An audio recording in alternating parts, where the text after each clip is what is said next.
Thanks for watching my channel. Like, comment, and subscribe to Miss Spaz. And drop in comments how y'all feel about this case.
All right, y'all come on up, please.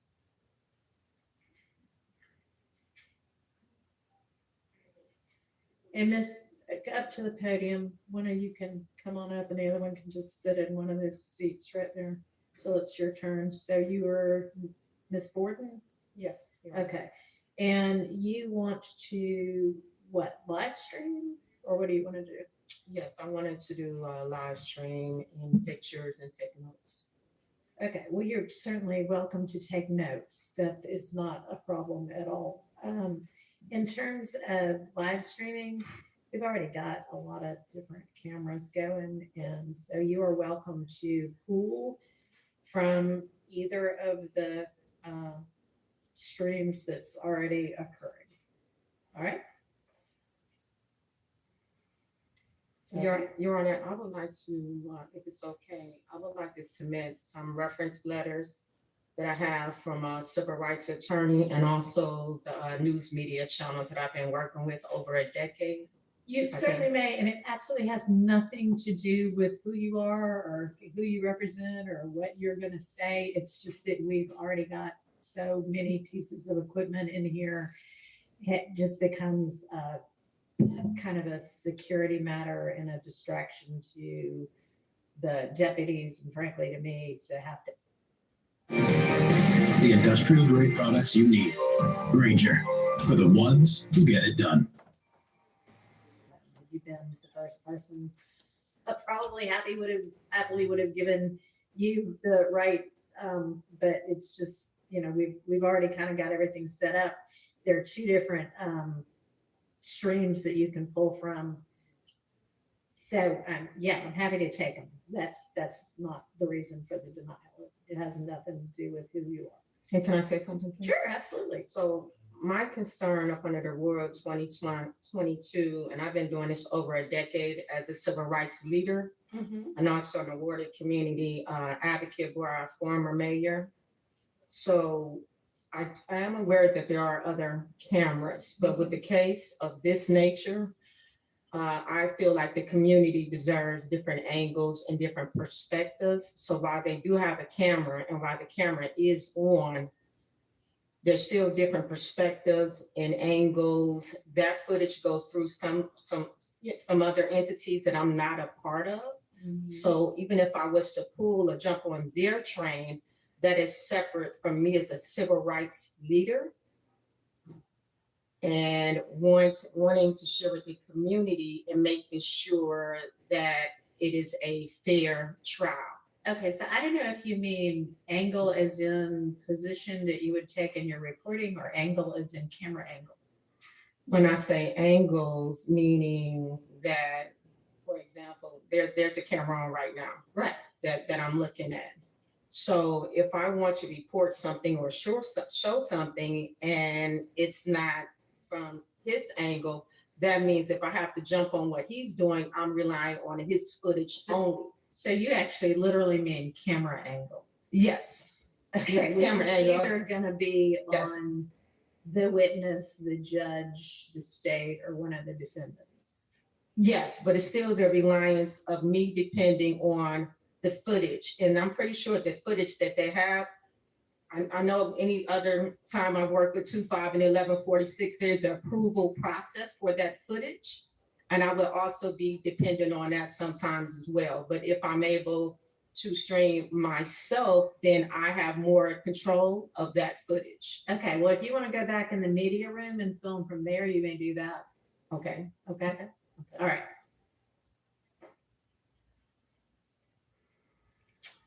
All right. Anything else?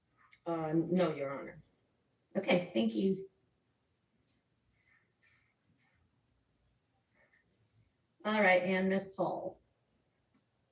Good morning. How are Good you? morning. I'm fine. Thank you for your time today. Sure. And you want to do still photography and audio? Yes, ma'am. My situation is a little bit different, even though I do have a YouTube channel and I can pull from the pool, which I Right. have done. Okay. Because I'm a freelance blogger, I can't depend on the pool for still images. So my situation wouldn't be setting up tripods or anything of that nature. And I would ensure the integrity that I'm supporting, especially from our seating that we have, that we don't compromise any integrity of jury or anything of that nature. All right, and you'd be able to, you say still photography and audio, you'd be able to pull audio from one of the I pool can pull, sources yeah, I can pull already. audio from pool. Okay. And what kind of equipment are you talking about? Sony AX50, one of those type of still cameras. Does it make any noise? I will make sure the settings are off. All right, you're gonna need to be wherever it is that the deputies put you, Yes, and ma'am. you're not gonna be able to move around. Yes, ma'am. Okay. All right, and what's the camera? I have a Sony AX one, Canon C50. So I'll work with the settings and make sure which one will be dependable on the fact that it will make no noise. All right, and you'll be the one operating. Yes, ma'am. Okay. Thank you. Thank you.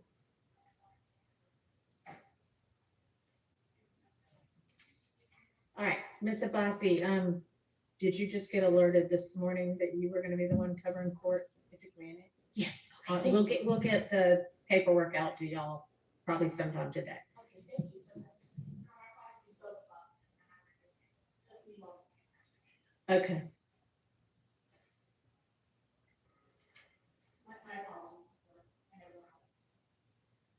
Well, since you didn't know until, I guess, a few minutes ago, nothing you can really do about it other than get here as soon as you could. So I appreciate you doing that. All right, does anybody have an issue with anything that occurred over the course of the evening that y'all need to bring up with me? Or is everybody fine?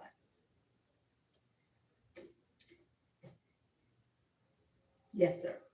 Well, Mr. Short stood up first. Your Honor, we came in today.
to provide me with anything you found between yourself and any of the attorneys for co-defendants who have entered pleas?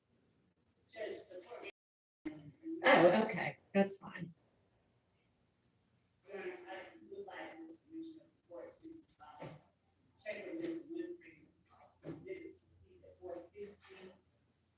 To see that 460 is up there because I took one stat. of Okay. 460 was not- You can check.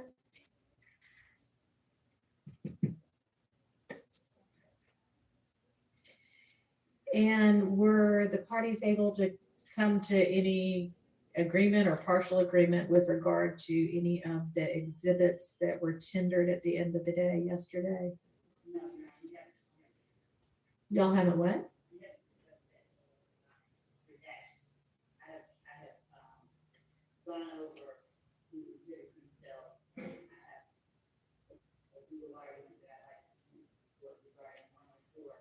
Well, I'll hear it after lunch then, because I instructed you to get with the defense so that you could see whether y'all could come to any sort of an agreement. So if they haven't seen it yet, then I will give y'all the lunch break to accomplish what you were supposed to accomplish yesterday evening. And then part of the report, but the 460 was the document that we were in today. Mm. Looking at, I think that retreat, but I think it's started at. I don't know. Does anybody have 460Y? Can y'all check? Sometimes it's hard to keep track of all the documents.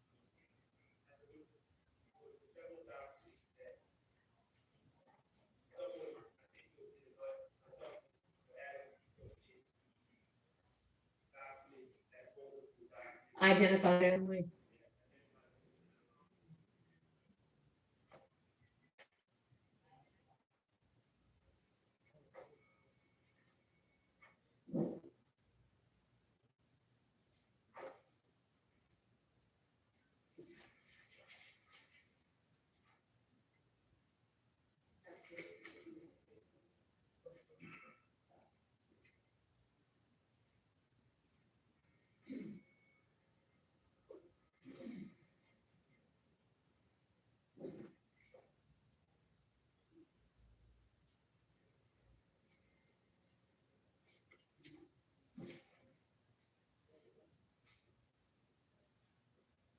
Yes. All right.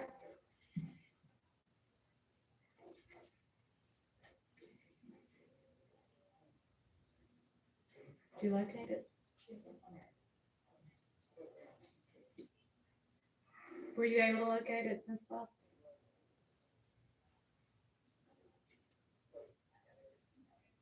Okay. Well, I'd imagine that would be easy enough to reproduce. It was just printouts from emails, right?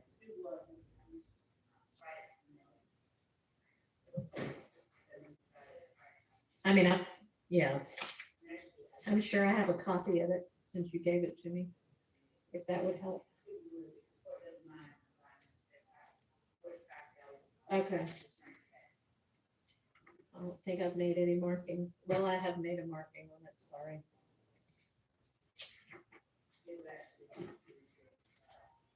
To just, yeah, look at it to recreate it, that's fine.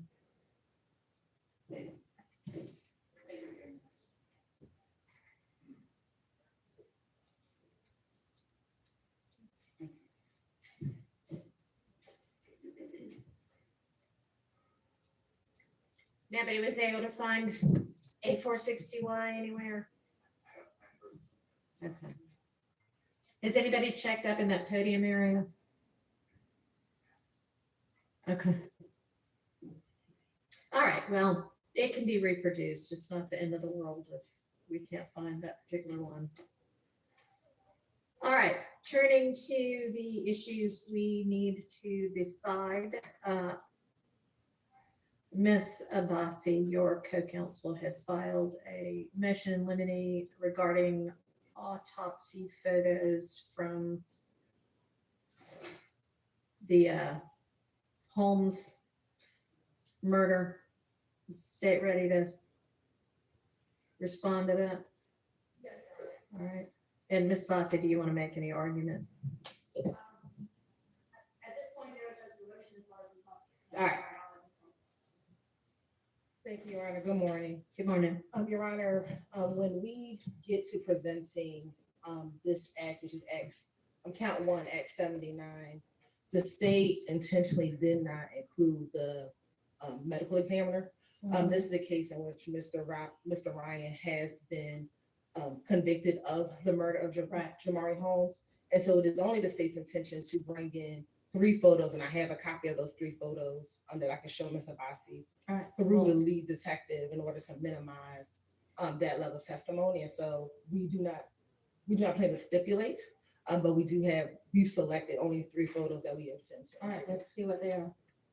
And I can bring them up to the court. For the purpose of this hearing.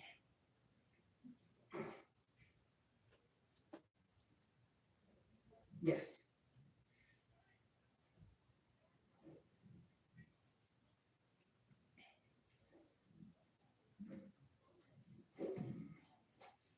And for the purpose of this hearing, Your Honor, the state's gonna leave them states 1 RR, states 2 RR, and states 3 RR.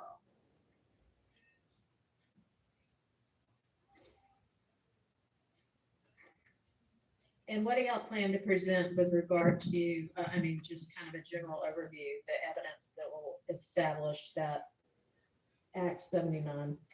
Generally, Your Honor, what occurred leading up to the homicide of Mr. Holmes, which was a luring of Mr. Holmes to an apartment complex that Mr. Ryan, Mr. Blaylock, then we believe ambushed Mr. Holmes along with 2 other victims. They were in a vehicle. Mr. Holmes was shot, and then they fled.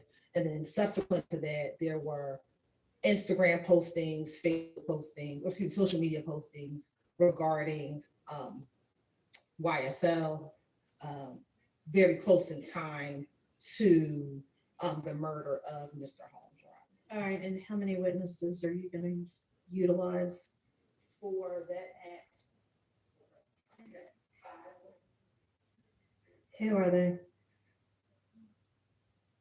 And what will they generally testify to?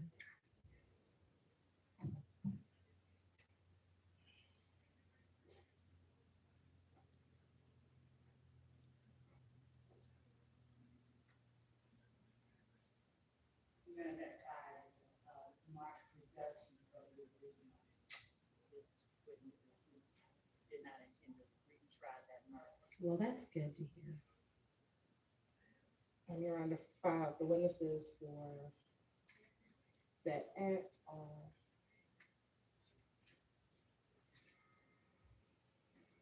Miss Sharon Latner's, Starry Holmes, who's the mother of Mr. Holmes. Mariah. Be an eyewitness? No, she is, just will be able to bring in his, in-life photo. Let's figure it's out a talking different about way to Mr. do Holmes. that, especially given that this is not even the trial of that case. And speak about Mr. Holmes and who he was. Have a relevant suggestion on our. And that would be sustained. And to talk about his involvement, who he is as a, prior to this murder happening, he was a juvenile. I don't know if any of these other witnesses would be able to do that. Mariah Smith was someone that he had just met recently who helped set up the robbery that ultimately led to his death. Okay, all right, have you moved on to another witness now? Is Mariah Smith another witness, or? Mariah Smith is another witness, Your Honor. So Mariah Smith would be able to say he was a juvenile, right? She doesn't, I don't believe she really knew Mr. Holmes. How old was substantially. he? He was 15 at the time of his death. Mm-hmm. Um, And Miss Latner's backing up, she would, what, introduce a 911 call? yes. And what's that gonna say? It was the initial reporting of the shooting. So it was at the time, the time of the shooting. Just framing one of the call? date. Yeah, I believe just one call. We have no objection to the call. Okay. And admitted where, witness says he'd like to speak with police and police don't speak. No problem with that call. Is that the call?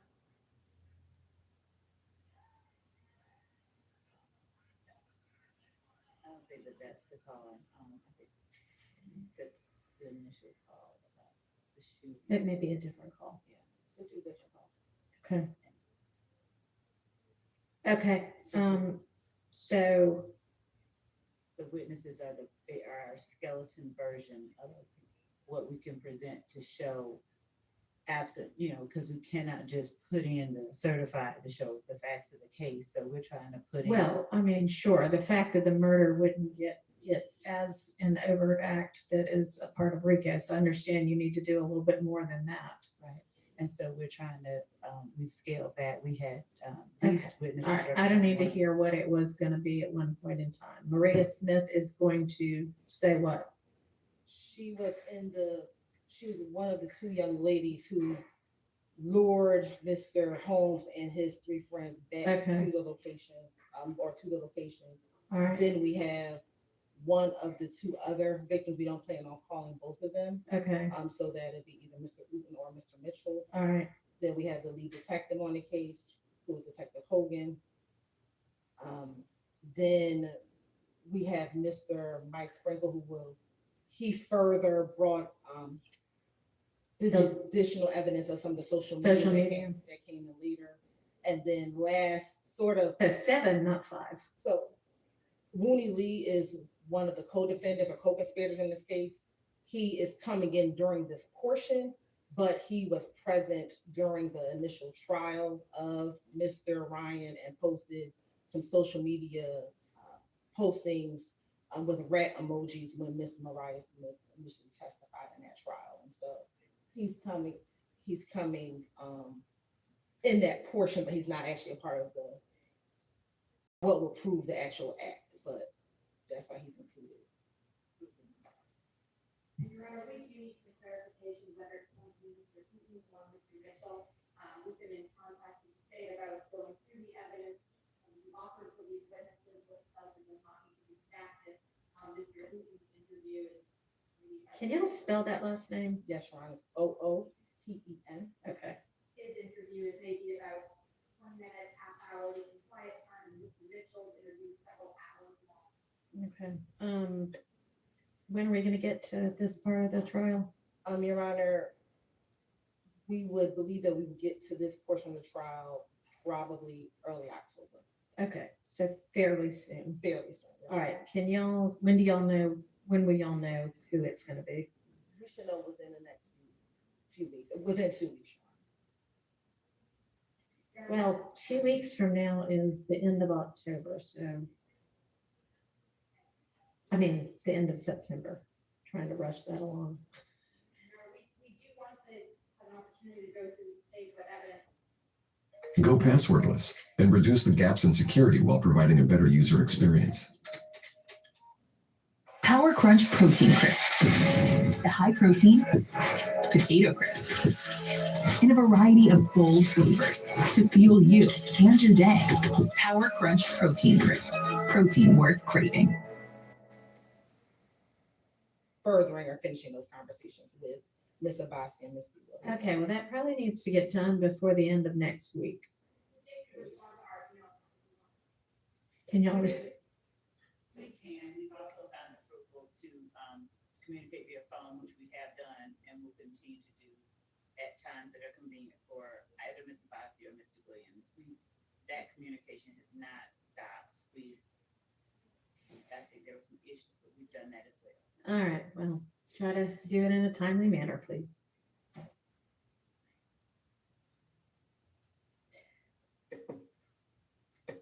Okay, let me see the photos.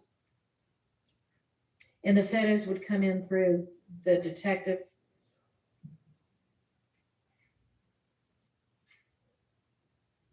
You get copies too, or we just-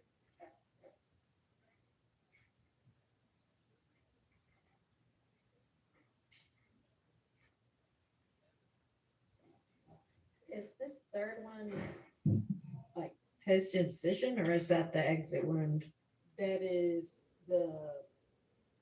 entrance wound. Entrance wound? Yes, Your Honor. One of our objections is I don't know who's going to be able to answer that question. I don't believe the lead detective is qualified to explain what type of wound you do. We don't believe the detective will be able to lay foundation. I'm sorry. We don't believe the detective will be able to lay foundation. All right. We believe that with some conversation, he can talk about the fact that the victim was shot in his head. That is the victim that he was it was his homicide that he was investigating. The picture, which I believe is 2RR, with just the area in which the Before it's shaved. before a shave, I believe that he could talk about where the bullet was or that he was shot in the head. And then the last photo, I'm not sure if he'll be able to say it's an entrance wound. We'd have some further conversations with him regarding whether or not he was present during the autopsy or not, and whether or not he get. Do you think that there's any chance he was present during the autopsy? Sometimes they are. Sometimes they are. I'm not saying that he would, but sometimes they are present during the autopsy. Was he present at the scene before the body was removed? Yes, Ron, I believe so. I believe so, but I need to ask. Okay, well, you'll. Ms. Love.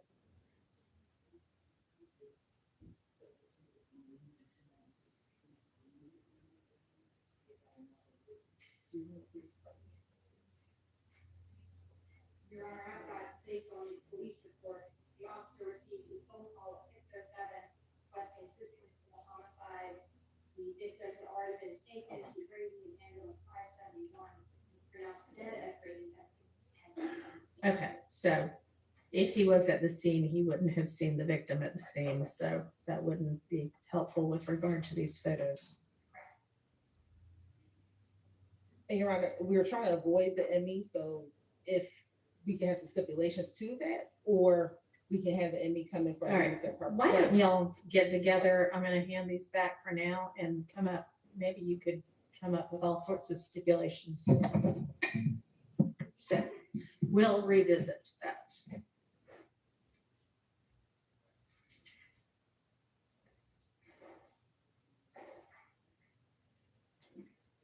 But we are just trying to reduce the need of having to call them.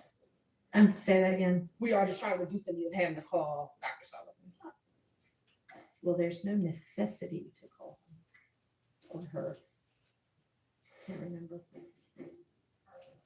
Thought so.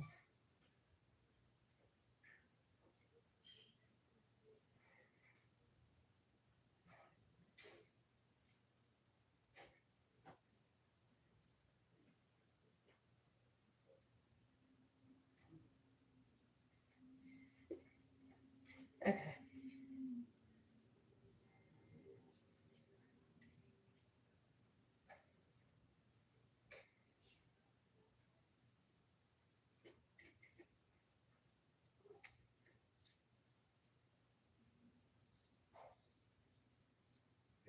Yes. On that, I'm not saying I cannot find my list. I cannot remember if the state is moving for the verdict against Mr. Ryan into evidence, but I would be objecting under 24-8-803-22. And I'm just reading from a case, a jury's verdict that the co-defendants were guilty is a hearsay statement. The exception to the hearsay rule provides for the admissibility of the final judgment of guilty as to a felony, but not including when offered by the government for purposes other than impeachment, judgment against other persons other than the accused. And then I just pulled up 24-8-803, and then it's subsection 2.2, and it specifically says the same.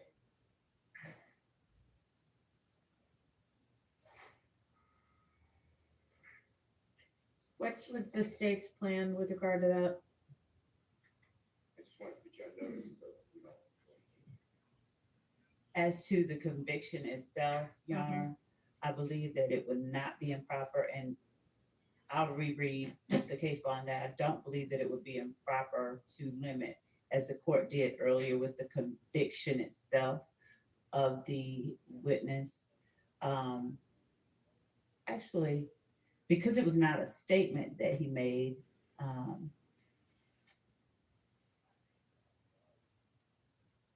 actually, Your Honor, I think that it would be admissible against all of them.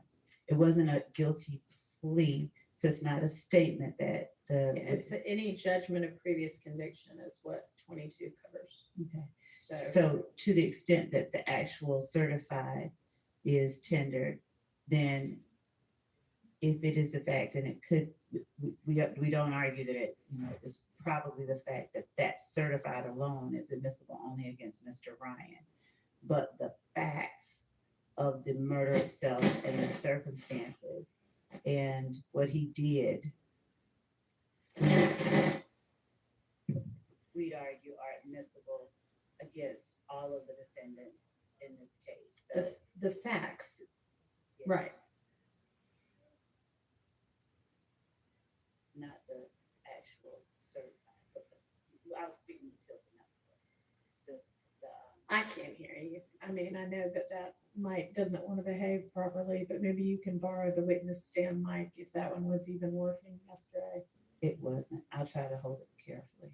So the certified itself, we may have no argument regarding that being used and there being a limiting instruction as to the certified itself against Mr. Ryan only.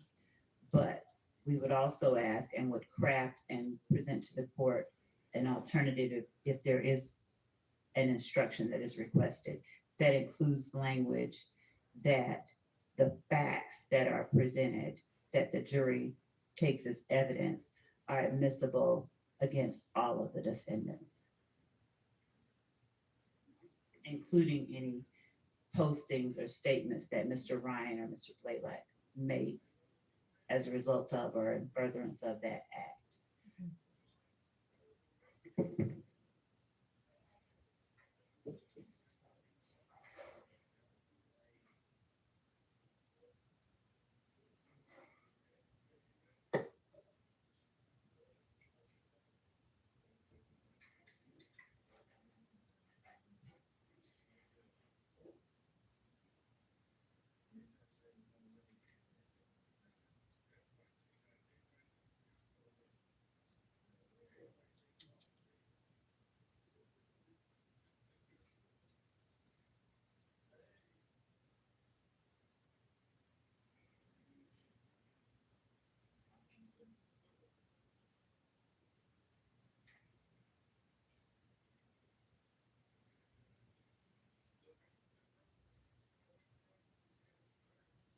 It seems clear that while the court can't hear us,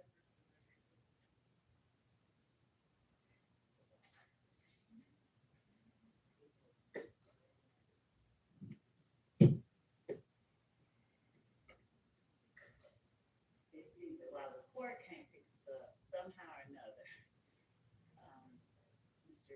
the person who is running the camera, he hears all of our. I have, that is irrelevant to me. I mean, I'm not worried about how the media can or cannot hear. I'm worried about whether the parties in this case and the court and the jury, when the jury's here, is able to hear.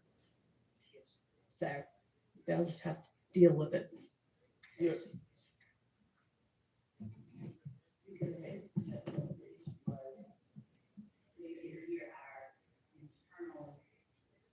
Oh, they can hear what y'all are saying there at the, so that's getting picked up?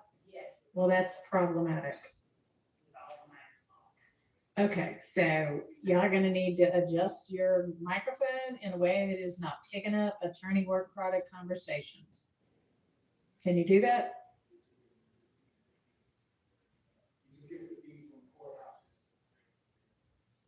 Okay, well, then you're not gonna be able to to do the audio if it's picking up attorney work product conversations between the counsel at the tables. I don't know what to, I mean, some adjustment's gonna need to be made.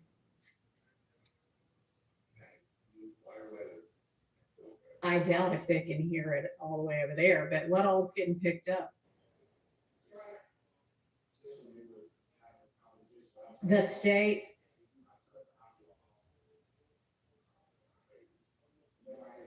Well, I appreciate that, but I'd imagine it's gonna be pretty constant that they're gonna need to talk amongst themselves. And it's happened multiple times in trial that people will text us, they can hear your conversation at the table. So this is a repeated issue that's been. Okay, well, thank you for bringing it to my attention. Where's your feed, like your audio feed coming from? Where's it getting picked up from? Do you know where the mic is?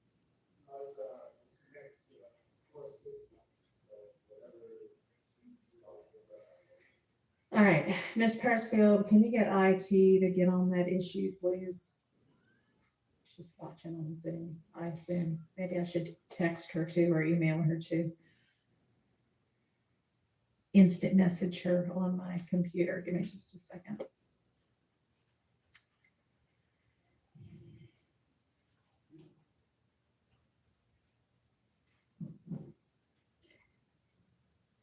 So you're attached to what, the Zoom? I don't know what feed the court gets, but all right.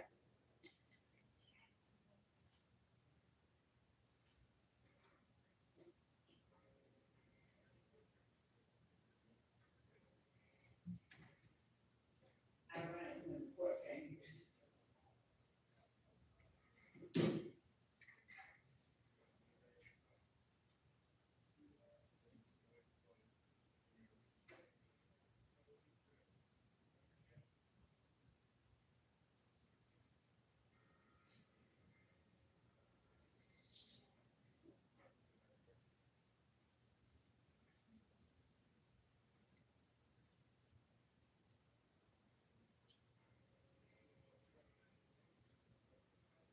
All right, Ms. Persfield's reaching out to IT about it now.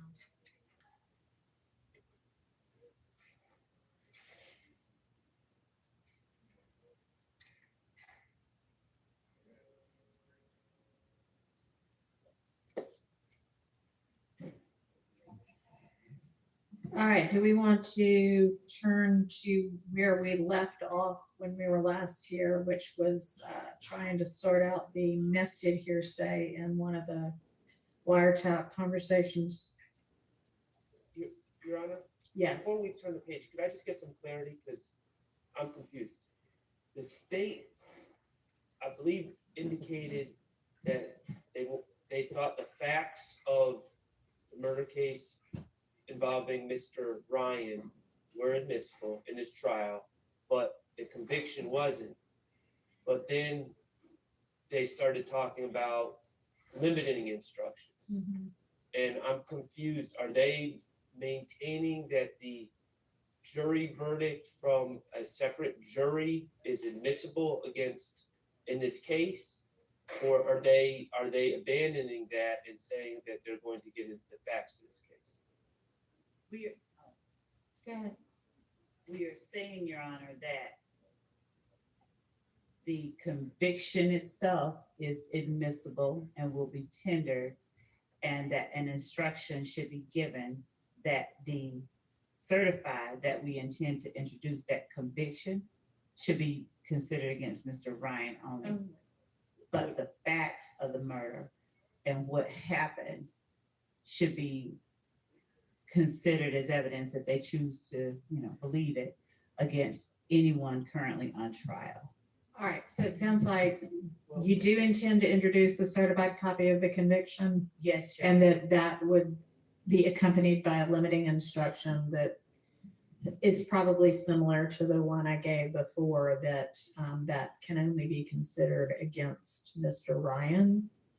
Of course, he's charged with the Rico count, right? He is. Okay. And then they would present facts which they would hope to be able to establish not only that a murder occurred, but that the murder was part of the Rico conspiracy. We would And that would be admissible against everybody charged with the Rico count. We would, right, much like some of the unresolved murders that are in the indictment. We would be introducing the evidence that Mr. Ryan and Mr. Blaylock did it, and what connection we believe it has to YSL, and what they did to promote YSL before, during, and or after. So that evidence we believe is admissible against, well, we know it's admissible against everybody on a trial now. Okay. All right, does that clarify? Well, it clarified that we do not have an agreement, and I'm diametrically opposed to what the state is saying. Couple things. First of all, that verdict was not the verdict of the fact finders in this case, which Sure. we chose and are our jury, and that's Mr. Stillwell's jury. All right. Also, Your Honor, I'd like Your Honor to know that Mr. Ryan's case is currently on appeal. It's not a final judgment, it's on appeal. All right. And I guess I defer to Mr. Attorney Steele on this, because as I understood it, he was going through the law that would prevent them from presenting this as evidence. And it is evidence against us. I'm sorry, when you say this, what do you mean? The Fact of conviction. Conviction? I'm not worried about the facts. I understand the facts, but the conviction, and they want to use it as proof of an overt act, which as an element. Plans to Mr. Ryan Well, is what they're saying. well, no, they just said it against everyone as far as count one to Rico. The facts that they're gonna present, not the conviction. Okay, well, I don't, as I understood the case law as Mr. Steele was reciting it, and maybe I'm wrong, but I thought we were at an understanding that they could, that's exactly what they could not do, is take a verdict from another jury and use it as substantive evidence against anyone in this case. No, they can use it against, I think that they can use it against Mr. Ryan. Well, they're using it against him for a RICO. This was not an admission by Mr. Ryan. This was not a plea of No, guilty. he was found guilty. It's still a judgment of conviction. Well, it's not a final And- judgment. It's on appeal. Pendency of appeal doesn't matter in terms of admissibility. It's right there in the statute. Okay. Well, I understood. The state said two different things, and so I was seeking clarity. I'm opposed to it. I'm stating my objection. I don't believe that if Mr. Ryan is charged with a RICO count along with my client, and they have the exact same element, and the jury's instructed that they need to find the commission of one of the overt acts, and they're told to consider the jury, the finding of a separate jury against Mr. Ryan. I don't know how they separate that. I don't know how limiting instruction separates that and protects Mr. Stillwell's rights, and they wouldn't accept that same jury verdict against Mr. Stillwell and others for count one. I don't think a limiting instruction would be sufficient. I think they need to prove that case. I think we have some case law that addresses that subject. I'd like to flesh it out given Mr. Sharp's objection, but I preliminarily point the court to United States versus Pelullo, Pelullo, 14 F 3rd 881 at 888. It's a Third Circuit 1994 case. And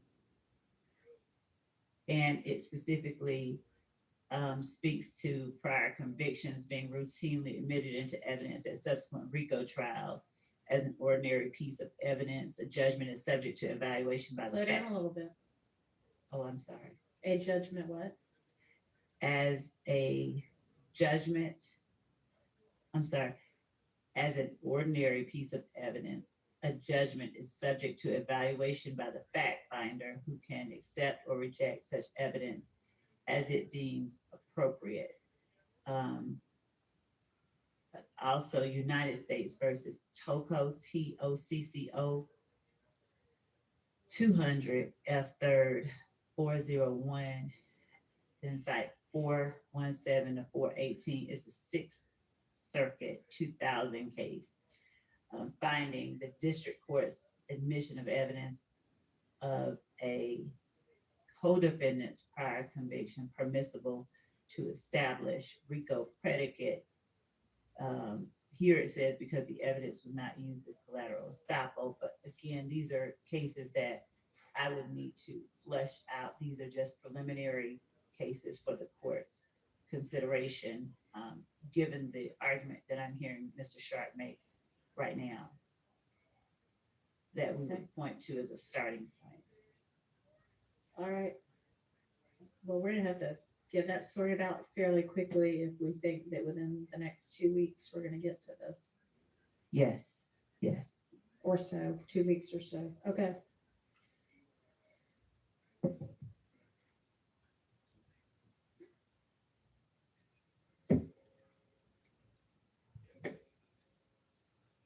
So, Mr. Shaw, are you clear at least on what the state's position is? No, Okay. thank you.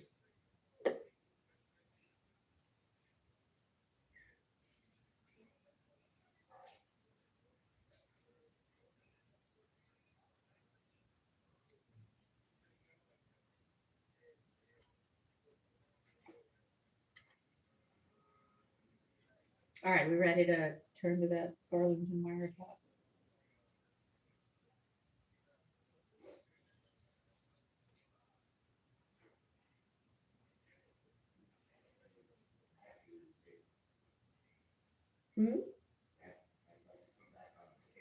Yeah, I'm not deciding that issue right now. We'll come back to that.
Sure.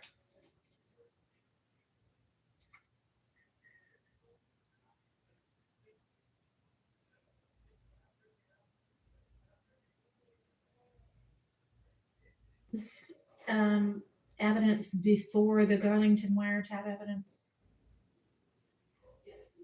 Okay, then maybe we need to set aside the Garlington wiretap and deal with the, evidence that's gonna come in against Ryan. Okay. And we'll wait till he gets back, but just trying to figure out which thing to turn to next.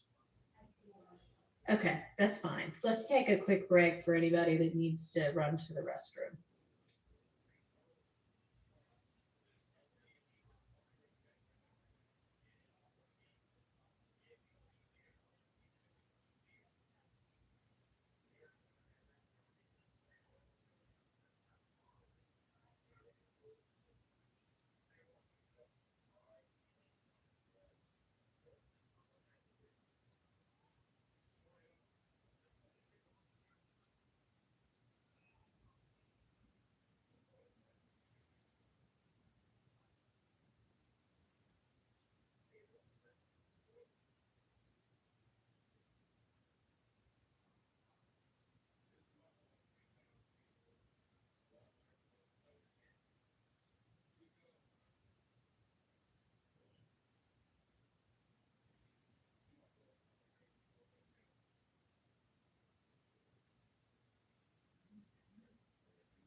Maybe we should turn to the evidence that's gonna come in on Mr. Ryan's, on that. That'll happen before the wiretap evidence. Yes, Ryan, I thought, are you talking about the email that Miss D. Williams sent? I don't know, Because did she send one recently? I thought Miss Abbasi and I, that was what we talked about a few moments ago. He said, the two of you need to get together by the end of next week to go through those items so that we wouldn't have to use the Okay. court's time to do that. So I guess it was, yes, Mr. Williams' email from, well, it was a long time ago, about all of the exhibits. Yes, Your Honor, and Okay, I'll so get with y'all will Ms. get Abbasi. together on that. Yes, to discuss the time. Okay, and can you remind me, did the state decide that y'all can, I guess, concede that Mr. Ryan's statement to police is inadmissible, or no? Yes, we can. Okay, all right. I thought y'all had conceded that, but I hadn't written it down on this.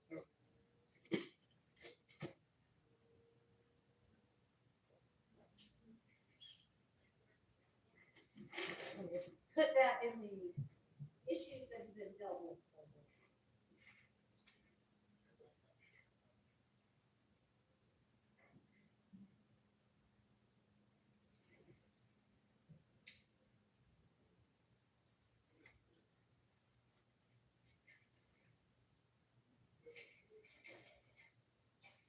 All right, so do we want to do,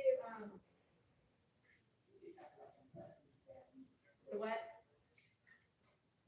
One of the matters that were addressed in an email by Mr. Ryan's counsel was the Harold Bussey stabbing. I believe Mr. Abbasi or Mr.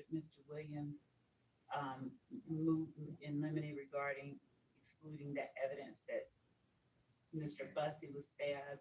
Our argument about it being intrinsic, the court last said, or gave Ms. Abbasi an opportunity to give case law stating that things that were used after the fact, Ms. Abbasi can correct me where I'm wrong, but acts that occurred after indictment could not be presented. And I think in her brief, she indicated that, I don't want to speak for her, but I think she indicated that she found no case law in support of that position.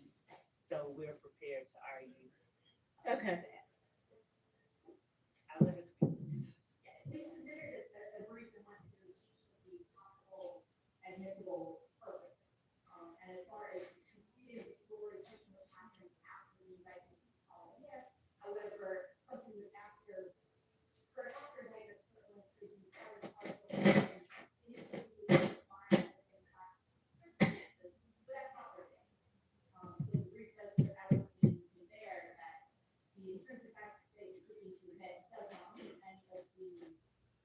criteria or exception, whatever you like to qualify that, for those acts to be admitted. I don't know if the state lieutenant responded to this, and if that's how we use it. Right, and I read it and I marked on it, and now all I need to do is find it. I need somebody to keep me organized. Does the state have a response? We do, and Did y'all file a response? no, we made an argument that essentially is the same one we're gonna make today, but based on what they put forth, we'll respond specifically to the arguments that are asserted, put forth in Ms. Sabasi's brief. I think we presented case law, and I think that the court saw that case law. I won't speak for the court, but I believe the court saw and was satisfied that the case law does say the acts occurring after indictment are not precluded as evidence of the conspiracy. Right, no, agreed, but it's two separate issues. I mean, if it's gonna be, they're not precluded just because they're post indictment, but if they're gonna be admitted as intrinsic evidence, then they have to fall within one of the things that makes them intrinsic evidence, that it's the same series of transactions, it's necessary to complete the story, or it's inextricably intertwined with the evidence about the charged offenses. So what are y'all contending that it is? So, inasmuch as the arguments that are put forth in Ms. Abbasi's brief seems to focus specifically on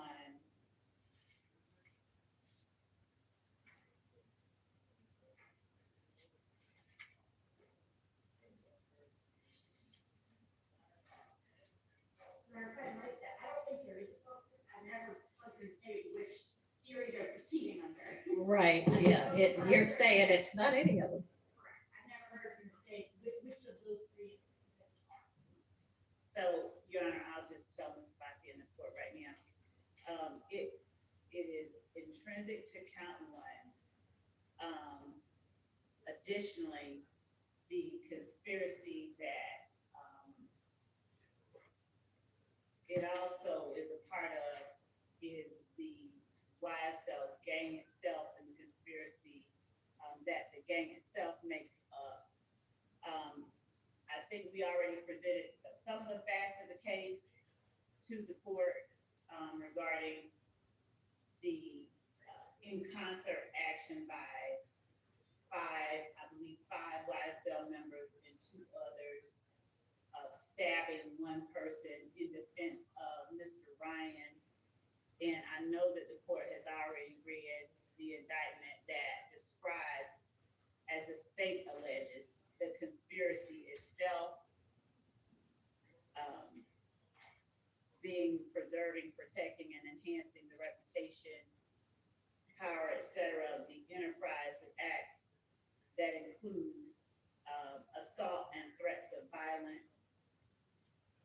And of course, I'm not reading the entire indictment, but in this particular case, it falls squarely under a number of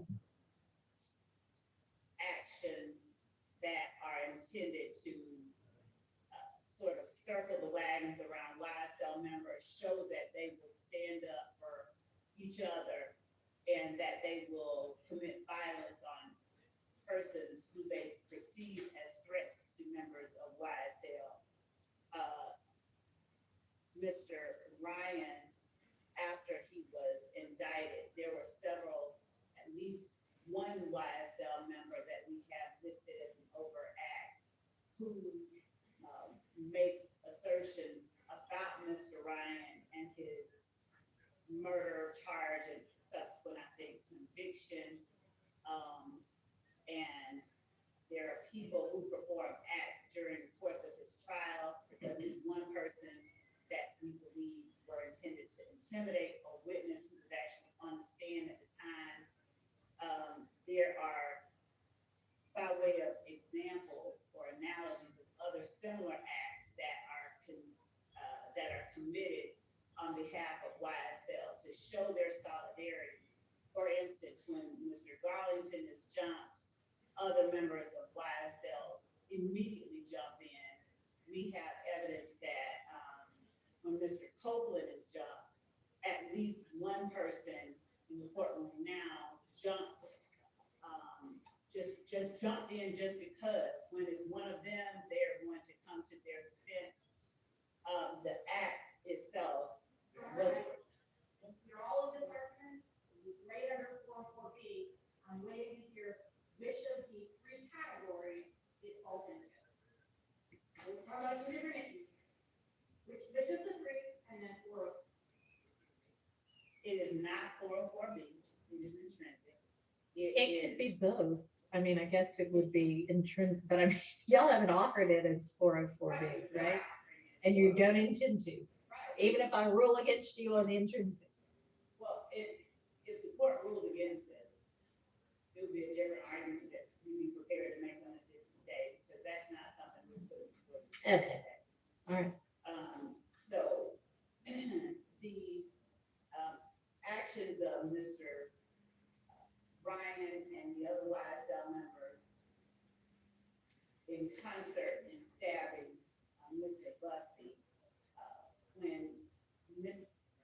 Abbasi asserts that they're not necessary to complete the story of the crime, this is our position that this conspiracy didn't stop at the jailhouse doors.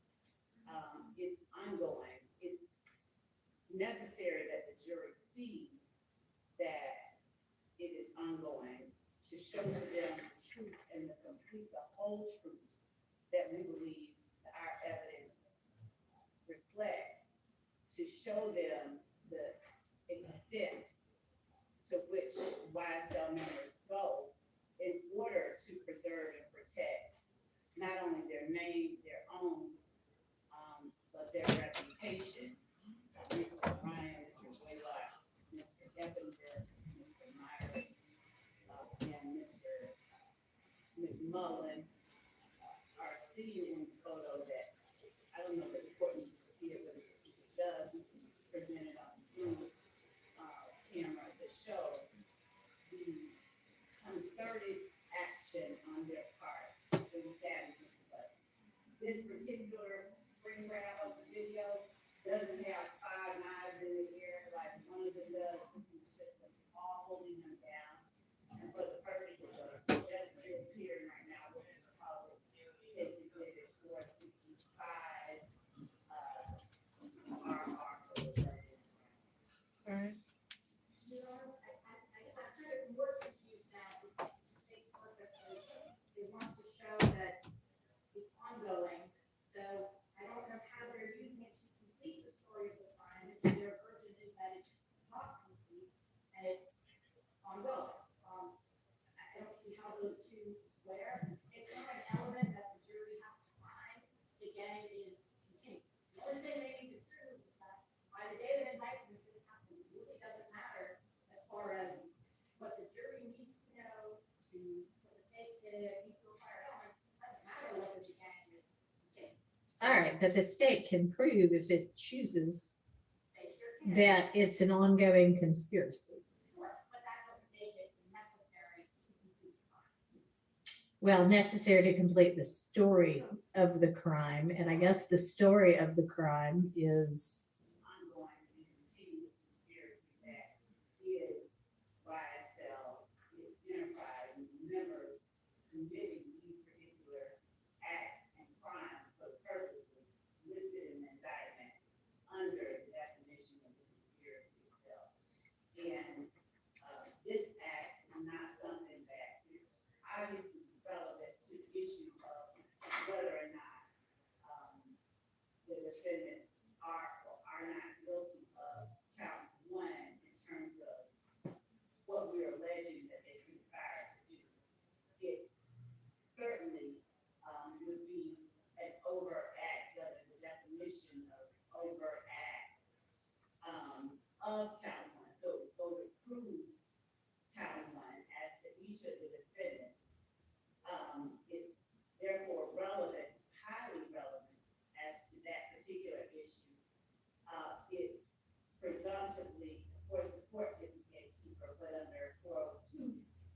because of its relevance, it's presumptively permissible under 403, Your Honor.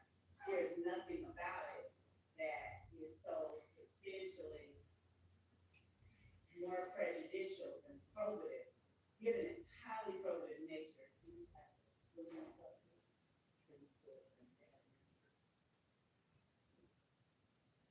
Considering its, I mean, just, I'm taking that in. All right, Ms. Abassi, can you remind me, and I don't know which one of y'all cited Murphy, was that you, Ms. Abassi? The part about integral and natural part of the witness's accounts of the circumstances surrounding the offenses, which factor did that go to? I specifically did not cite that case. I mean, I did discuss, whether it would be info, natural, part of what happened. I didn't cite it. Okay, well, maybe it was just one I. I did want to touch on one thing the state said, because I think we're getting into dangerous territory. The state said that this act in and of itself could constitute an overact of the verdict. Well, now we're talking about trying to prove the charges against the defendant based on something not unique. Well, and you know, that's an issue that I've got written down here as something that y'all owe me law on, whether an overt act not listed could be the sole basis for a conviction. Right, we do, and I think at some point. Still waiting on that law. We actually, I think at some point, and I might be wrong about this, but contrary position was presented, and whatever case was cited, did not support that position. And we had affirmative, case law that we presented in the form of a brief to the. All right, will you go ahead and get that filed can you get it filed? When can you get it filed? By Monday? By Friday? All right, by Monday. You are right in this, well, kind of the contrary case law. In the appellate, I know it sounds kind of, doesn't sound too squared up, but it leads to an inconsistent verdict that perhaps some of the jurors found the defendants guilty based on the acts which were in indictment, and perhaps some of them found the defendants guilty on. I mean, it's gonna be real fun when we get to the verdict form. I think that we're gonna have to get really specific about what they're finding. Because I don't think it can be that 6 found one and 3 found another and 2 found a I third. think that this situation, this precise situation came up in Cotman, and I could be very, very wrong. I read it, I glanced over it briefly. But I think that the court found that given that the court instructed the jurors that their verdict had to be unanimous, that it did not present a reversible issue, the defense argued, or the appellants had argued, that there was no way to tell whether or not they all agreed on the same overt act. But in giving the court the brief that we intend to present, I think we can address that as well. I think that part is easily All right, addressed. so that'll be 2 different issues. There's, can an overt act that's not listed in the indictment be the basis, the sole basis to support the conviction? But then there's also, does the jury need to find unanimously this overt act, specific overt acts? Do they need to delineate which overt acts they are unanimously finding exist to each defendant? Right, and I think that as it relates to our previous discussion that the court said we would address a little bit later, whether we number them or whatever, I just off the top of my head, I think that them listing an act that they found unanimously had been committed as to the defendants, I think would suffice. Okay, well, if we all agree on that, then we don't need a brief on that. So, I'm sorry, Mr. Lawson. I don't know if we made it before or three part. No, we hadn't. We sort of got sidetracked, but all right. So we all agree that the jury is going to need to delineate. We unanimously find this overt act exists as to each defendant, right? I mean, we're going to break each defendant's counts out separately, and I think that I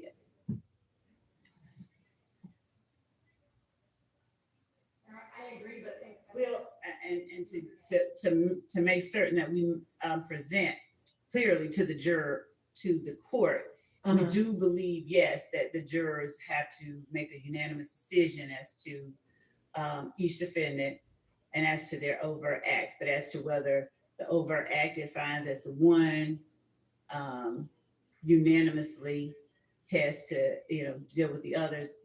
I know. I mean, it could be wholly entirely separate as to each defendant. It needs to be a separate determination as to each defendant. Yeah. But for each individual defendant, does the state agree that the jury has to unanimously find two overt acts, one of which needs to or happen within the statute of limitations? We agree they have to at least find one Okay. that happened within the statute of And limitations. it needs to be unanimous that, let's say they all find overt act 66, whatever that is. I believe it's safest that they find unanimously. Okay. All right, And then I we- don't need law on that because we'll just do that the safe way, whether it needs to happen that way or not. Okay, so back to, so I still will need by Monday whether an overt act not listed can be the sole basis for the conviction.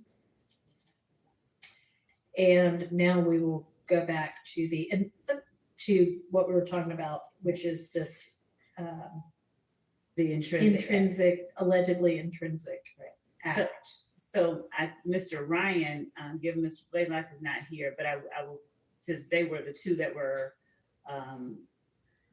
charged with the murder in one of the overt acts listed on the indictment, Your Honor, Mr. Ryan and Mr. Blaylock have entered a plea of not guilty to count one. And they are obviously charged with committing an act of violence against a person as alleged in the indictment in a manner that furthered the interests of the enterprise in the conspiracy.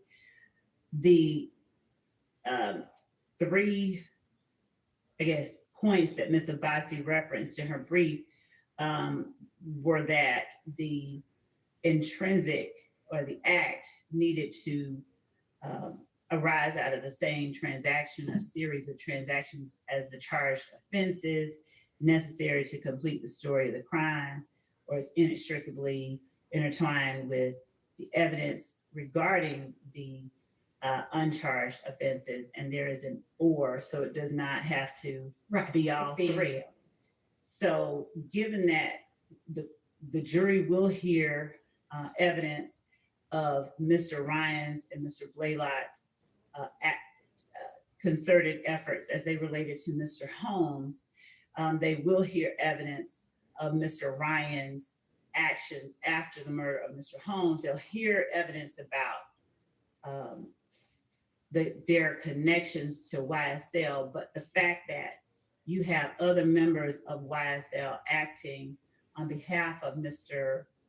Ryan to support him in a violent way against another person whom they alleged only messed with Mr. Ryan's commissary, stabbing him just because he messed with Mr. Ryan's commissary,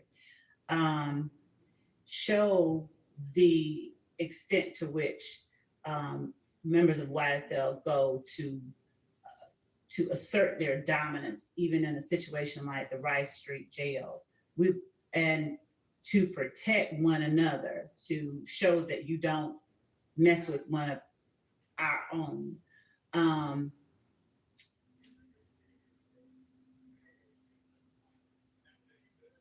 The argument obviously can be made by anyone. Yeah, this is not really what it's all about. But in terms of what the state is required to prove beyond a reasonable doubt to the jury, we alone bear that burden, given that it's evidence that there is violence committed on behalf of a member of YSL by members of YSL. We believe that it shows that the gang itself conducts itself in a particular way, and that the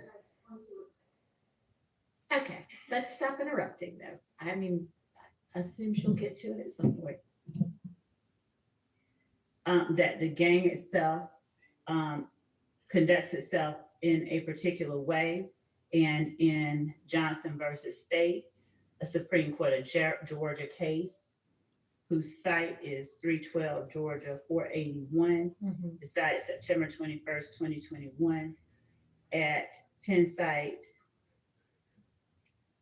491. The court said that, of course, evidence is admissible as intrinsic when those three elements that we just mentioned exist. And they went on to expound and say, in applying this test, we have explained the evidence pertaining to the chain of events, explaining the context, motive, and setup of the crime is properly admitted.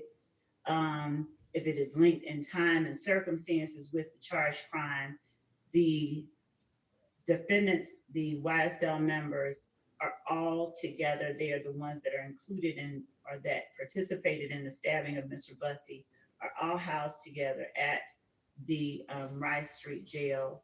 The time frame is shortly after they're put together in that situation, all together in the Rice Street Jail.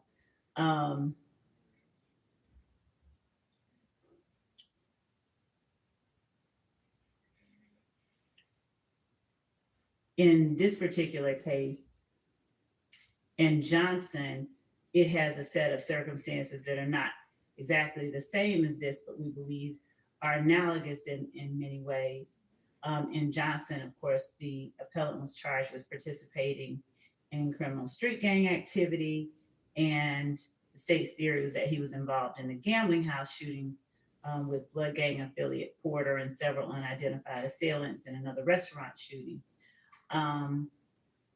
The evidence related, as the court found, to the Boulevard Place shootings added significant weight to that theory because the evidence was linked in time and circumstances with the charged crimes, and one victim was a member of a violent gang. We are not alleging that it is on all fours with our particular case, but to the extent that the Johnson court found it pertinent to say that the intrinsic act, or the act that the state alleged was intrinsic, added significant weight to the state's theory for these reasons.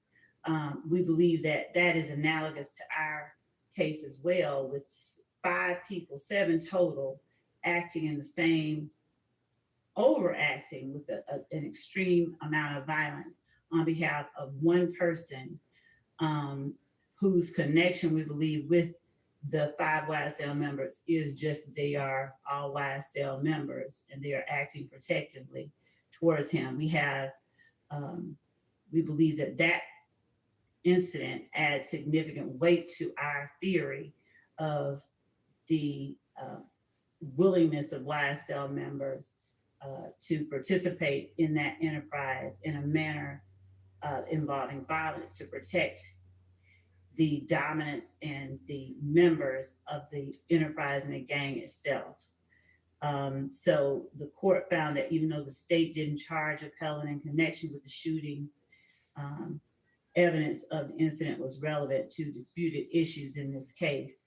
So as Mr. Ryan has entered a plea of not guilty to count 1, conspiring to violate the Racketeer Influencing Corrupt Organizations Act by participating in YSL through these acts or conspiring to participate in them, then evidence of the involvement of Mr. Blaylock, Mr. Ryan, Mr. Eppinger, Mr. McMullen, and Mr. Myrick, all of whom are also charged in this indictment with a conspiracy. Evidence of Eppinger being charged with the shooting of an officer, evidence that Ryan, who was promoting YSL while in prison when Eppinger got a bond for shooting at the police, that Blaylock is a co-defendant on the murder of Mr. Holmes, which is an overt act here, and that Demise McMullen is a named co-defendant on the 2015 murder in the same indictment, shows how intertwined these people, this type of action, and this gang itself is with one another. They're all inextricably intertwined with the evidence regarding the uncharged offense, which is the stabbing of Mr. Bussey. So we believe that it satisfies the requirement of it satisfies the requirements of being an intrinsic act. Okay, which of the three? The third one, we believe is the strongest in that it's inextricably intertwined with the evidence regarding the uncharged offense. No, it's the charge, it should read the charged offense. Right? I mean, it needs to be inextricable, right? Yes, that the Just case typo. is citing it wrong. Yes, thank you. So- And that being count one, the conspiracy. So how is it? And you think it's also necessary to complete the story of the crime, right? You're not asserting that's the same series of transactions as the charged offense, are you? When the court says the same series of transactions, we believe that it's an overt act in as much as it could be considered an overt act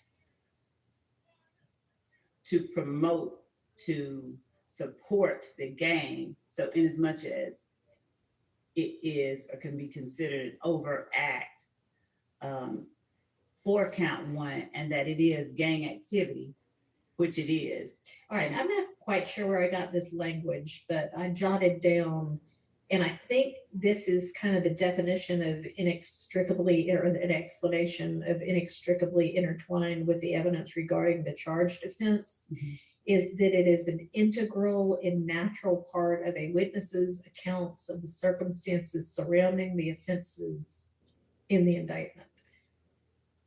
Anybody So know if that's So that's as to that's the explanation for what it means to be inextricably intertwined. I think that came from Murphy.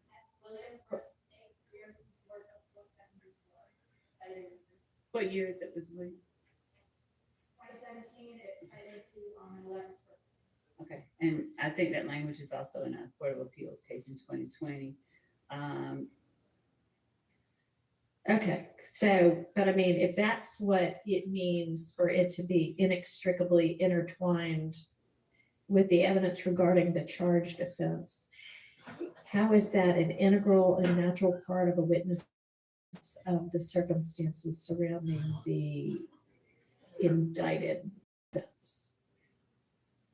So if the indicted offense is the conspiracy itself, and our witnesses talk about what they've observed, and we have evidence of what has occurred to further that conspiracy. So would this be a witness who's being presented regardless, or is this a witness as to, I mean, obviously, if they're just coming in to testify about what happened in the jail, that wouldn't be the same thing, because I would have already made the determination, oh yeah, you can talk about this. Is there going to be any witness who there's no way they can give their account of how it is that any of these defendants is guilty of Rico without telling the jury about the stabbing. No, we're not saying that. We're not Okay. saying that at all. So then No. it's not inextricably intertwined. But it does, it's an uncharged offense. That arises out of the same transaction or series of transactions as the charged offense of count 1. And the series of transactions is the acts of violence that have been described. One of the overt acts, as I said, is the murder of Mr. Holmes by Mr. Blaylock and Mr. Ryan, as we've alleged in the indictment. And then how does And this then- arise out of that transaction? The series of transactions, one of them is that the series of transactions is the set of actions that occur after, before, during, and after that murder itself. The series of transactions are the overt acts that help promote the purposes of the conspiracy. You have Woody Lee posting, I'm sorry, we made you a thug, so early little thug. You have people who are acting within YSL in support of Mr. Ryan. Mr. Ryan essentially talking about staying true to YSL regardless of his circumstances after the murder. All right, and are all of those overt acts? Yes, those that I are just they? named are, yes, alleged overt acts. So the series of transactions, we would argue, is not a simple matter as on Monday, July 3rd, he got up, went to the store, bought a gun, did that. It's All right, more remind me broad. when the jail stabbing occurred. It was February the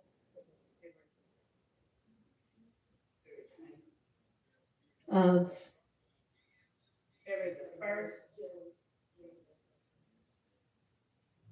January the 1st of 31st of 2023. January 31st, 2023.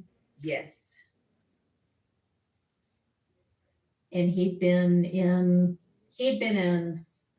prison, I guess, since 2019. When did they all get moved to the jail? Mr. Ryan, I think, and Mr. Blaylock, those 5 co-defendants were, I'd have to look and see in Odyssey when they were transported, put together. Roughly.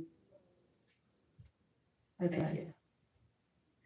Approximately. Okay, that's, I mean, approximate is fine.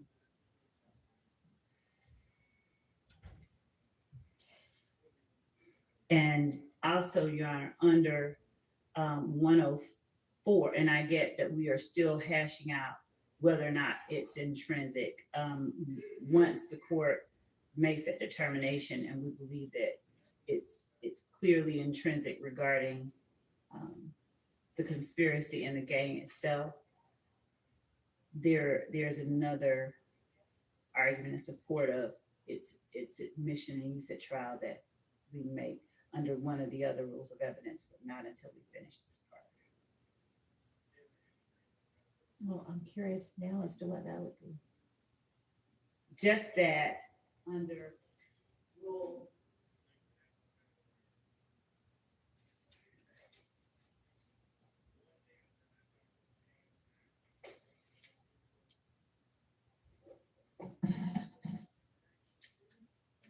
And I'm also curious about how the court will see or not see this position that I'm offering.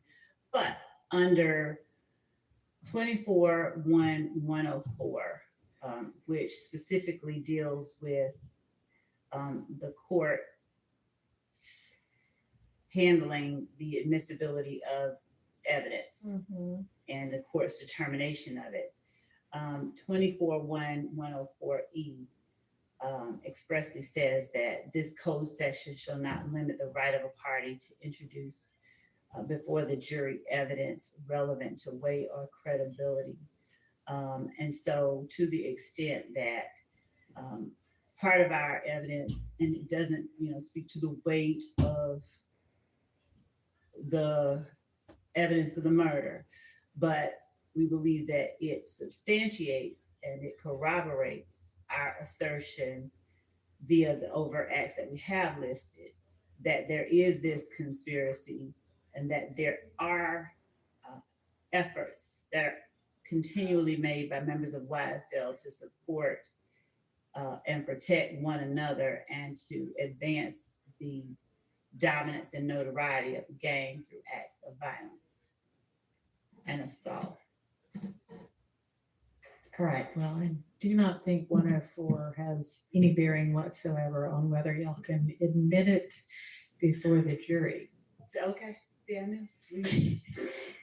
Okay, so that takes care of that one. All right, do you have any, can you look, if you haven't yet, for any case law that deals with kind of a similar set of facts? Mr. Atkins is shaking his head, yes. Since He he can is- look for that. Oh, that is, we definitely can. I was just trying to make sure that I fully got what the court was saying.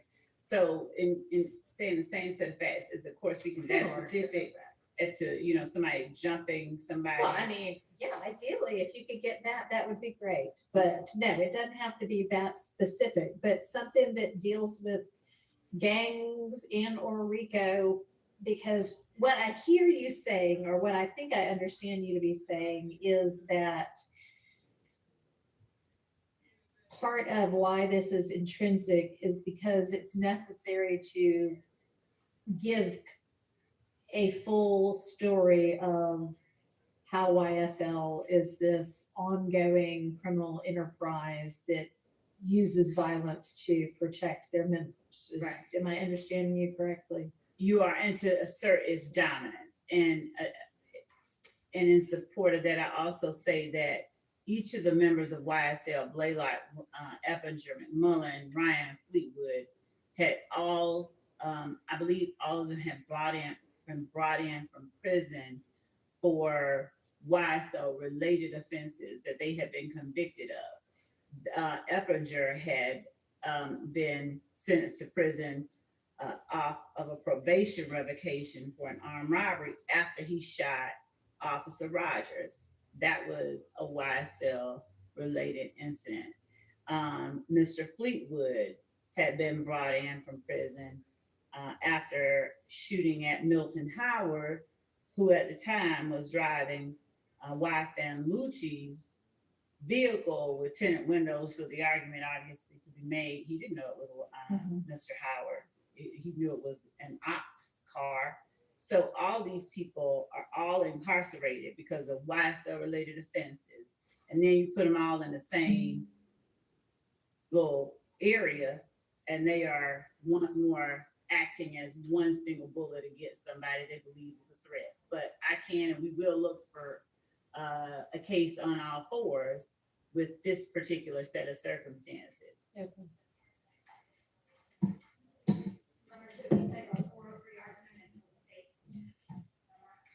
I mean, I honestly think the 403 argument is easier than whether this is intrinsic. But yeah, I'll go ahead and hear that because maybe that'll be dispositive of this issue. So, with Ms. Vasu, should I let her go first? Sit down and see if the court want to hear from the state. It's in the brief, so I'll let you begin. Well, I mean, They have the burden. I'll give you the. all you really say in the brief is it doesn't meet 403. You don't really say why. Was that it has to survive the ballot. Okay, well, that's pretty clear. To assume what is a standard of good open court, I think everything is here we're dealing with is scant. And there are, I don't want to get wrong, how many other acts in order to state to prove these are necessary.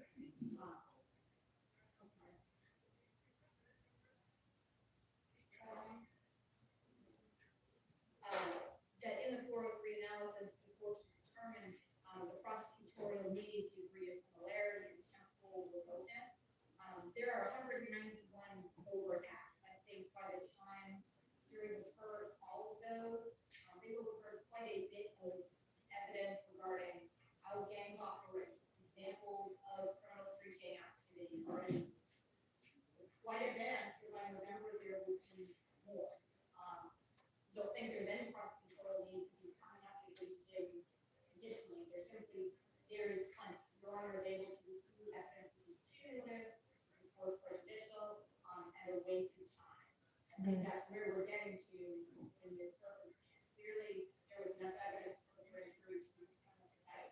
Well, Okay, purpose. that's a lot lower standard. It is, but if even that lower standard, it was met there, then I don't see how it suddenly become necessary. Okay. Go ahead. Judge, I've heard, and everyone I believe has heard a lot about the notion of the evidence being cumulative, as if there is a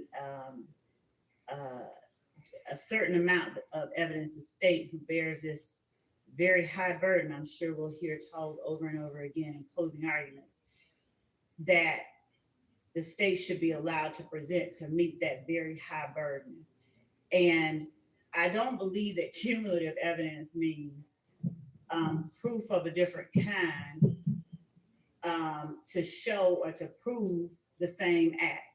Just because the state has 150 ways to prove that the defendants conspired to violate the Georgia Rico statute, and the state, in an effort to ensure that each of its victims are adequately represented and that the jury hears sufficient evidence to allow it to convict each of the defendants, doesn't mean that the state should be constrained to putting up one piece of evidence, one picture showing somebody throwing up a gang sign. Can I ask you a question? How many of your overt acts, if any, are assaults or aggravated assaults that are designed to either protect alleged members of YSL or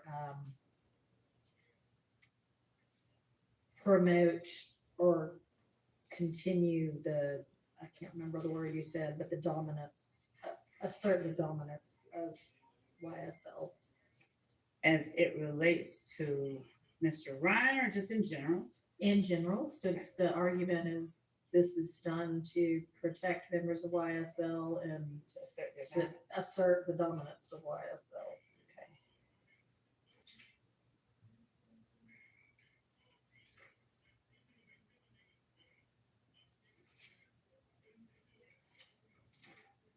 Since an overact does not have to be a crime, I'll just name them, of course. So number 9, where defendant Williams asserts in one of his songs, YSL. No, that is not what I mean. I don't mean saying you're gonna do something. I mean actual assaults on people.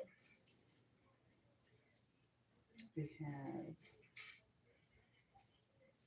Mr. Holmes's death is alleged by the state to have been a murder of someone that they believe to have been a member of a rival gang. All right, so Mr. I'm sorry. I mean, I guess maybe so because it's a rival gang, that would be dominance. Yes, And that's overt act, what, 79 or 69? And I can also even be more precise there as I look for that number 79 or 69. Mr. Drinks's murder is alleged to have been a direct retaliation for the death of 2 people who were associates. Your Honor, Mhm. I'm sorry, I'm just trying to I'm trying determine to what you're figure- asking. Are you asking what the indictment alleges? What Is- overt act? Well, the alleged indictment, to as be I made. understand it, just broadly alleges that the overt acts are done that for those purposes. The indictment broadly alleges several purposes and doesn't delineate which overt acts are designed to do what. So the answer, as far as I understand your question, would be all of them. They've All right, alleged well, all of them. but I mean, I'm asking the state sort of what, I appreciate that position, but I think I mean it a little bit differently than that. And yeah, sure, they could end up saying every one of these does all of these things, but I'm kind of asking them to be focused on aggravated assaults, obviously, or worse, murder, that are for these very specific purposes. So to answer your question about the number for that murder, it was overt act number 79. All right. Also, the act for 28 by Mr. McMullen.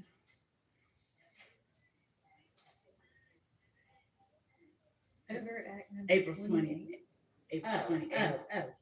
okay, yeah, I'm looking at them in chronological order. all right, that's fine. The act by Mr. Garlington, Mr. Sledge,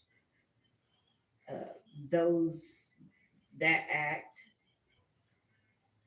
of shooting Miss. Are we talking about things like rival gang type incidents? My understanding of what the court said I is just what want to know acts what the state's position is. that were done to acts of violence done to promote either the Either notoriety or to protect protect. the members of YSL or to promote the dominance of YSL. So the shooting, we believe, by Mr. Winfrey of Lil Wayne's tour bus, which would have been a different one. It's encapsulated in 39 and 40. The shooting of Mr.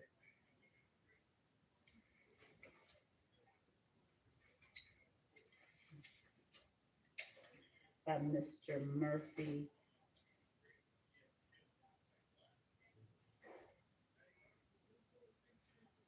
on April the 12th.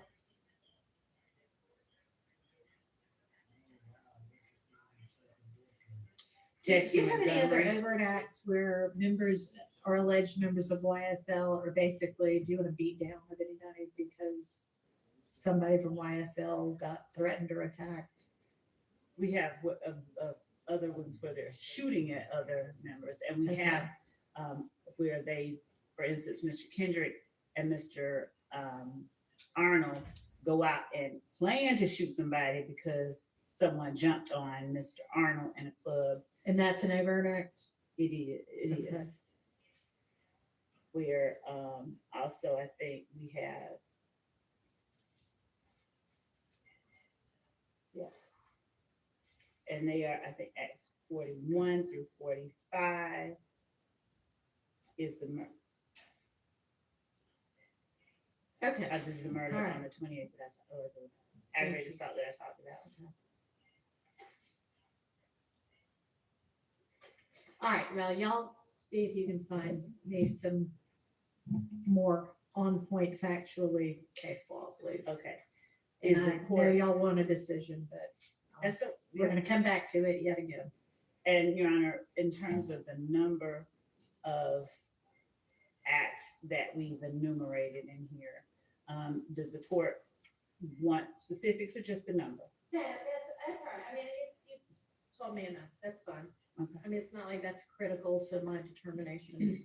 I just was wondering if there were so many that this was something that would really be cumulative, but it doesn't sound like you really have anything that similar to this. And as well, Judge, in terms of judging whether or not something is substantially more prejudicial than probative, it would have to, I think I've said before, we need to tend to sway the jury to convict the defendants on a ground different than something that has been alleged in the indictment. And given the allegations that we've made, we don't believe that this comes near that category of cases or circumstances. As well, Judge, I know the court is aware, but just to put it out there, 403 is, all of these rules of evidence are rules that favor admission. And so 403 is not to be used as been alleged to limit the state's ability to present evidence so much as it is a permissive statute that under very rare circumstances should be used to exclude relevant evidence. And the mere fact that a defendant may feel that, oh, the state has too much evidence against me, is not one of those circumstances that the courts have recognized. So actually do speak about prosecutorial need.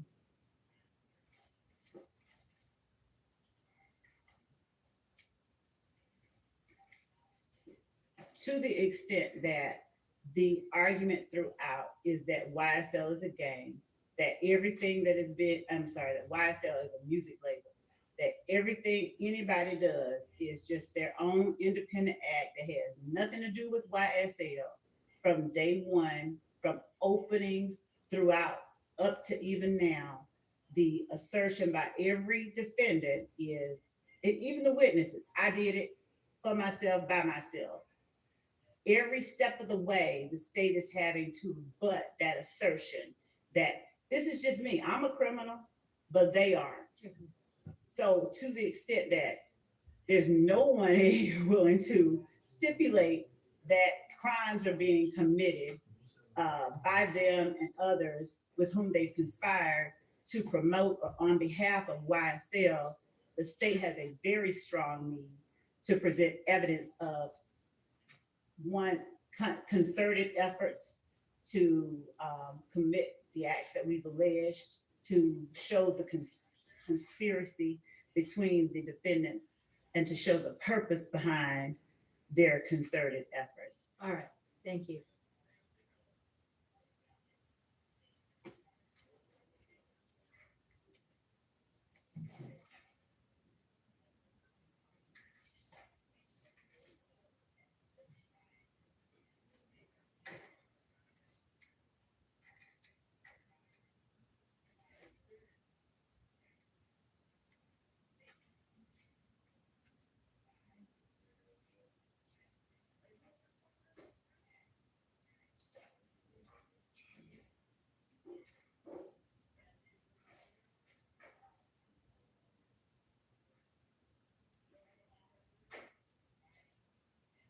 Your Honor, I'm Yes, just looking ma'am. here at some case law on prosecutorial leads, where I have an answer to Your Honor's question, and that was,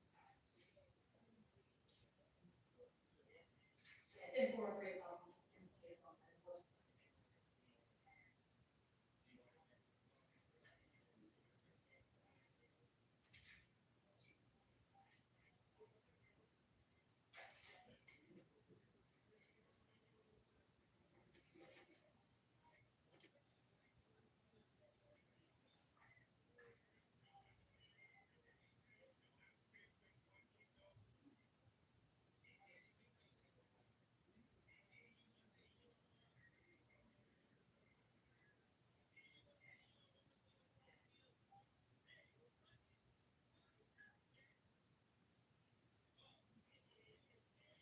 I'm going to keep looking, I'm looking as I'm speaking here. As far as the prosecutorial need, I'm looking at cases where the need is there's no other source for that information, or at least limited sources of that information.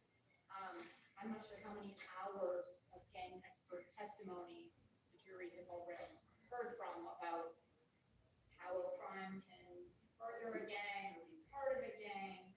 I think the need to that point for on this principle, that there is no need. They've heard about it in depth. They will continue to hear about it. And as I said, I'm trying to look and see if I can get any more case laws specify if we have a level or a test for what you need. All right, thank you.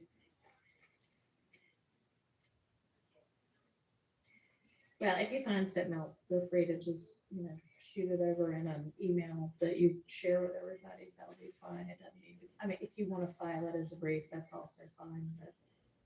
What I've got, just looking at some case notes here, prosecutorial need to induce a prior regulated incident to show. Yes, I'm sorry.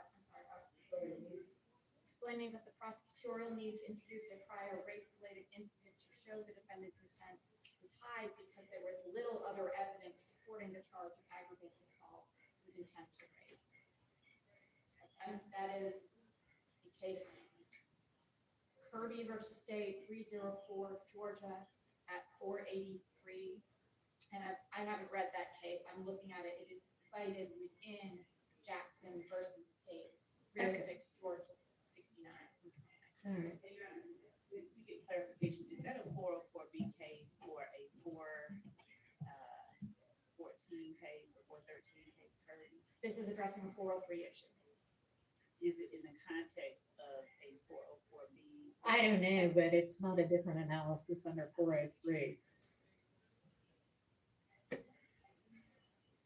As I said, I've not read the full case. It is Yeah, just- I mean, it's fine. I understand the concept.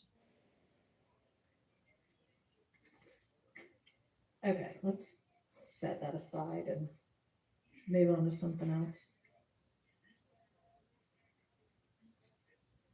So there was I've got some notes of things we were gonna circle back to.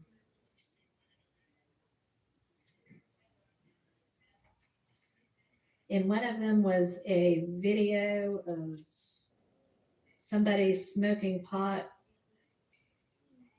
wearing a chain and saying some things. BB maybe and Eppinger, something about robbing Smith. What was that about? I believe that, Mr. Shard, we were supposed to narrow It down was- what video yeah. the state we were going Okay. to admit. I sent that over, a few weeks ago, which ones we intended to use. I'm not sure we've been able to just talk about it in light of the last couple of weeks. Okay, well, these are notes from back when we had that non-jury week, which I feel like has been a while ago now. Yes, it was the week of August 19th, or Yeah, that's what I thought. So and that, I guess that was with regard to counts 27 through 29, maybe, is I think what I wrote down. Yes, Your Honor. So is that a video y'all intend to utilize? We sent over, there are portions of that video we intended to utilize. I believe that the portion that was at issue is not a portion that we need to publish to the jury on. You're not gonna show the jury? Portions of the video. So the video is maybe approximately 5 to 7 minutes, and there's a portion.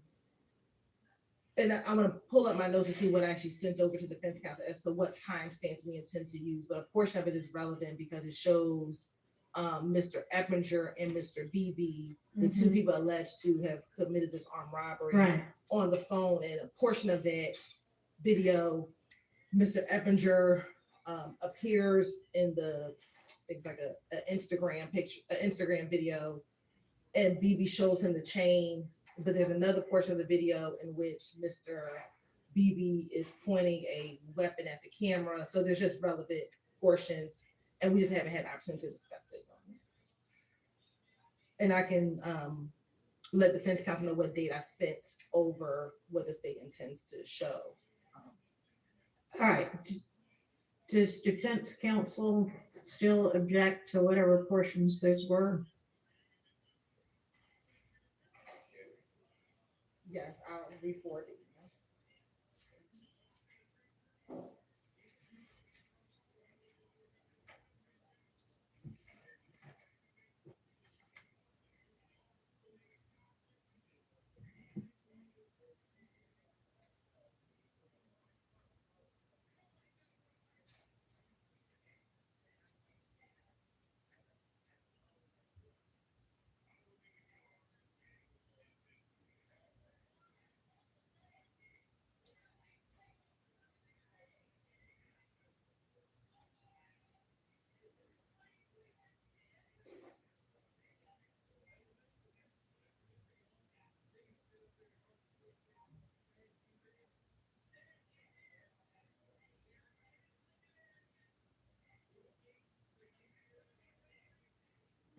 August 23rd at about 1:55.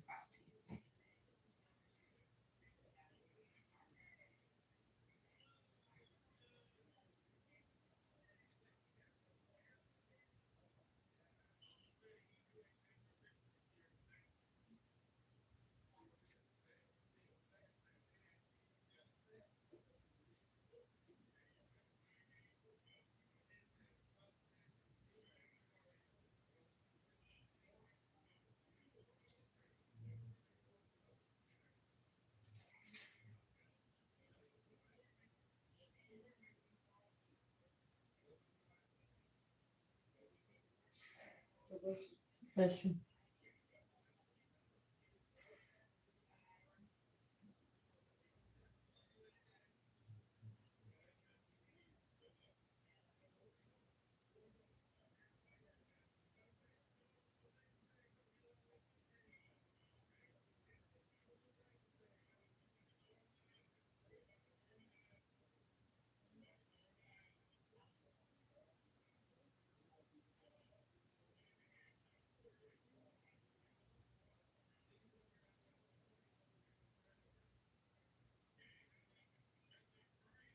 Sent are approximately 5 clips that probably total together about 6 minutes of actual viewing.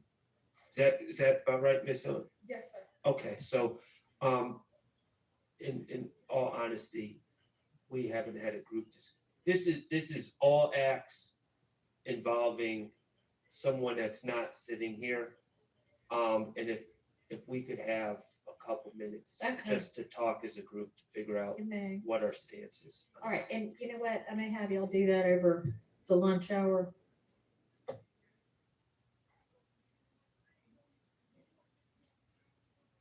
So the next thing I had us circling back on was, and I guess maybe these were from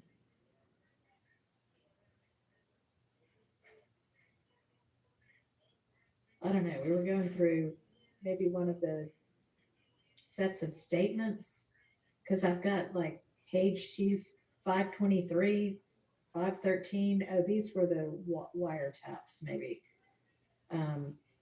Big Nick, Waters Road.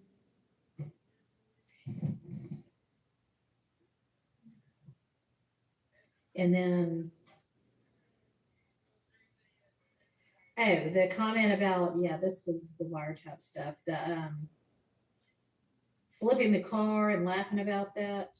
And the state had said y'all were gonna narrow what you wanted to use from that and let us know.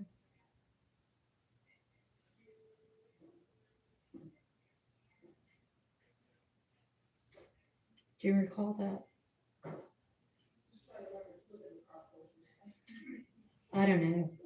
It was there were 2 reference numbers. One of them was 513. One of them was 523. It was on that chart that you gave us, I think.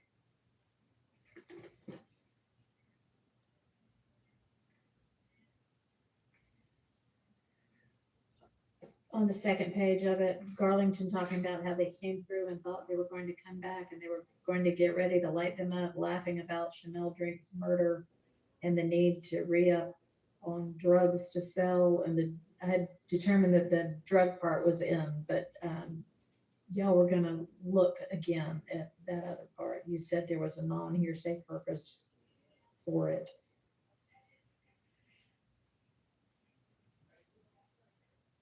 Did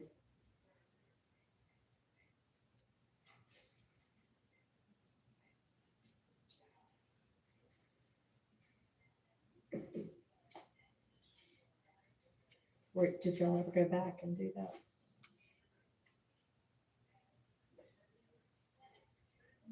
By lunch we can. Okay. We'll be able to have an answer.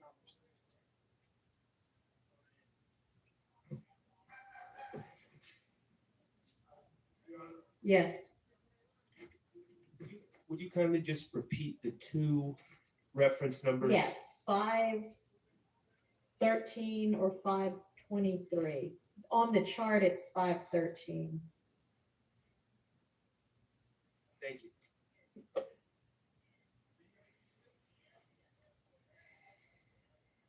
And then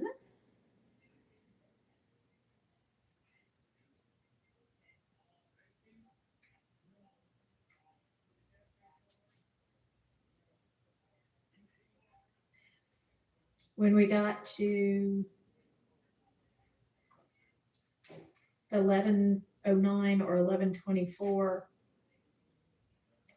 there was an argument that that shouldn't come in against Nichols or Stillwell because they had already been arrested at the time, and somebody was going to provide law on that? And do that fall under the, broader proposition that people sort of touched on earlier regarding whether or not public acts occurring after arrest, could be used to prove the conspiracy itself, which would prove people who've been arrested prior to that being committed? If it did, we'd like to sort of address it. I mean, I think y'all would need to establish that they're still.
Listened to and did re-listen to the part that on the chart is 1974, and I think the other reference was 1999.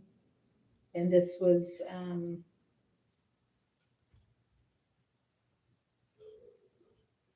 I don't know if the argument was 403 there. Confusion, I think, was the argument. And upon re-listening, I don't find that to be a 403 issue. So that is admissible.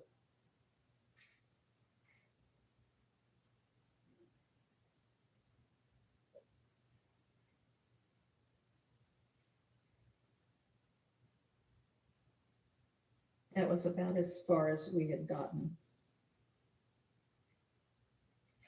And then, of course, we still need to circle back on the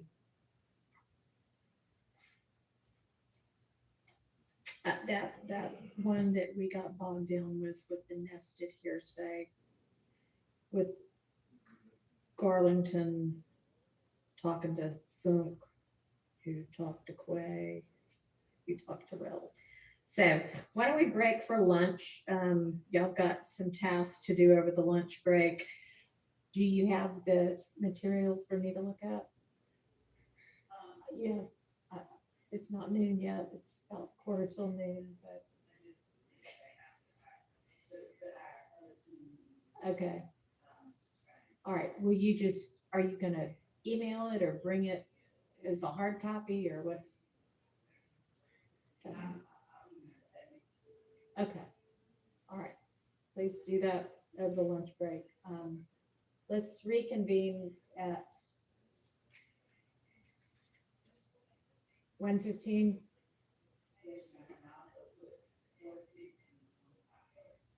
My copy of 460. We never did find.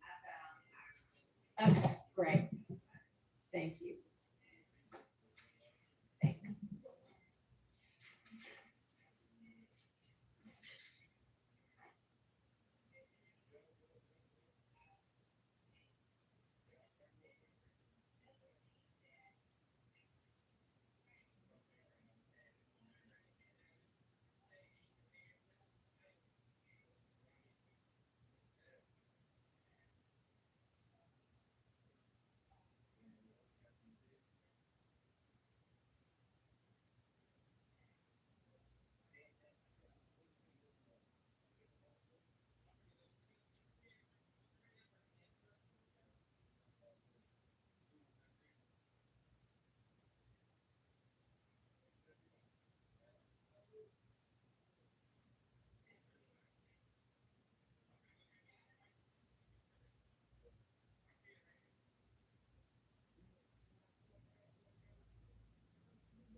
Gotta remember to turn it off again when you leave.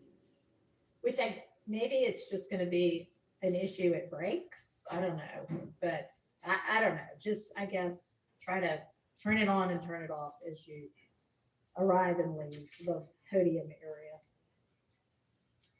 All right, Miss Love, I appreciate you sending electronically the communications between the state and the various attorneys whose clients have pled. However, I think for me, it's just going to be easier if you can print them out and give me a hard copy, and I'll give you until, if you can just have those to me by Monday morning, that'll be fine. But I just think it's just gonna be easier for me that way. And just, and I didn't go through all of them. I started going through them, but make sure that if there were a couple of emails that, and it was like well into the string. So I'm sure if I got to the original email, the attachment would be there, but just make sure I've got the relevant attachment too. Okay, so I'll just deal with all of that after you give it to me in hard copy form on Monday. All right. Did y'all get an opportunity to try to come to any sort of an agreement, if there is any, on those items 451Y through, I think it was 455 or so, and then 460Y?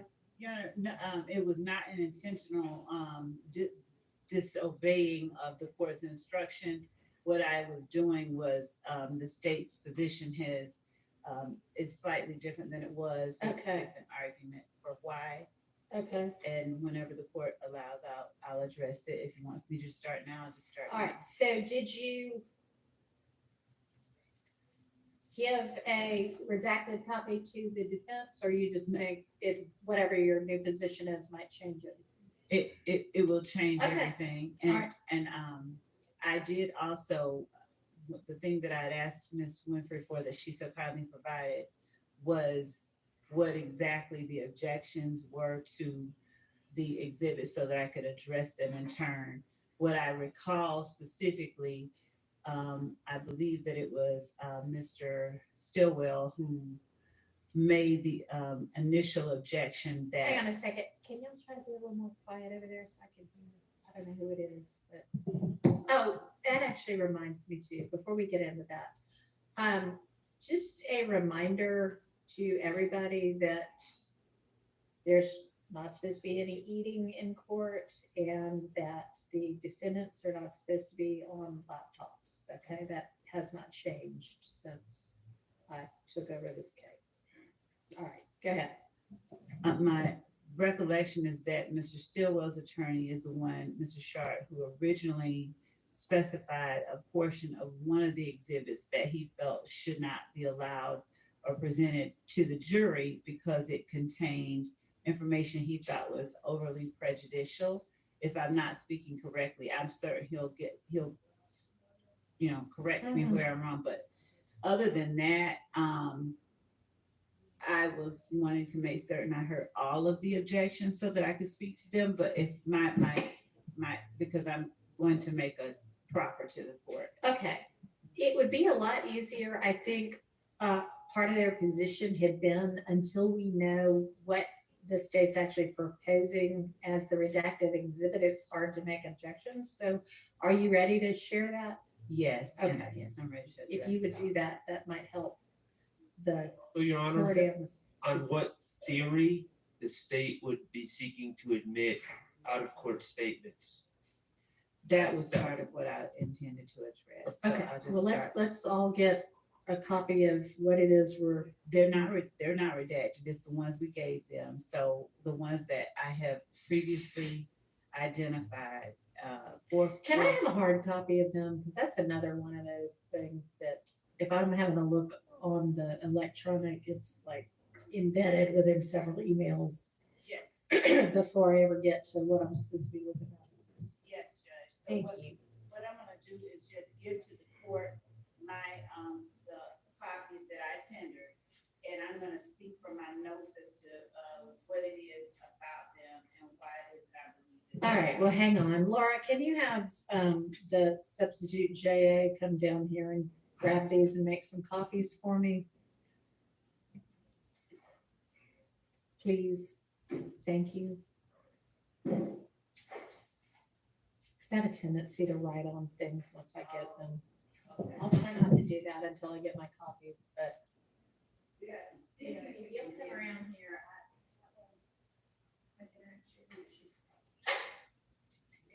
You're welcome. And what, for the record, I have given to your honor, 1AS was the plea agreement that had been tendered at Mr. Sledge's plea. I've also tendered 444 Yankee, which is the document we were referring to that is an exact duplicate of that. 451 Yankee, which was Yeah, I mean, I know what they all are. So 451, 2, 3, 4, 5, and 6 should be, and 6, and then 460. Yes, Your Honor. Okay. Your Honor, would the court permit me to take my seat so that I can read it? Yes, you may. Thank you. Your Honor, starting with Mr. Sledge's testimony, the court and I think everybody else is aware that as we referenced State's Exhibit 1AS or 444, my particular question to him after he started talking about his truth and his ability to tell his truth was using the guidelines if a acknowledgement that you signed. Yeah, I remember. We don't have to like belabor the point. Okay. He picked out several and listed the ones that he said were false, and they were 3, 4, 5, 6, 7, 8, 9, and 16. Right, with the exception of about 4, right? And then he said that he understood none of the sentencing At the time, yeah. acknowledgements at the time. So, Your Honor, under 24-6-607,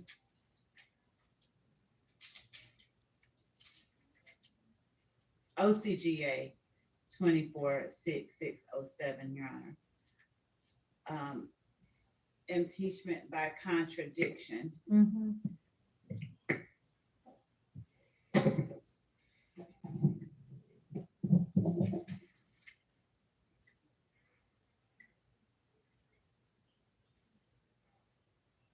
Well, that's not impeachment by contradiction.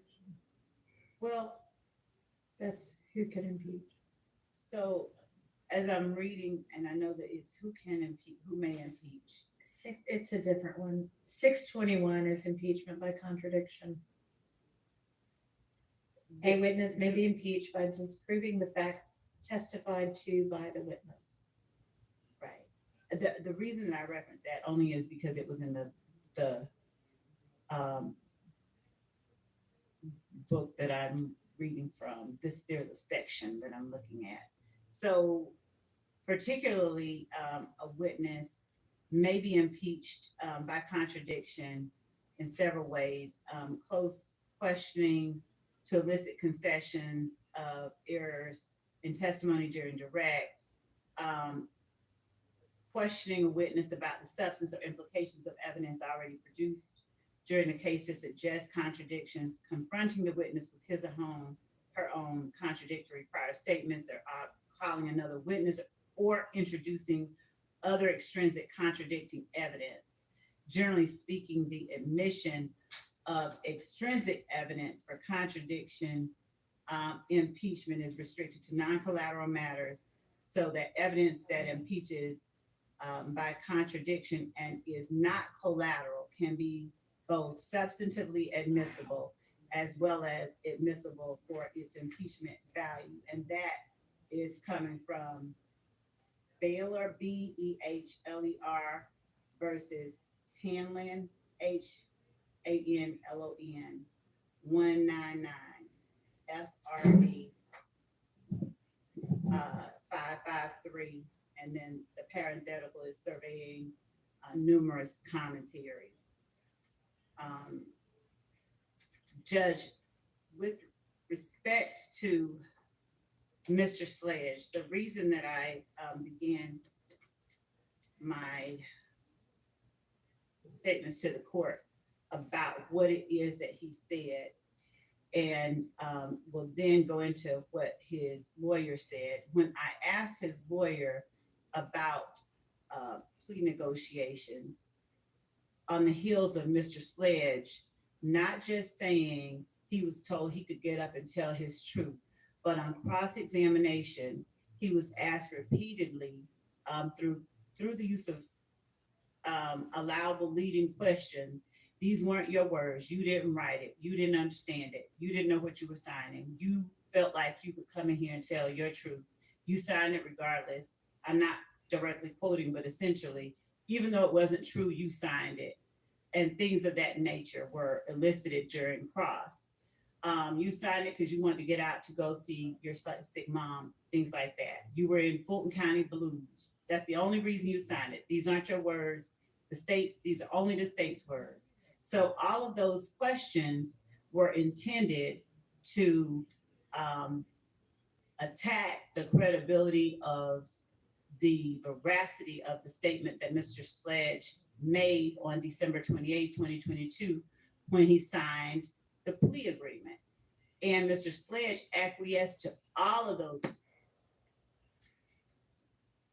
essentially asserting through his sort of obfuscations and running back and pulling back my truth. I don't understand. I don't recall. I don't remember saying that. That isn't true. And his pointing out at the state's request the factual acknowledgments that he now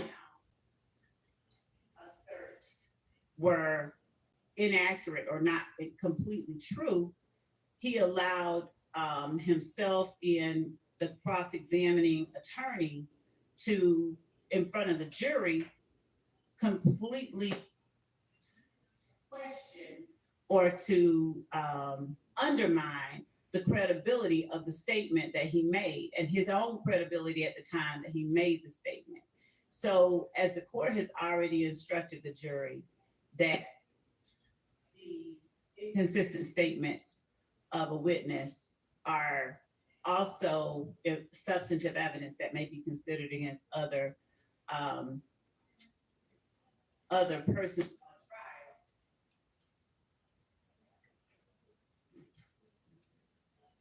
trial. Can the court hear me okay? Yeah. All right. So as the court has already instructed the jury that it can now consider that statement as substantive evidence, what we've seen is an attempt by the defense to destroy the jury's faith in the credibility or veracity of that statement made by Mr. Sledge on December 28, 2022. So when questions were posed to his attorney regarding Mr. Sledge's understanding of those acknowledgments and sentencing agreements, on the one hand, after he made clear that though he's a friend of both sides, he's a defense attorney through and through, Mr.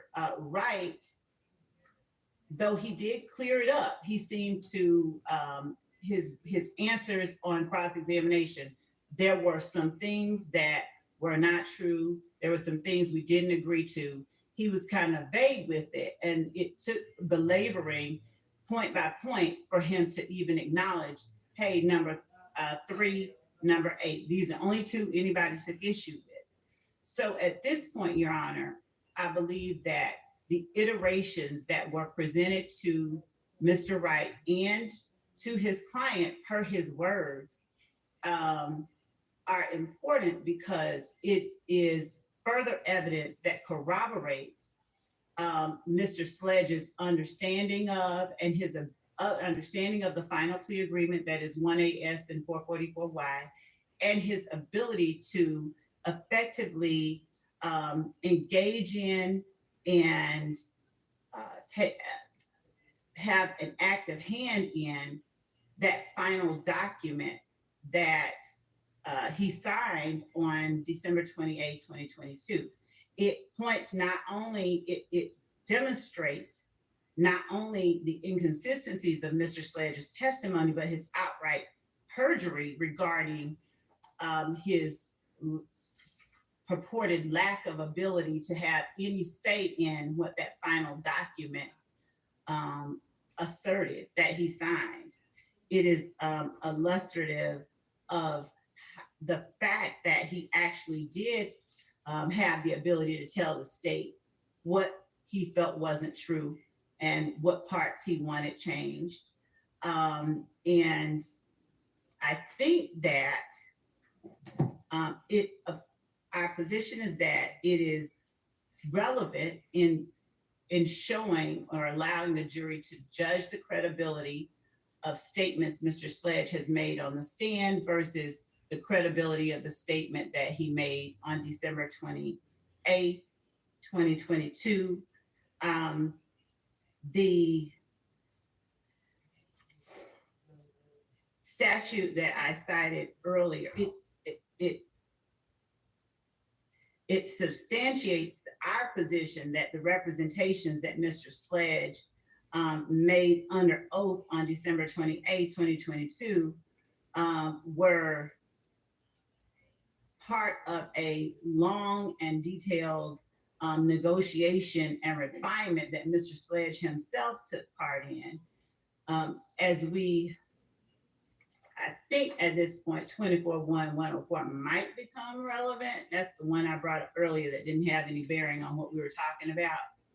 But in as much as 24-1-104 speaks to the code section not limiting the right of a party to introduce before the jury evidence relevant to weight or credibility, we believe that this particular evidence allows the jury, it is pertinent evidence that they should be allowed to see, to understand fully what was put before Mr. Sledge, what he did dispute, what he did not dispute, and what he, so that they can compare it with what he finally agreed to and make a better determination about the truth of the statements he made on December 28, 2022.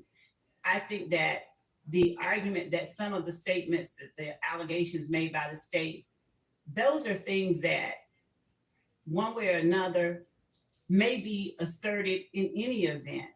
For instance, they caught nut down bad is a statement that we know is going to come out either through the person that said it, the person that relayed to law enforcement that they said it, or in his statement to police if he lies on the stand.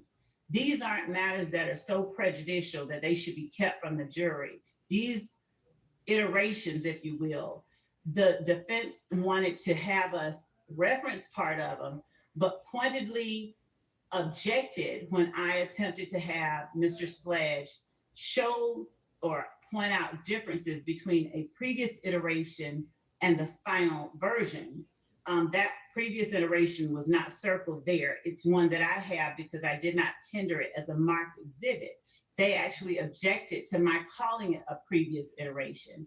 And I think in attempting to keep from the jury, not just the previous iteration, but the number of them and the changes that were made and requested, and the changes that were not requested, as is reflected in 460Y, we're keeping from the jury very relevant, pertinent evidence that in no way substantially prejudices either defendant through its admission. So I believe that an instruction that these are assertions made by the state, essentially questions that they ask the witness, then defendant, are these true? I initial them if they aren't, tell me what changes need to be made, and that they are not to consider as true from this witness or as statements by this witness, anything that doesn't appear on state's 444Y, and that they should look at state's exhibit 460Y as substantive evidence of the defendant through his representative of what he was calling true and not true at the time that the state presented him the iteration that came just before it. So it allows them to put in context Mr. Sledge's factual acknowledgments and sentencing understandings that he signed. I'm gonna get copies and then I'll add these. Yes, Your Honor. All right, so. This one, oh, batteries, thank you.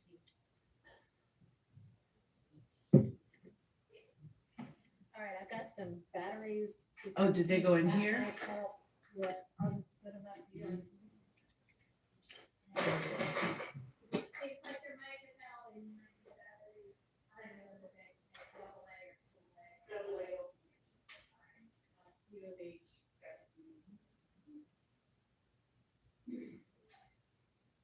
I'm just gonna set those right there.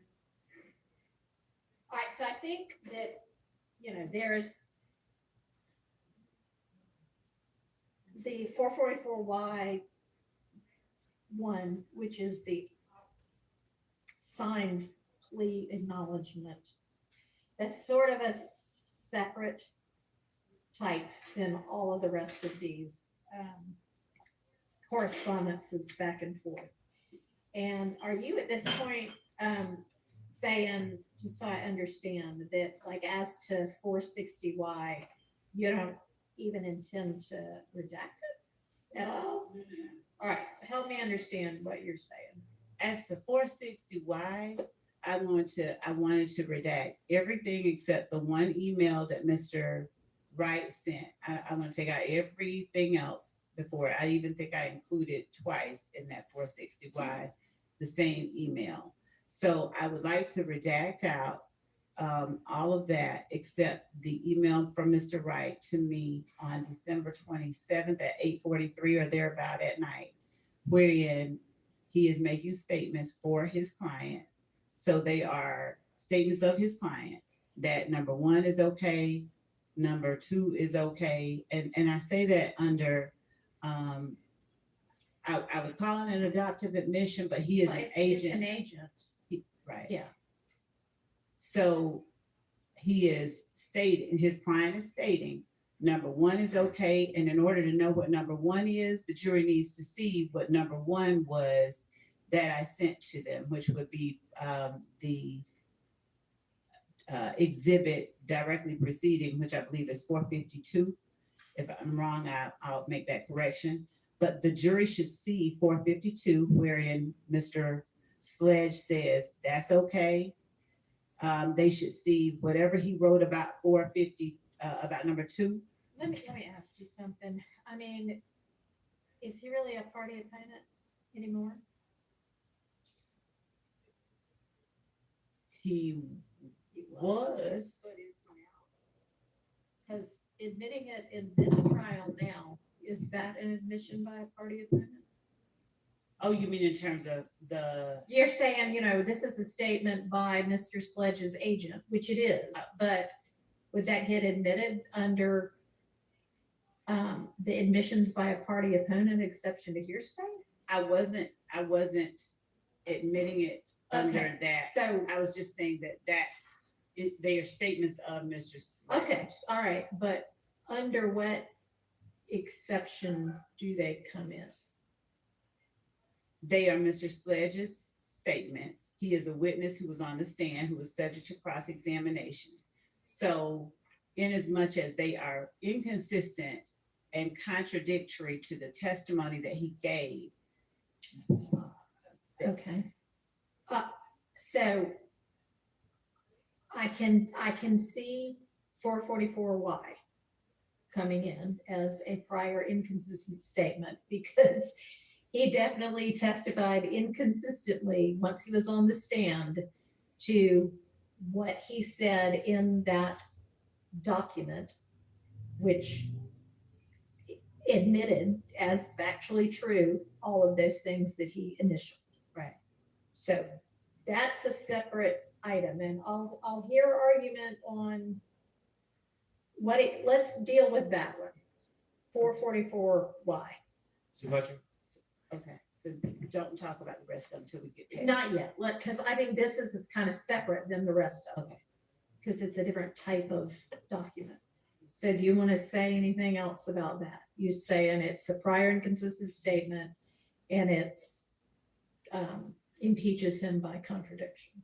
Yes, and it corroborates the state's position and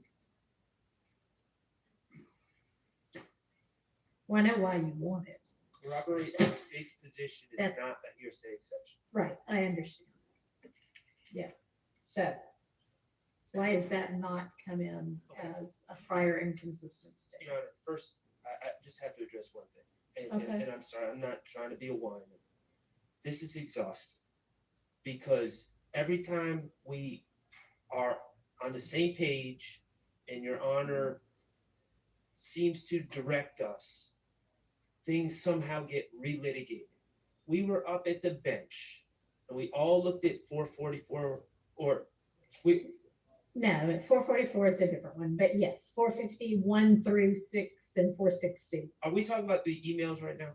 Or are we talking? No, what I wanted to talk about right now is the actual final plea Okay, acknowledgement. so I'll address that. Okay, We all talked about this and we determined what would be admissible as prior inconsistent statements. And the state was allowed to read and confront, and he acknowledged that he signed. So he never said he didn't sign those things. He explained it.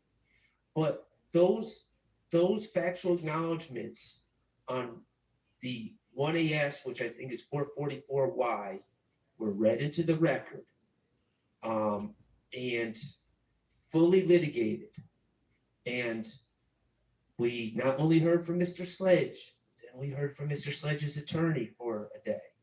And the whole process of how everything happened was covered ad nauseum. I think the jury gets it. And there's nothing that I would understand to be gained by admitting the paper copy of what was testified to and discussed over a week with, this gentleman and his lawyer on the stand, however many days it was, that hasn't already been covered. Additionally, Your Honor, of course, my stance would be, if it were to be admitted, it would not go back to the jury because it would be continuing witness. It would be, signed statements, written statements, and the idea that somehow, well, that deals more with the prior versions, but yeah, let's you not know, get to that. yeah, I won't get to that yet, but we've discussed this, and now we're back to arguing about it again. I don't actually know that we discussed 444Y 1AS. Well, the state sought to admit it at one point, is my recollection, and you instructed the state to ask about the ones he was denying, and they confronted him and they said, "This is what you're denying, factual acknowledgement." I'm using an example. 3, and then it was read, and then it was discussed, and then we went from one to the other to the other. The state was certainly not rushed in their examination of Mr. Sledge. So all this has been covered. There's no need to admit the document into evidence at this time. And it's cumulative, but also it should never go back to the jury to begin with. So I don't even know what purpose it would serve at this point. Well, we can deal with that later, what goes and what doesn't go and what's subject to a continuing witness objection. But it's definitely a prior inconsistent statement. Y'all were given an opportunity to cross him on it. He was given an opportunity to explain it. It can come in as extrinsic evidence. Well, okay. It's pretty clear law. I think. Well, the other thing is, I don't know if he denied. The other thing is he didn't deny adopting. He said, and he gave an explanation. I know. Right, but I don't believe that lays the foundation for a prior inconsistent statement him saying, oh, I did sign this, and this is why I signed it. Okay. And then, you know, so Well, the statements on the document say every bit of this is true, and I acknowledge every bit of this. And he testified inconsistently to that with regard to the majority of it. he did, but he never said at the time he didn't acknowledge it to be true. I think he did. Okay, so to me, you know, I don't know if the entirety of it or just the parts that he denies are admissible, but I mean, does it really matter It if, does. you know, 1, 2, and 14 through 15 come in? I'd have to really look at it, and this is, you know, the state has not given us a proposed redaction, but Why, I don't, do you propose to redact that at all? No, and just as a Well- point of clarification, on the first day of direct examination, he specifically said that one was not true. He said that on the second day, he came back and said yes, but the first day he said no. it's interesting that Ms. Love says that, because when she actually was examining him, she misspoke and said that he adopted number 1. So now she's saying he denied. Yes, I believe that if we're going to admit them, if the state's not willing to redact it, then it should not come in. All right, so What is it that they're proposing that we redact? It's, the parts that he didn't testify inconsistently with. So I believe that the document as a whole serves to rebut it's a contradiction. The document as a whole is a contradiction, impeachment by contradiction. It serves the other, the 3 things that he said he admitted, 10, 11, and 12. I'm sorry, 5, 10, 11, 12, 14, and 15. Provide context to the types of admissions that he was willing to make. It provides context. All right, well, didn't they watch a video of you reading out Not just the parts that he said were inconsistent? Yes, just the parts that he said were inconsistent. And I believe that the document as a whole is evidence, powerful evidence of what the document contains, of the statements that he makes in the documents. I think it's evidence. The fact that he signed, the fact that the document exists, the fact that they can see what it is that he was looking at, and compare it with what it is he is saying on the stand, allows them to further assess his credibility. It corroborates what they saw. It corroborates his understanding of what it is that he was signing. All right, if we're talking about is it an exception that permits its admission, it being corroborative doesn't get you over that line. So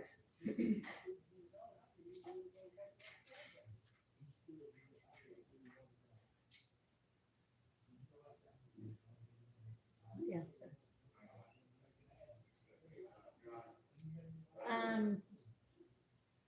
Yeah. Now it may be that what you mean to say is that the entirety of the document needs to come in because that's the only way they can understand it. Is that what you're saying? Yes, and I'm sorry for not doing it as well as the court did. When I say context, yes, it is the only way that the jury can fully understand the document and what was before Mr. Sledge at the time that he signed it.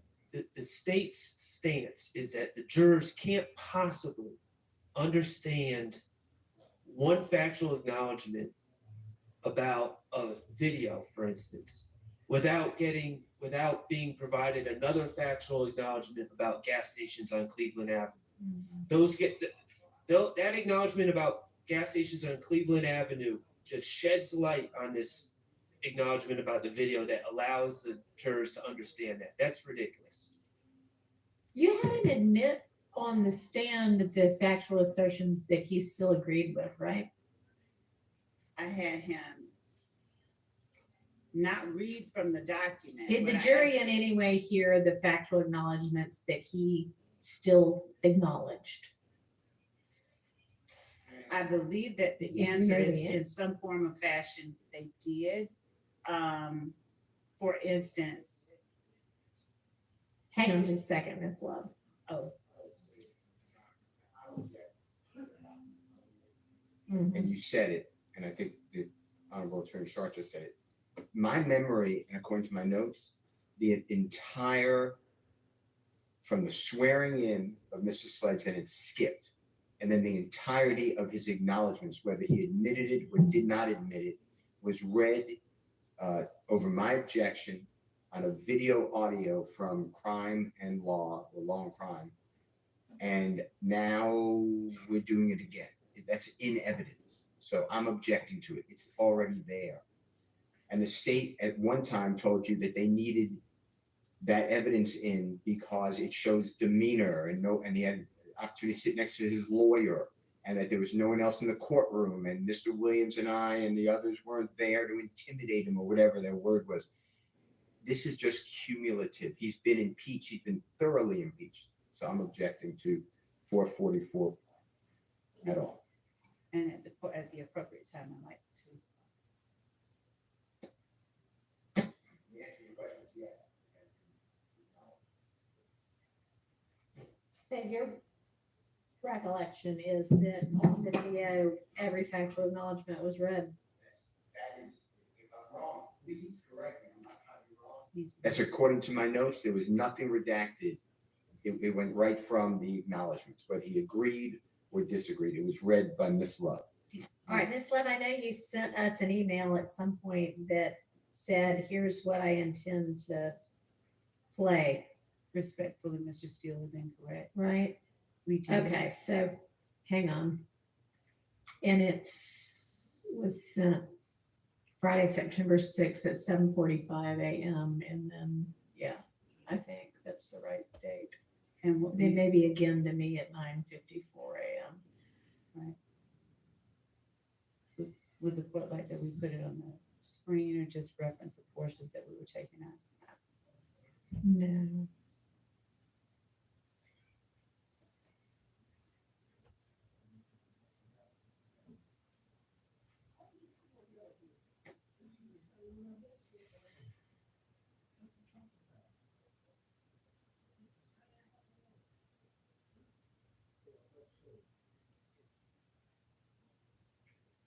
Oh, yeah, no, you didn't play the ones that he said were true.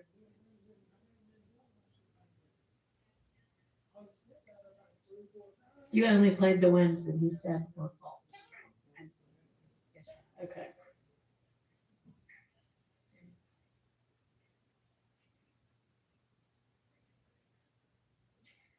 Okay, so, and that when the court feels inappropriate, I just had a couple of more words to say in response to Mr. Sharp's response about 444 and impeachment by contradiction and the amount of time spent on it. all right, I'm not concerned with the amount of time spent on it. Okay. So the ones that are prior inconsistent statements are the ones that he said were false.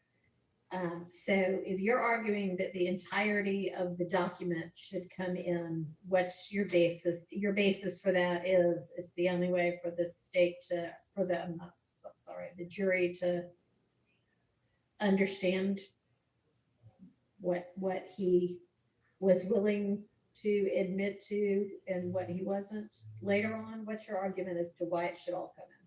So, Your Honor, reading from Morgan versus Covington, 648 F 3rd, 172, Third Circuit is a 2011 case. The doctrine of, and this is quoted, this is cited from there. The doctrine of impeachment by contradiction serves as a means of policing a witness's obligation to speak the truth in response to proper questions, and permits courts to admit extrinsic evidence that specific testimony is false, of course, because other evidence contradicts it. Other inadmissible evidence is admissible as rebuttal evidence where counsel opens the door to such evidence on direct or cross-examination. The doctrine of curative admissibility relates strongly to impeachment by contradiction. I won't get all into all of that, but when on cross-examination, Appreciate it. All right, I'm gonna give you your Did you get that? documents back. Thank you, Ms. Hilton's coming. None of these are the, yeah, okay.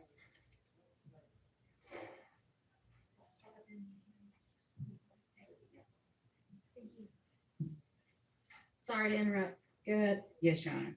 So we're not just talking about, if we were only talking about inconsistent statements, then that would limit us to a portion of it. But here on cross-examination, the entirety of the cross-examination was intended to present to the jury the impression that the statement itself was not knowingly or willingly or voluntarily agreed to. And in fact, even though the court sustained the objection to the question, I believe Mr. Sharp said it, or I'm sorry, forgive me, Mr. Sharp, Mr. Weinstein said it when he said, when the state put these words in your client's mouth. So the point of it is, when on cross-examination, whether it's effective or not, when the effort is, and the witness has allowed it to happen,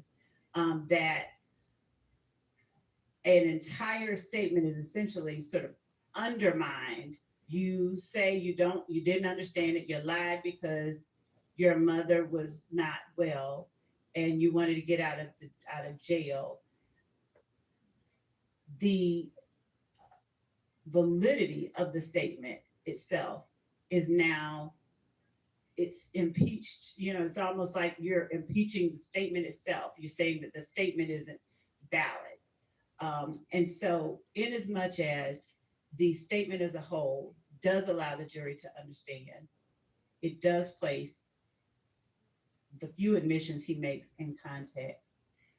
We'd ask that it be admitted as not just a prior inconsistent statement, but as impeachment by contradiction. Your Honor, there's no contradiction. He said that the state presented me a form that they wrote on their letterhead and asked me to initial it, and I did. And that's exactly what the form is. It's a form that they wrote on their letterhead that they asked him to initial, and he did. So there's no contradiction. The document doesn't contradict anything he testified to. Now,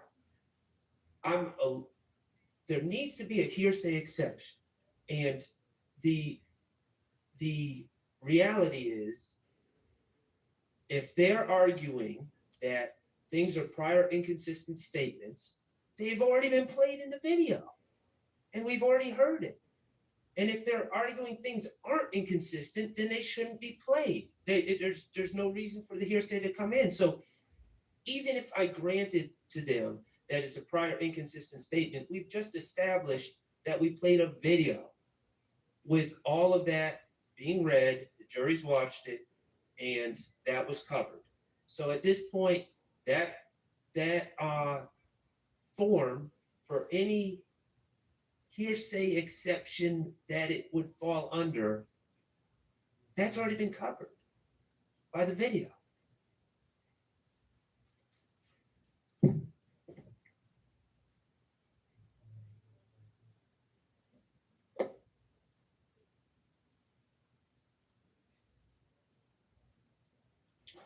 All right, I'm gonna rule on this one that the portions that he disavowed on the stand may come in as extrinsic evidence of the prior inconsistent statement. We'll deal later with whether they actually go out as continuing witness or not. And for the record, which ones are those? So I think that would be, if everybody has it in front of them,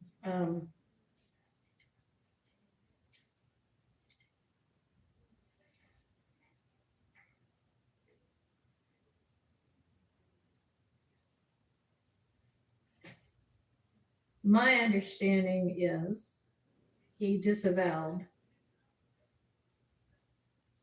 3, or at least portions thereof, 3, 4, 5, 6. These are all under 4, under, factual acknowledgements.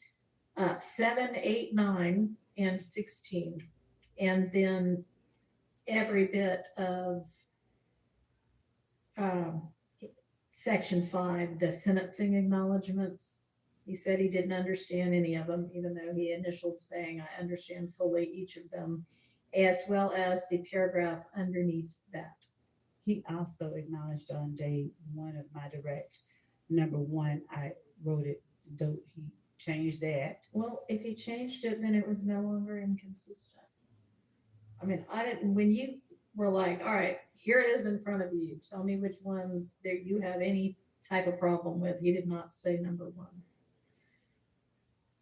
So he done, I made my ruling. All right, so that's that one. That is, and I don't know whether you're gonna tender 444Y. That would make more sense. You've established that it's the same as 1AS. I did. Okay. When, I'm listening.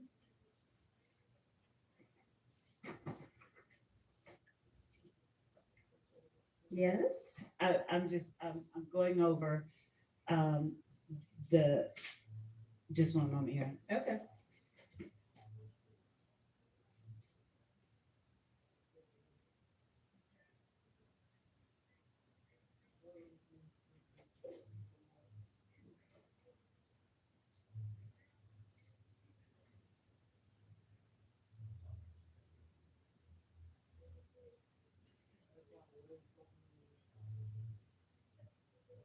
Yes, Your Honor, that is, we understand the court's ruling with respect to 444Y. All right.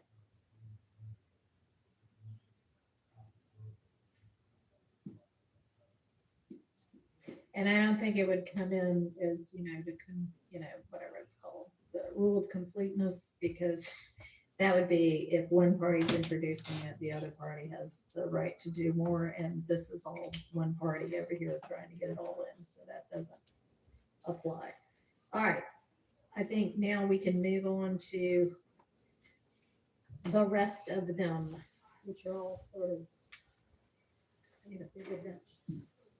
the same thing.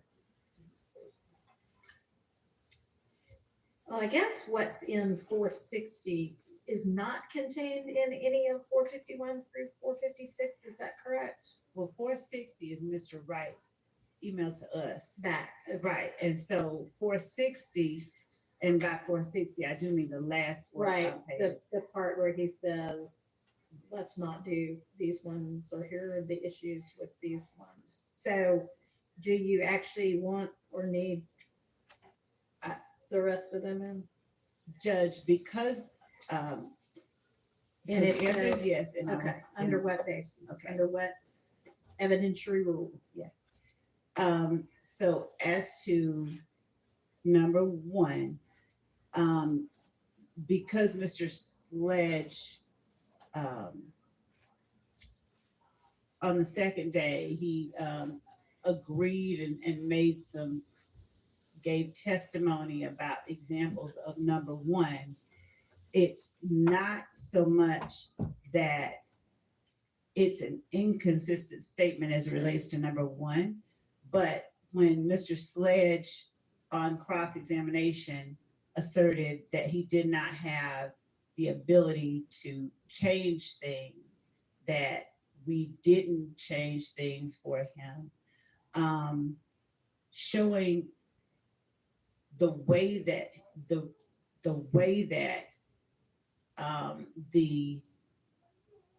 recommended changes were presented to the state.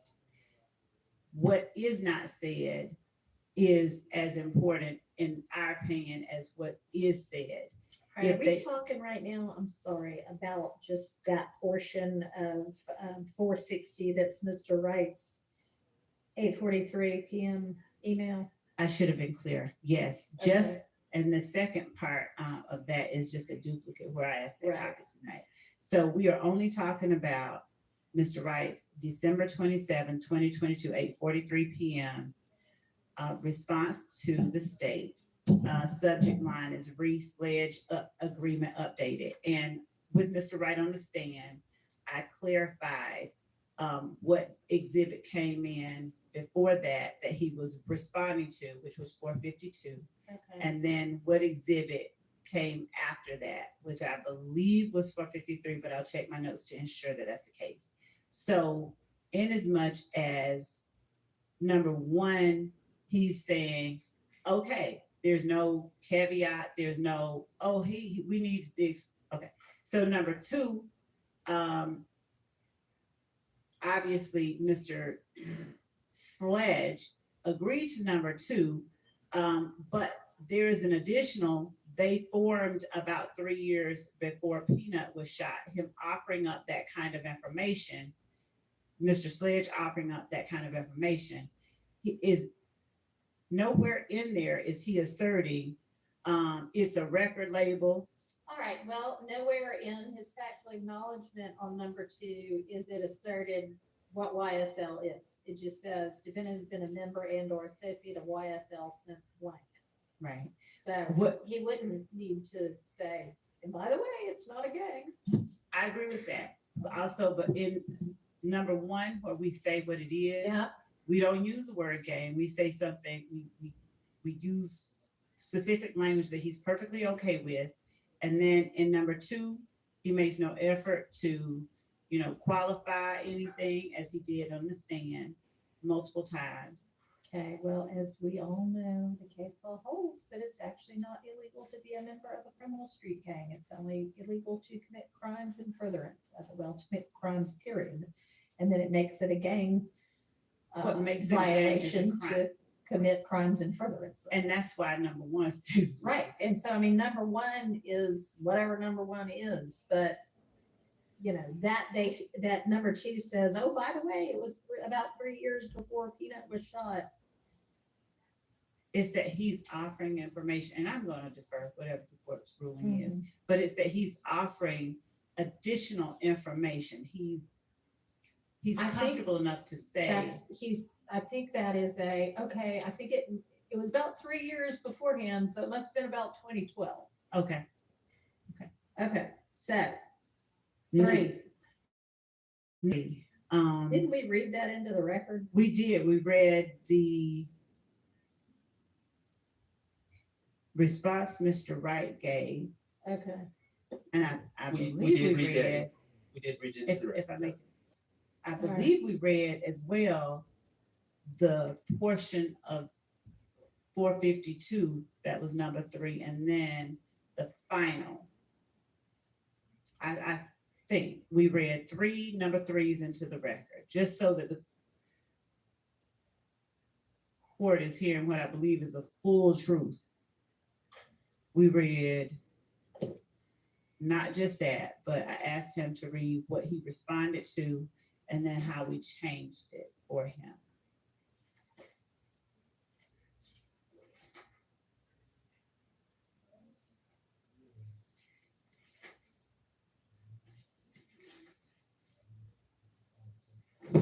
We read at least the final version of number 3. We many, did. many times.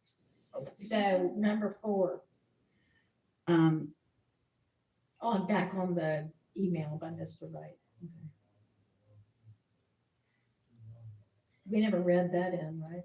So I'll number remind- 4, I'll remind We did the not. court that we approached about number 4. There were obvious problems with number 4 that were inadmissible. We were told to stay away from number 4. The state was told away from number 4, told to stay away from number 4 for obvious reasons. There's all sorts of speculation in there. And now, after being told to stay away from it, and we were told to stay away from it, and we did not address it during cross-examination. Now, after witnesses have testified, the state's seeking to admit a document that has number 4 in it. And it's just, I mean, I don't know what we're doing. Your Honor, Number Yeah. 5 is not even relevant, right? Your Honor, if I may just circle back briefly, as it relates to number 4, there was an objection to it. We followed the court's instruction. We did not ask him about it. And when the issue that I have with number 4 not being addressed here is more importantly, I don't know how an assertion that the witness did not adopt is prejudicial when he is not, he denies it and we change it and we take it out, that he was planning, he had personal knowledge that they were planning. That is powerful because it is a material fact that He doesn't Denied. have personal knowledge That's that they ex- were planning it. Judge, that's the point that I'm making, that he says, I did not know that. The fact that something that, Even saying I did not know that is sort of like, or that's not it true. was true, but I didn't know it. No, he's saying that's not true.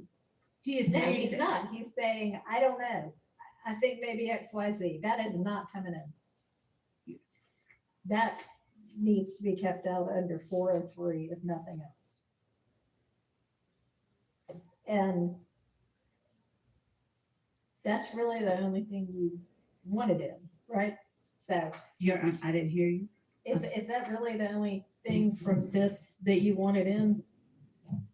When you say this, you mean From this being this part, the 8:43 p.m. email from Mr. Wright that is Oh. included within 460Y. I didn't even the language of what he says, I didn't even need to have that in. I mean, I understand why that would be considered, and I understand the court's position there, why it would look like something was pre-planned. The reason that I was asking or seeking to have the assertion in is just to show that he says no to it. We could take out all of number 4 under Mr. Wright's email and just say, no, I don't, just, he denied it. Well, we can't make it say something. it No, doesn't not say. put the word no. He Even that.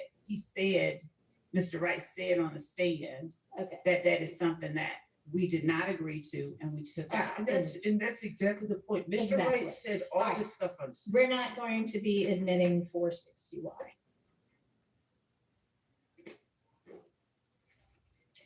And that leaves 451 through 456. And those kind of, what would be the theory under which those would come in? It, Your Honor, provides, it contradicts Mr. Sledge's testimony when I presented him with a prior iteration, that there was an objection to it being called a prior iteration. And I asked him to show me things that were different. It contradicts his testimony that he saw prior iterations and was allowed to make changes to the prior iterations. He said on cross, the first time he ever saw that plea agreement, it might have been the first time that he saw. Well, that was the first time he saw that plea agreement because all of these were prior versions. And when I asked him, did he see any prior versions? My recollection is that he denied. I don't remember that. I think he said the back and forth between us in the state was up to my lawyer.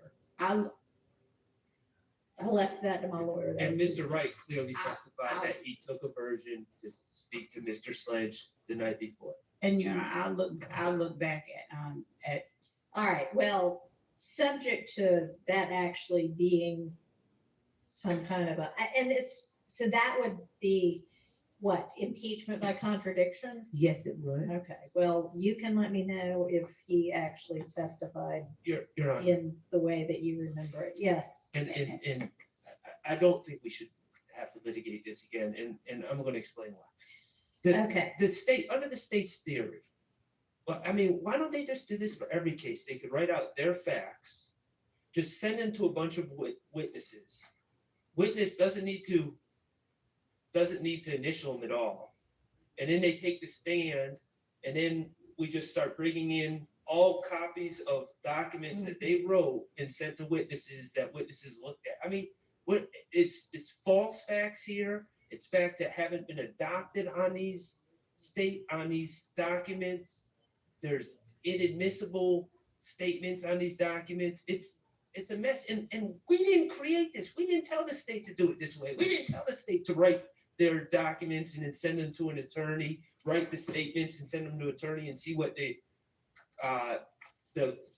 co-defendant says or the witness says. We didn't tell them to do it this way. They created this problem.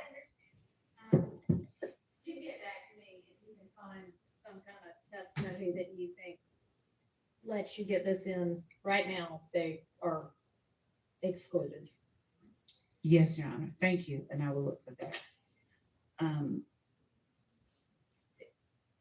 Yes. I can't say with certainty, but I'm just gonna ask if there is also a case which I, in my mind, the recesses of it, believe that it may address, specifically like Okay, well. iterations. Sure. Okay, thanks.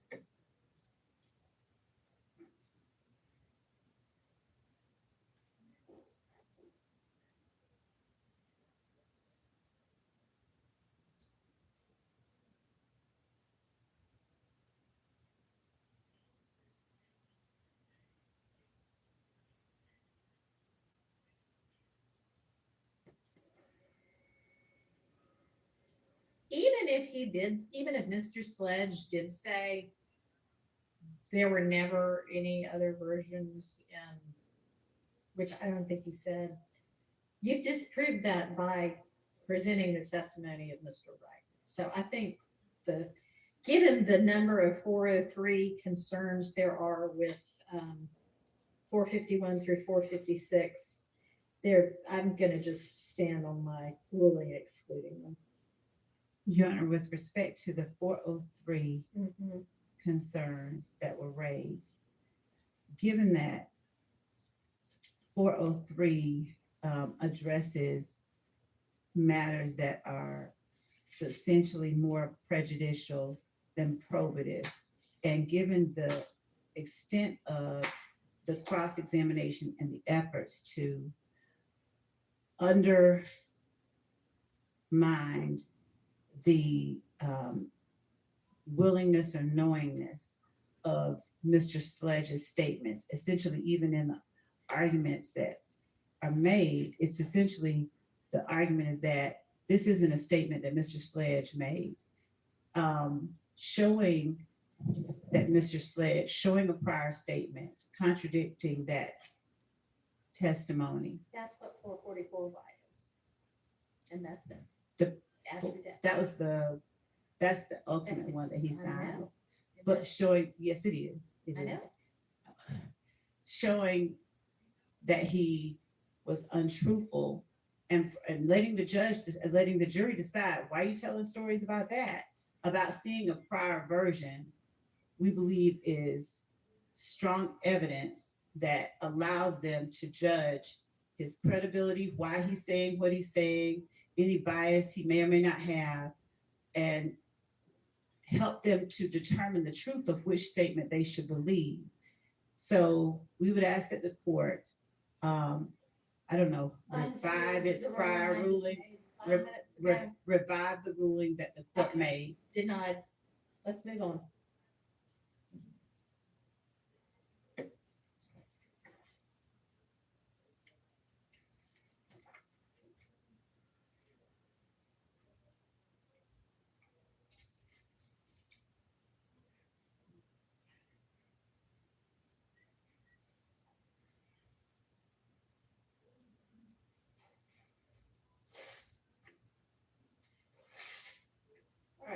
all tasked with over the lunch period? Your Honor, we reviewed the proposed segments of those videos that showed Mr. Beebe and Mr. Eppinger referring to and they weren't referring to it, but it's clearly involving the armed robbery that they're charged with that's listed as an overt act. I can say on behalf of myself and Mr. Steele, we have objections. I think Mr. Steele was going to articulate them All right, to those segments. okay, I think.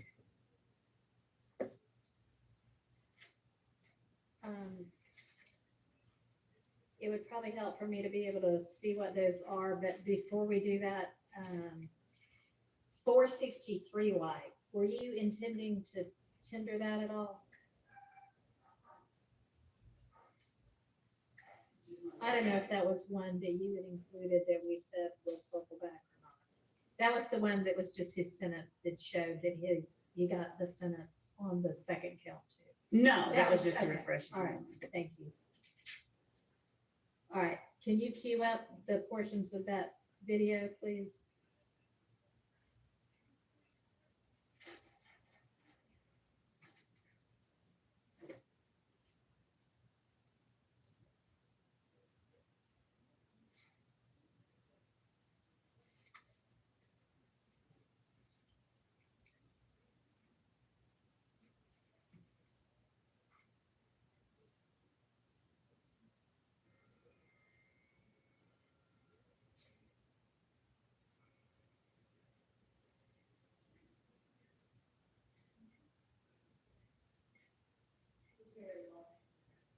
Hmm.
Together that, just the portions of that guilty plea. So if we're going to be just showing portions of various videos and things, if y'all could do that for those as well, that moved things along much more quickly. Thank you, Judge. We will after we Great. work it out. Decide, okay.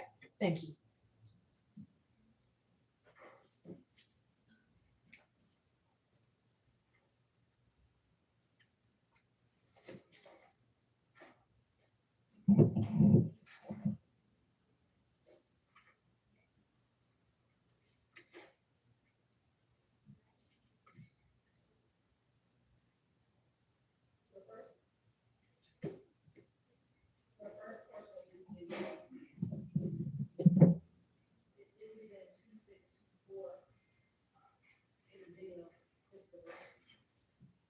Ante BB, and it'll be Christian Eppinger. This is after the armed robbery that both are alleged to have committed. Mr. Beebe has recently or did plead to the charges in this indictment regarding this armed robbery.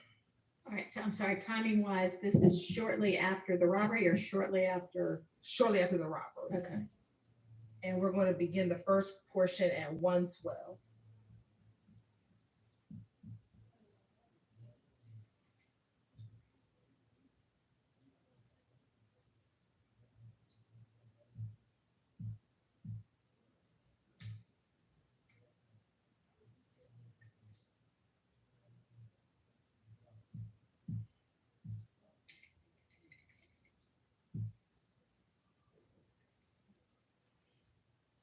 And it's about 3 seconds around from 1:12 to 1:15. What's going on, man? What's up, son? And you're as you see, or if you see there, when Christian Eppinger gets onto the call, he throws up the what we have alleged is the YSL sign, and then Durante do it back towards him. Okay. The next portion around is 2 minutes and 45 seconds to 2 minutes and 52 seconds.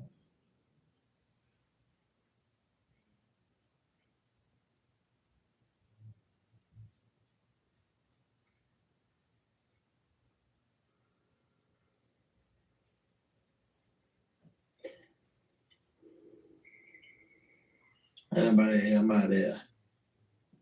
I slept. Can you get rid of that box by chance?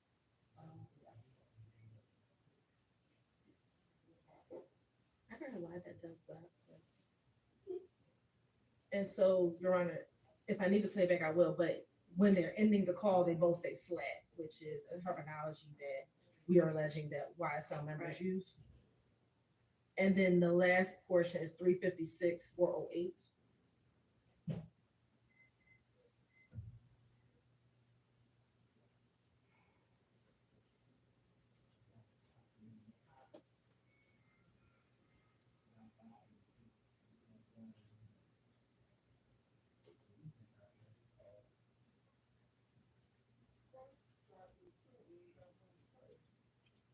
I mean, but they hit them up. They yell on my artist man. They give me, I done built me a business up. And it ends there. Just a few things. The clothing that he is wearing around, I believe this is OTS or on the slime clothing that he is wearing. This is also his public page. And so immediately after this call, he then points a gun at and towards the camera. Again, going towards the state's theory that members of YSL operate with violence and using guns to show their threat, their notoriety, and given everything that has happened in the video, those relevant portions. Those are, for this video, the 3 portions. Ms. Hilton, excuse me. Can you not hear? I didn't quite follow the first thing she said. Something about what was on the clothing. We believe that this is clothing that we've seen on other YSL members. It's either OTS or on the slime clothing.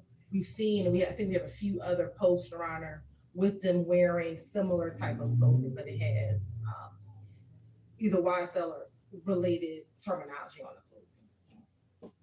All right, and on what piece of clothing and stuff? On his, I believe, the headpiece as well as the short. All right, can you show me that last portion again? Yes, Your Honor.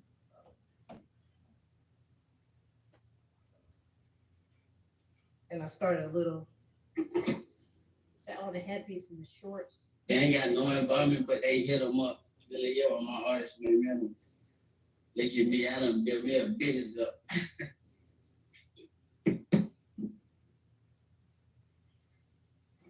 And what does he say? Built me a business up. I heard that part. What does he say before that? Is this just to show the clothing No, the clothing and the pointing of the gun. and at pointing the- of the gun and saying, They hit a month. Really, yo, my artist, man, they give me, I done built me a business up. I think he's rapping a lyric to a song, but he says he hits them up, and I'll have to go back and look at the other portion of the language. Your Honor, procedurally, are you wanting us to argue these one at a time, I or? think, yeah, that'll be this set, not like, well, not necessarily one portion at a time, but like this will be, I'll hear the argument as to this. So I guess there's the beginning where they're throwing signs, the end where they're signing off with the language, and then the middle, the end of their call, and then the end of his post where he is wearing particular clothing, pointing a gun and saying something indiscernible other than that he's going to build the business up. But maybe you can let me know what he's saying. But if what he's saying doesn't matter, then I have, okay. All right. I have reason to believe that he's singing a popular Okay. line from a song that All right. does not involve anyone in this room. Okay. So is this line of, what's the line of clothing? Is it like a line of clothing you can buy in stores? I don't know if you can buy it. One member of YSL, Miles Farley, who is purportedly a clothing designer. He creates Okay. some of the clothing. That is I not, don't know if this is that, that's but not his clothing line. but the clothing says, and I have another picture, because I believe this is from all the same line. Okay, but I mean, if this is something he's wearing and you want it in to show that he's a gang member. And the clothing says, and I want to back up, we believe it says slat on the clothing, on the shorts.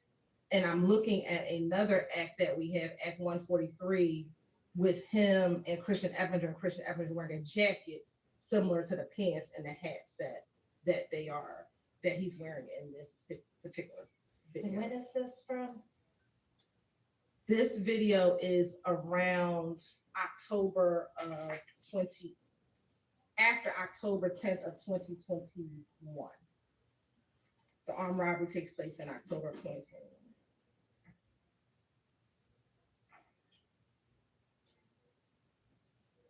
All right, and tell me why y'all are offering this.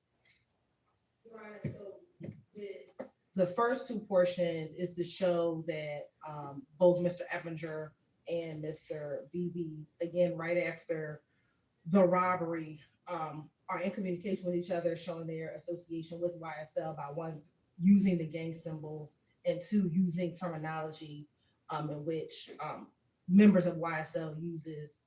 And then the last portion of the video, which is when he places the gun inside of the video, Your Honor. Again, this is a public posting of Mr. Beebe. And it shows again that members of YSL uses this gun for no reason, comes into this video at the end. There's nothing,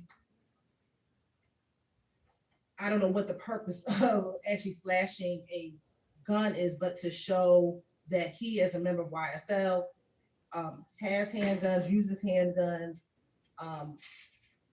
especially coming after an armed robbery, which we allege. All right, and the armed robbery was what, like October 12th or something? October like 12th of that? And then 2020. when is this video posted?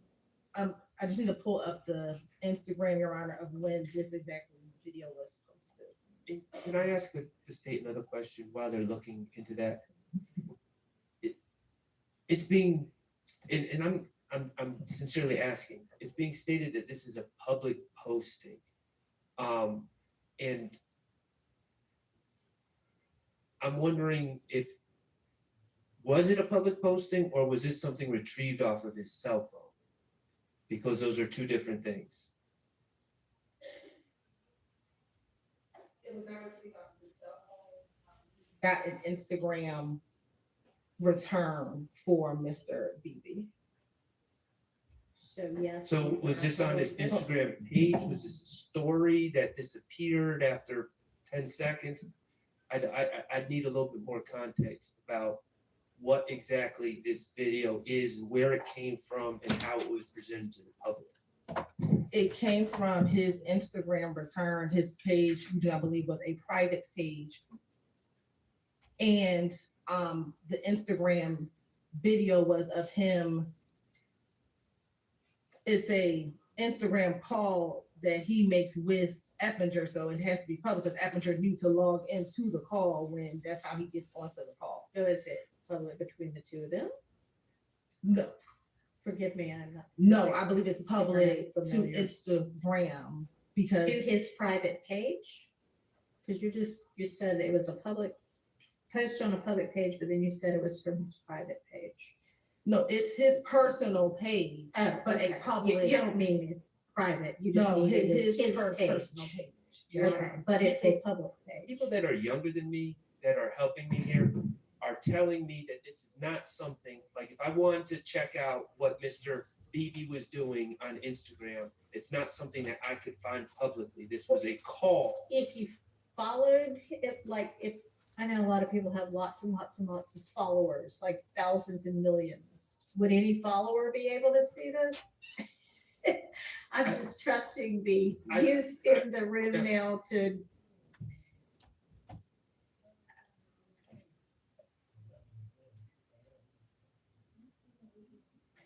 I can Google it.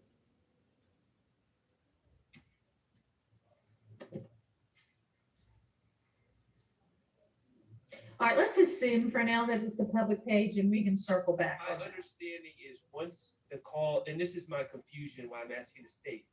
Okay, I'm using call, but Once it's not the- technically a call. Okay, but once the interaction is done, it is not saved.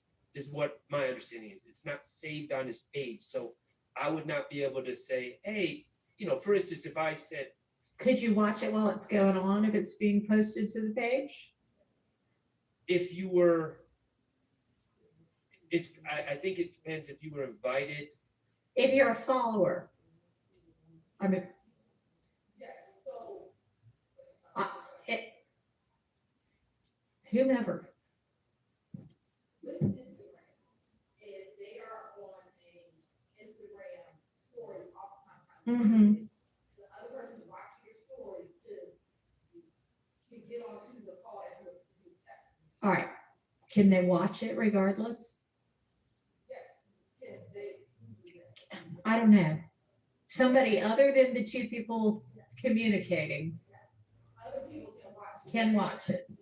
Are you saying can watch it if they're given permission to watch it, or are you saying they can just watch it? 'Cause our If they're understanding- followers or if it's a public post. They can watch, I can log on, I was friends with, not a friend, if he has a public page, and he's in his Instagram story, he's talking to someone, I can log in and watch. And then there's clearly something he does even after the communication is over that he's showing in the post. Right, he can, and then the other person is amateur, can come out of the call. who can see. All right, and does it disappear or does it stay up I until you believe take it it down? disappears. I believe it disappears. Okay, so it's up for 24 hours. And do we know whether this is an Instagram story? Okay, well, we'll assume for now that it's a public Instagram story that's up for 24 hours. And I'll add one other thing, and I can't say this with certainty. On one of these calls, or whatever they're called, one of these interactions between him and Eppinger, it was determined that no one was in the room. So I don't think that there's the room meaning watching. So The virtual I room. don't believe that. Well, I'm not sure that matters. Oh, If you're well, posting it to be consumed publicly, if there is somebody watching.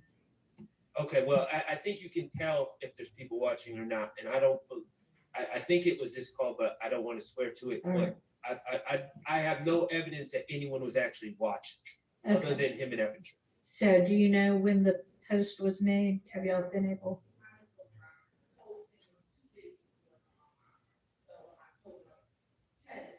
When the posting, according to the Instagram video, was Okay. taken. All right, but close in time. So it was close, it was 2 days before showing All right. these two individuals. Okay, I think that the first two portions are relevant and not excludable under 403. The third one, unless you can give me a whole lot more to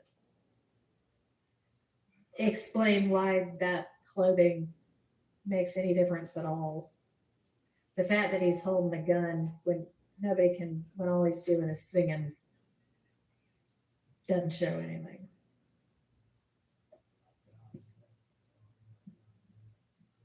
You're right. He is representing, we believe, with the clothing on YSL prior to an armed robbery that he commits. with- Okay, I understand you believe that, but until you can get me some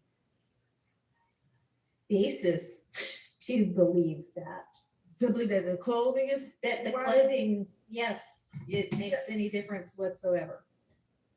So, Your Honor, So, with respect to the case law that has come out after Rodriguez and all in the furtherance of a gang. Uh-huh. So some of the things that courts have named as evidence of furtherance of it being done in furtherance of the gang Mhm. is whether or not the person is wearing items of clothing, articles of clothing that have or bear the gang name, if they say the name, if they do things that represent the gang in close proximity to the time of the crime. I understand that.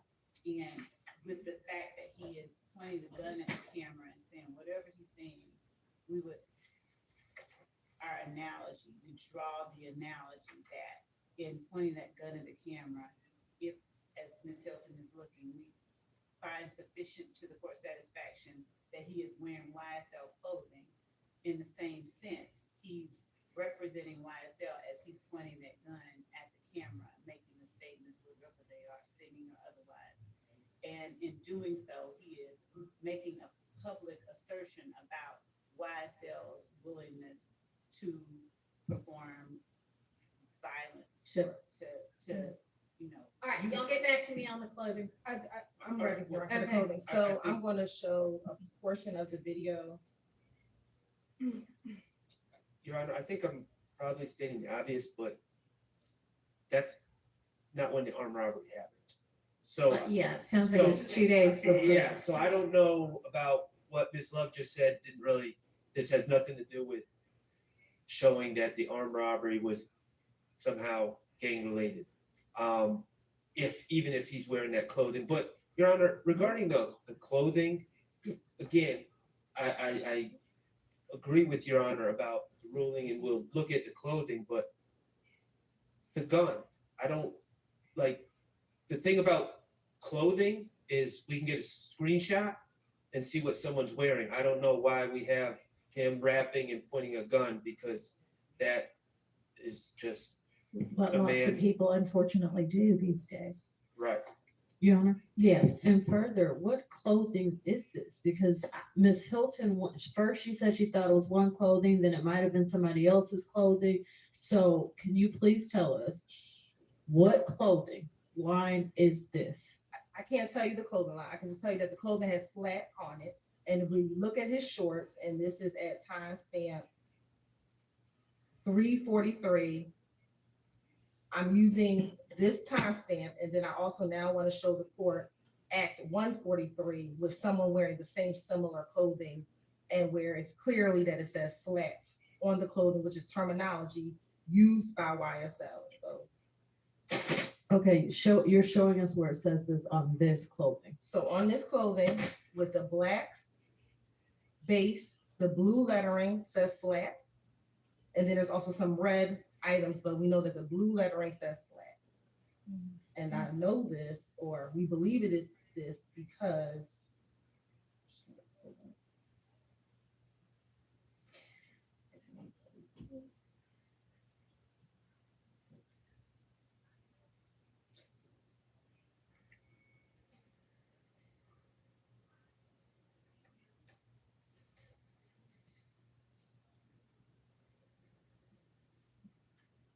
Do you have him wearing other gang paraphernalia at other times? That's what I'm All pulling right, up now. then that's gonna be sufficient. So at 143, Your Honor, which is, we believe on September 29th, 2021, so about 2 weeks before the Mhm. video, Mr. Eppinger, who he's in the video with, is wearing the similar clothing, the slats.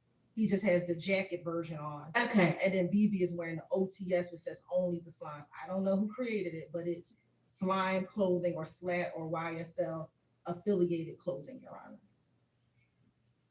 And who is that? Is that? So that's the same. So the person in the jumpsuit is Mr. Durante Beebe. This is the person who had the gun in the video. Mhm. Next to him is Mr. Eppinger, who was the person who joined. Okay, the so you video. have both of them a couple of weeks before wearing what y'all allege to be gang clothing. Yes, Your Honor. All right, that's enough. You can have those two portions that are the beginning and the end of his call, and we're not gonna do the third portion.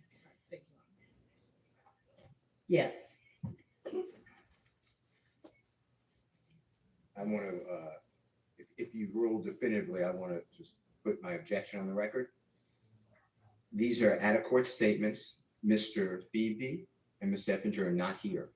Mm-hmm. So it cannot be, the way I understand the law, admission by a party opponent because they're not on trial. Right. And therefore, it has to come under some sort of co-conspirator hearsay exception. And I don't know how this furthers a conspiracy to say, and I believe these are quotes, what's going on in the first 112 to 115, Your Honor, and then what's up, slat. I don't know how that furthers the conspiracy, so I'm objecting to the verbal. In addition, I asked the court, there are a tremendous amount. There was a contest on the internet who can say slat with a song so many times. I tried to put that in evidence, and Your Honorable Court sustained the state's objection and said, who cares? It's a popular thing that is being said now, and who cares that people are on the internet saying that? The state just said that slat is important because that's what YSL members use. I want to show that everybody uses it. And slat was a popular term before 2012 when this supposed gang formed. You will learn if you let it Did in. somebody already establish that? I I know tried you to. established it with regard to like some of those other sayings. Yes, Mr. Trantavious Stevens stated that when he was younger, it was made popular by a rapper, an artist named Right. Lil Wayne. Okay. So I was stopped from doing it. So I'm objecting. I understand. I'm not trying to belabor this, but I'm objecting to all the verbal statements. And then I just think it's nothing here to me furthers the conspiracy. All right. That's the only way to do it. Thank you.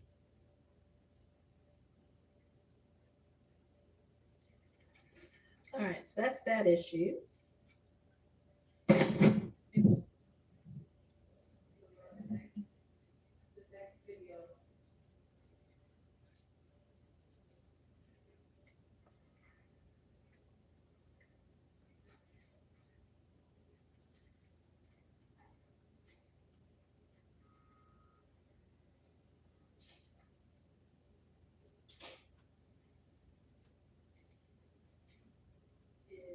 It is for the purposes of the record, 3396.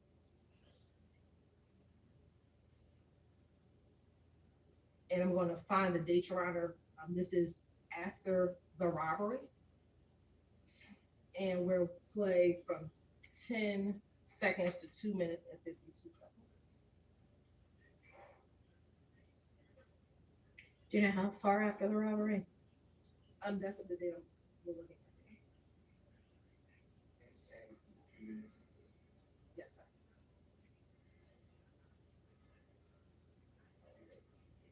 This is on 10/13/2021, so 1 day after. 1 day. Okay.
All in the club throwing gun signs.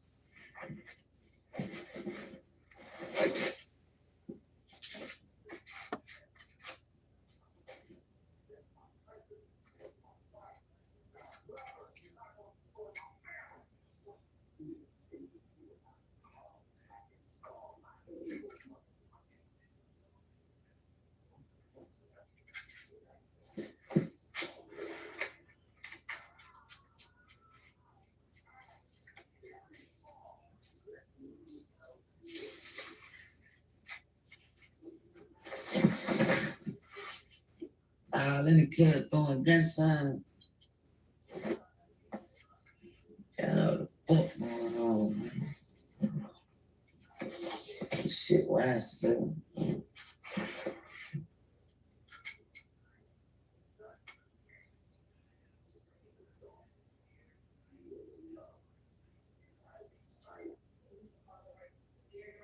Okay.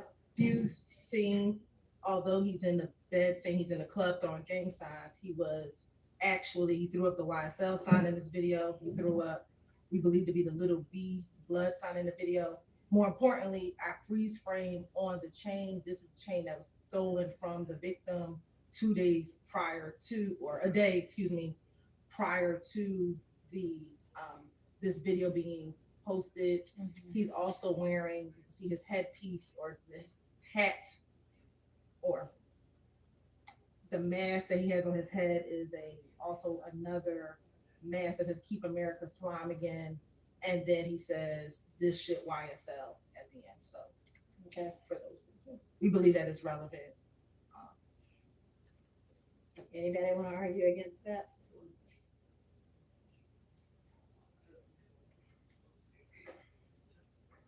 And just like the first one, I'm not conceding that this is for publication for the public, and I haven't heard how the state is going to lay that type of evidence before the court.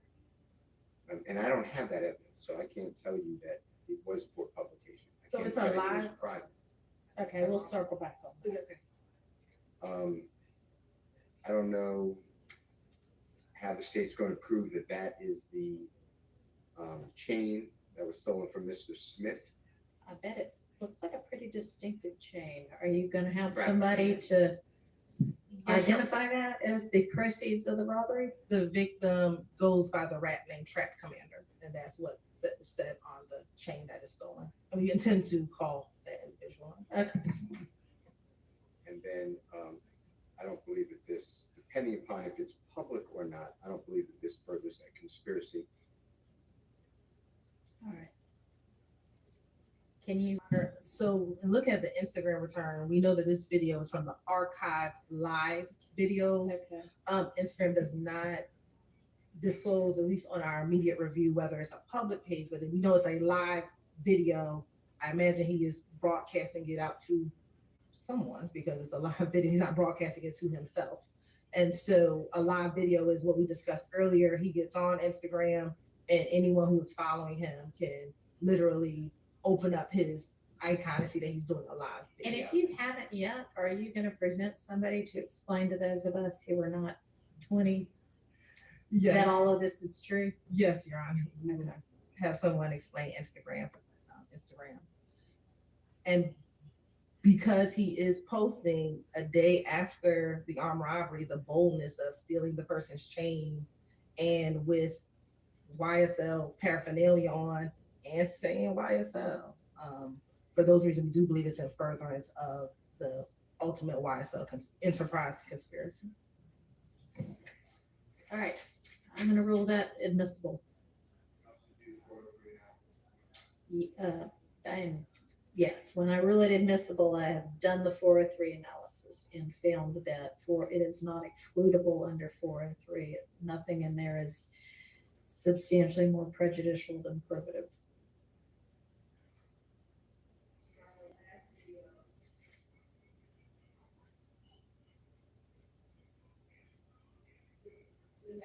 Number 16, and that's going to be from 53 seconds to 2 minutes and 50. And for the purposes, we'll identify it as the last 4 digits, 5860.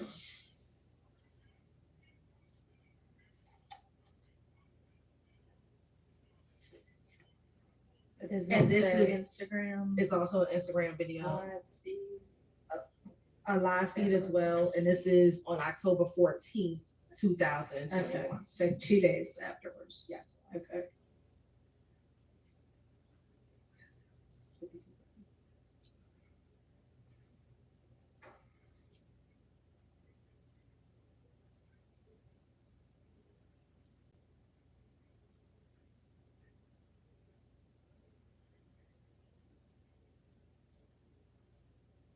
What? Well, hold on now.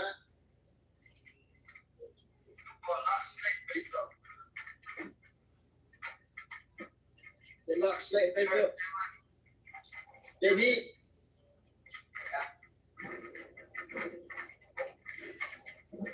Damn, everybody did. Yeah, they wound up. You Slate face, man. He said, what? He said, so where you at? You finished it? You still on the way up now? Yeah, we on the way to the room. We on the way to the room right now. Alright, I'm gonna call you. Yeah, I didn't know it's right here. Flat theater, man. Huh? Hey, I'm at the studio. You have to shit? Yeah, I'm gonna lock in right quick. About 4 or 5 hours. You'll be back by the time you're on there.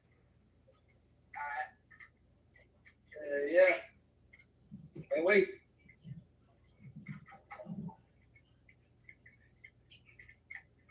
Oh, yeah, slapped in your rat, bitch. Oh, kiss. Think somebody add me, please.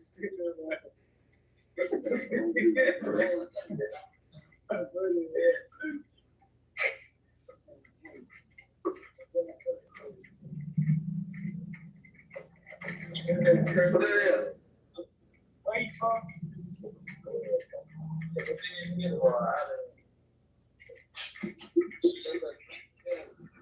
Boy, I don't get out of shit. His phone. And we can stop it at 2:47, Your Honor. So a few things that occur in this video is Mr. Beebe is on his way somewhere, and Mr. Eppinger joins the call again or joins the video again.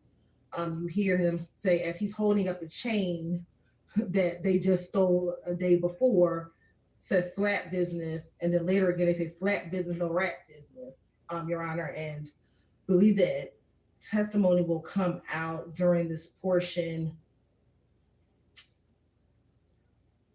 that Darius Smith had went to the police, after he had gotten robbed. I believe there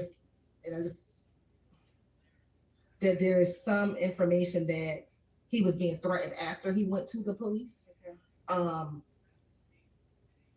After he went to the police, Your Honor. Furthermore, also in this video, you see another co-conspirator, Miles Farley. When they pan the camera to the individual who's in the front, he appears to be sleeping. That is another co-conspirator in this case, which is Miles Farley. So for those reasons, and you see them also in this video putting up the YSL sign as well, that for those purposes, this is relevant to show association, to show the furtherance of the enterprise, especially even after the armed robbery one. All right. May I, Your Honor? Yes. I am going to wage the same objections, that it does not further the hearsay objection to the conspiracy. But if your court is consistent, then what I'd like you to do is please wrestle with the idea that the one before 3396, showing the court said that's a specific pendant, and therefore it's relevant. An armed robbery occurred the day before. This is the following day, so 2 days after it. This has the same pendant showing, so I would argue that in the 403 at some point it's cumulative. So those are my arguments. All right. So I think, yes, sir. Yes, Your Honor. I have a question. As a condition precedent to the admission of this particular piece of evidence, public or private is a condition in terms of the social media, whether or not the platform was public, correct? Is that what I'm understanding? Is a question. So you said this was another live feed? Archive live videos. So if they are downloading that information or those documents from a live feed, how do they know at the time that it was public? That's what I'm trying to understand. I want to make Well, sure. and honestly, you may need to have somebody come like give a proffer on all of that. I mean, I hear you saying your understanding is that it would only be archived if it was the live feed, and that live feeds stay up for 24 hours. And I think that anybody who wanted to log onto that page could see it, or at least anybody who was a follower could see it. Definitely anyone who's a follower could see Okay. it. And I think that's the distinction. Anyone who's a follower of the person could see it. Whether or not someone who's not a follower could see it will determine whether or not it was a public or private. I don't know if that, to me, that goes to weight down admissibility of the evidence coming in, whether or not it was a private or public page. But what we know is a live video. Other individuals can see that, whoever may follow him, or if it's a public page, people who don't follow him can see it. But other people besides himself could view the video. So, I mean, this one it's a communication between and amongst several co-defendants and alleged co-conspirators.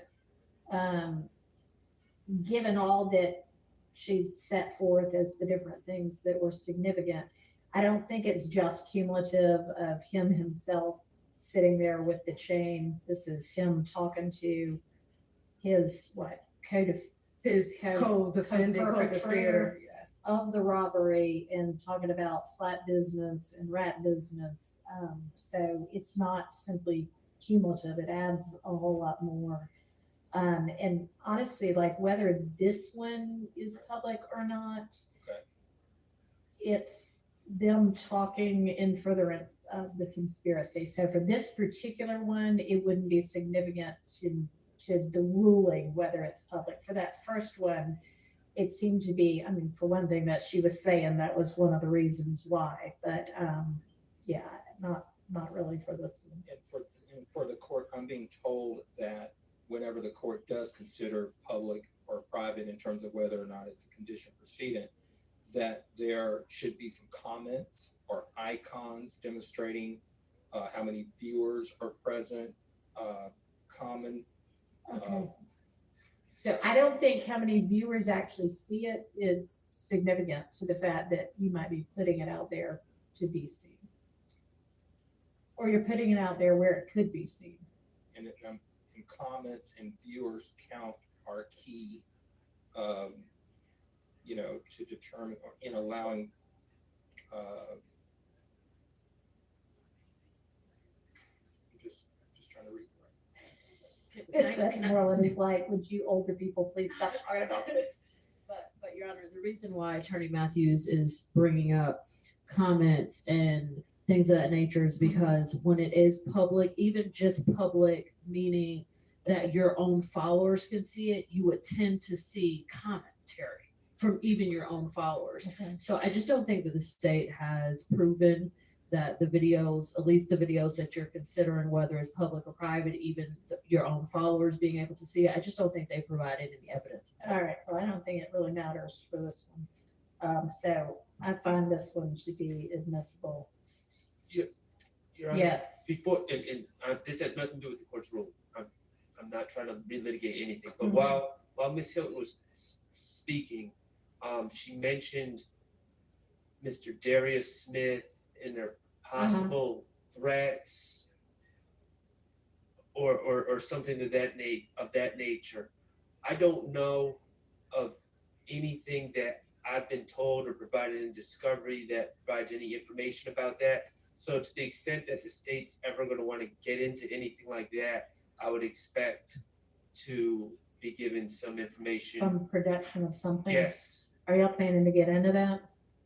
I believe it's already, and we'll double check. I believe it's something that's already in discovery that after this, whether it was his interview, whether it was Mr. Smith's interview, that he talked about receiving threats because he went to the police. And so I'll All right, we'll just specifically make sure that they've got that. Okay, so there's no video of any threats or No, anything? no. Okay, it's just that he says during the course of his interview with police when he was reporting the crime. Okay, and y'all are familiar with that? I'd have to check too. Okay, I just that's didn't fine. remember seeing Okay. videos. Yes. I know you just said that the last one, which is 5860, has more, so it's not cumulative of the Mhm. previous one, 3396, but wouldn't 3396 then Then be? be cumulative. Yeah, that's what I was arguing earlier, because you said that it's coming in because it's showing the unique trap commanders, what I believe it says on the end.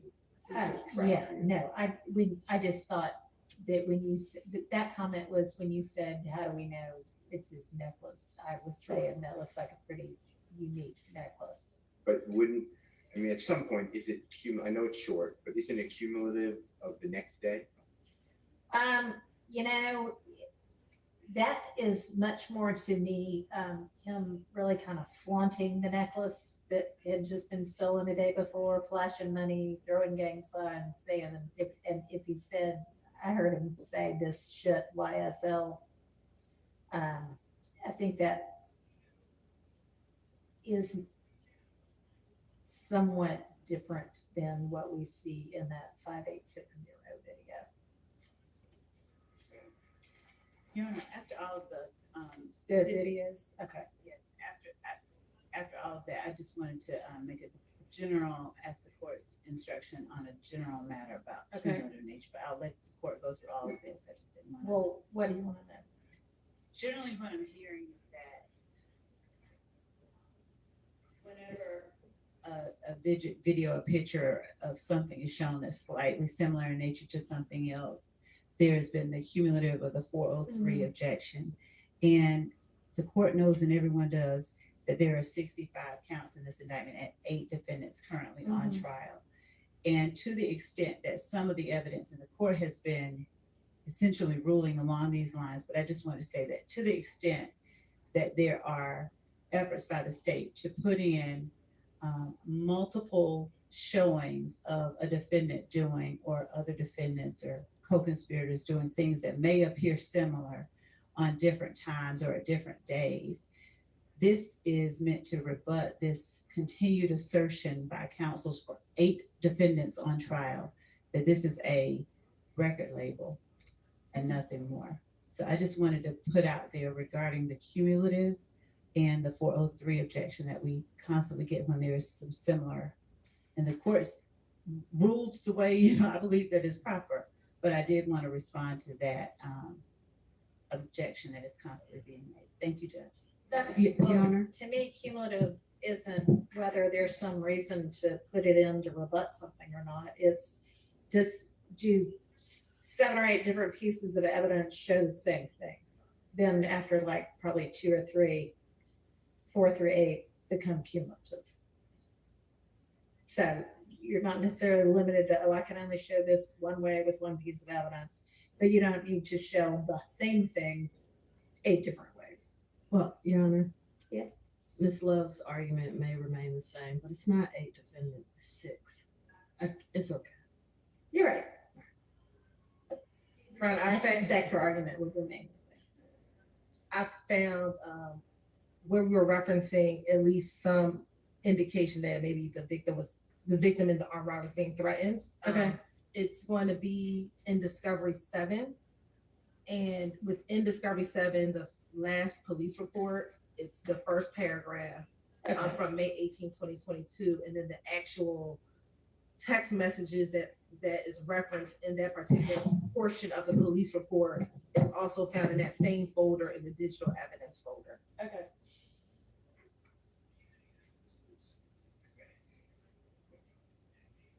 You're welcome.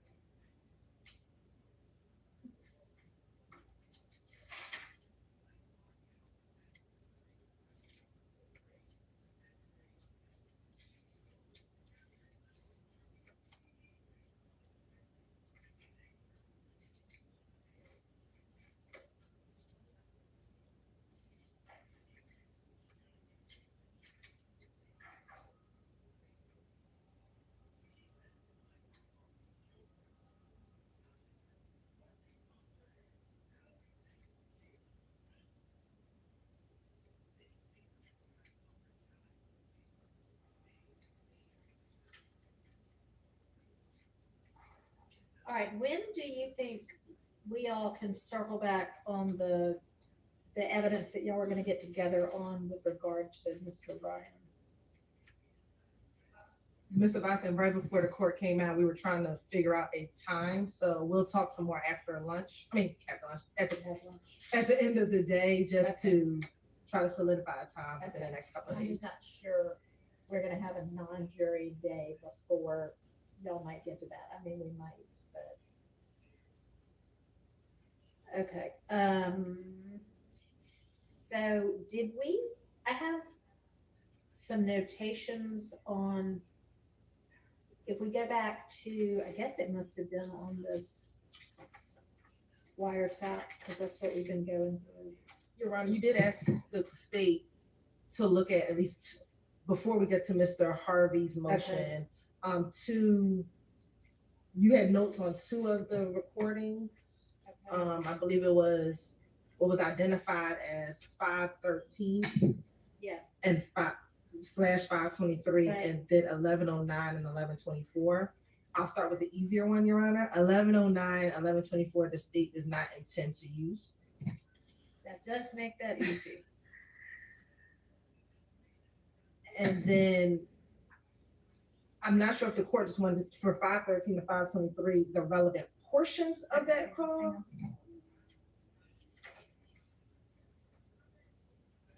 So on that one,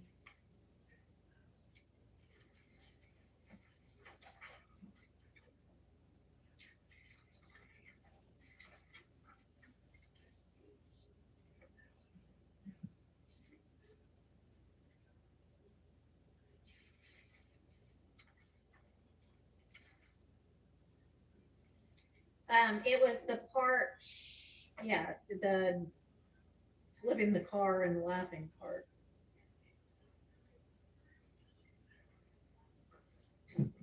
So when I listen to a trial, I don't know if I hear flipping the car, but there is some conversation that starts at about 35 seconds into the call, in which, to set the stage, this call is at about 9:45 p.m. on March 16th. And so this is about 9. The the house at 2830 Waters Road just got shot up late the night before, earlier in that day.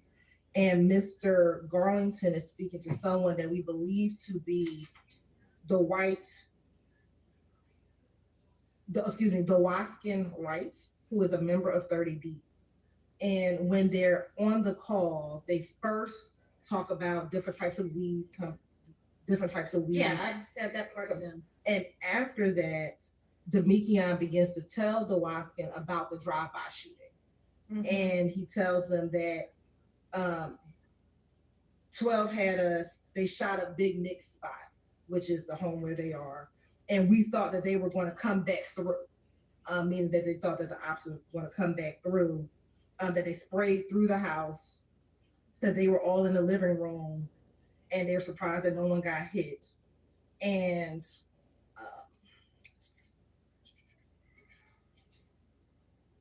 the Waskin asked, well, essentially, why do you think it happened? And Mr. Garlington says one of their little partners just got shot or just got killed in Mechanicsville, which would have happened on March 14th, 2 days prior. Then at some point in time, a little later within that call, Mr. Wright says, do y'all have a drop on them in words? And Demekion responds, I would need to play it again, what exactly his language was after response to that. And that portion from 035 to 140, and then from 148 to 231.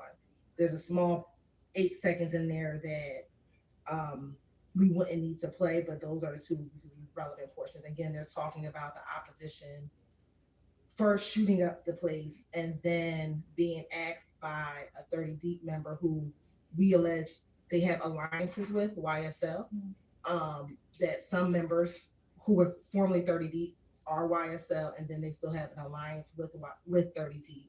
He then asked, do you have a drop on them? Meaning, are y'all going to retaliate? Is what we would think that they say. And those are the portions that we believe are relevant.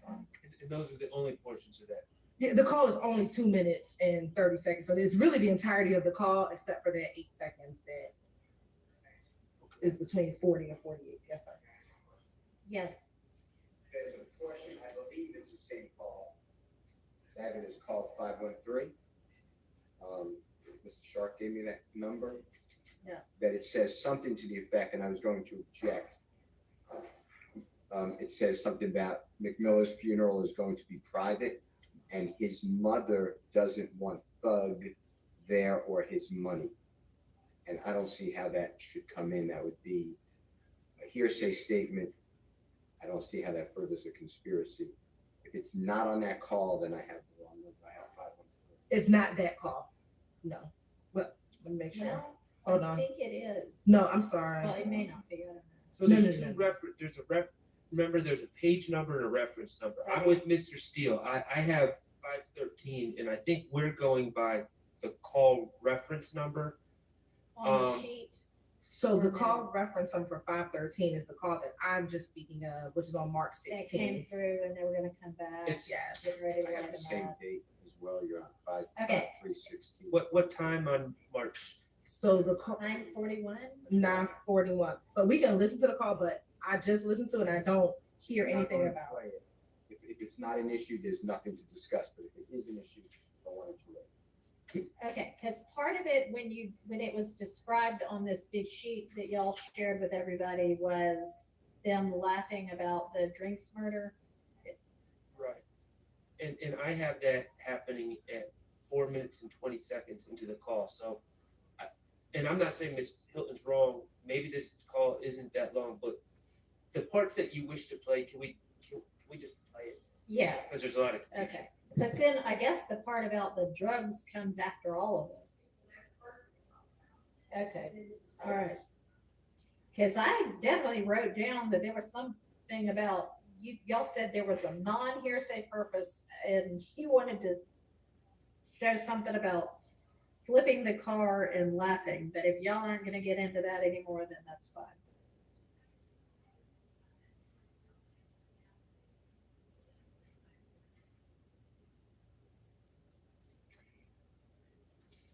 And I think this one and the one before reference the play, and understandably, there's some concern about confusion.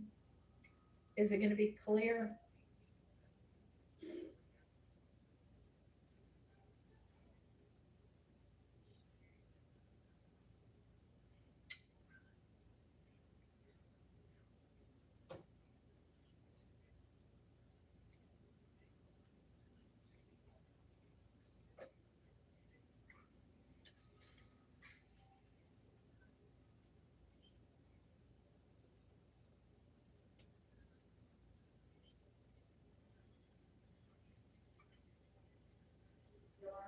Mm-hmm.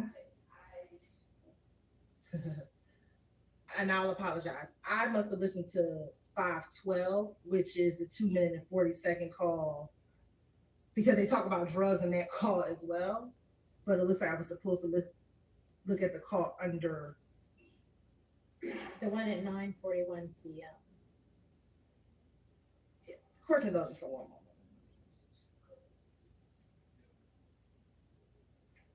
No, that's the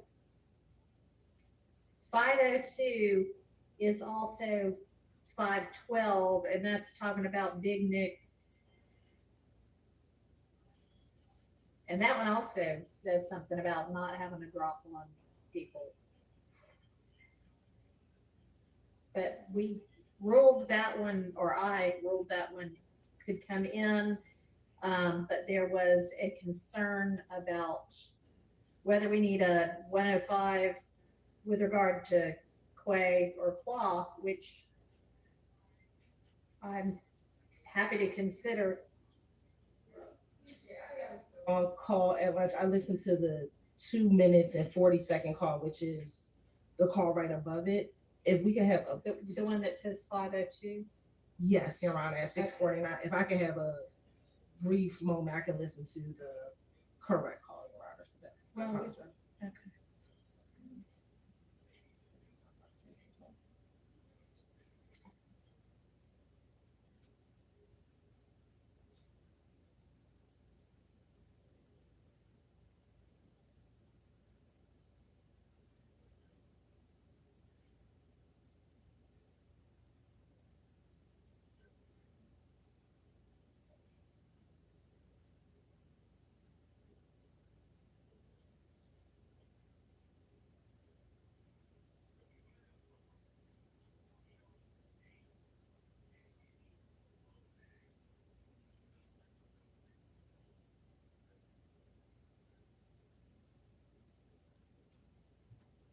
Only other one we had talked about but not made a decision on was the nested hearsay one.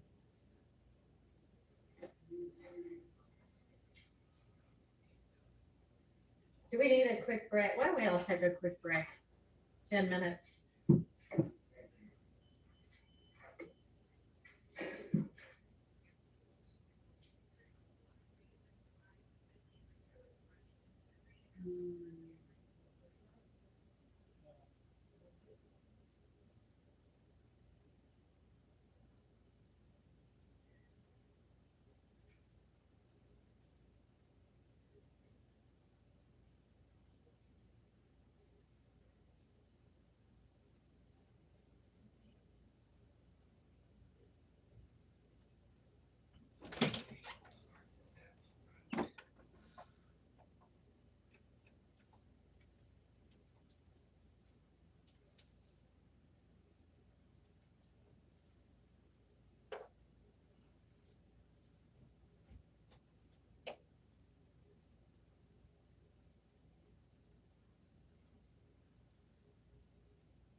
take way longer than 3 minutes.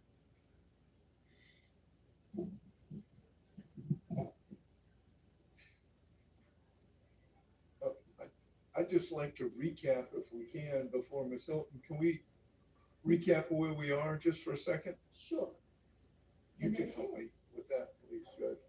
My notes from our previous sessions said 513 was open, 624 was open, 806 was open. The state today said 1109, and I'm going from the reference numbers.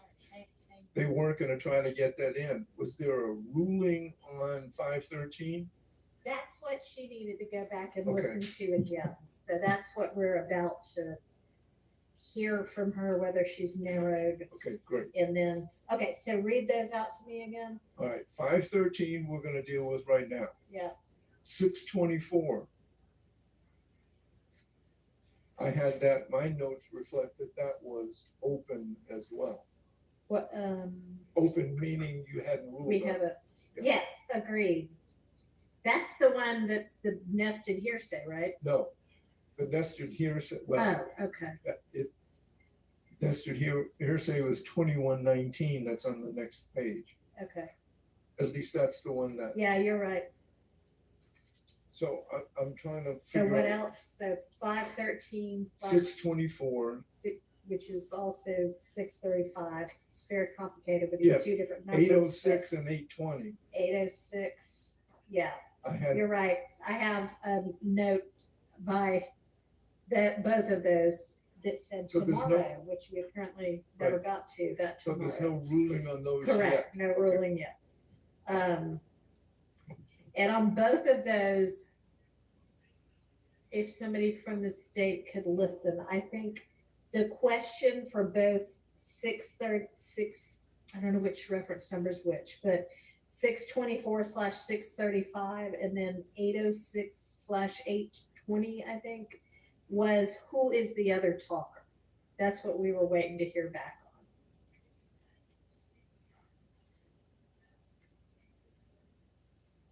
But yes, that matches up with what I've got as well, Mr. Harvey.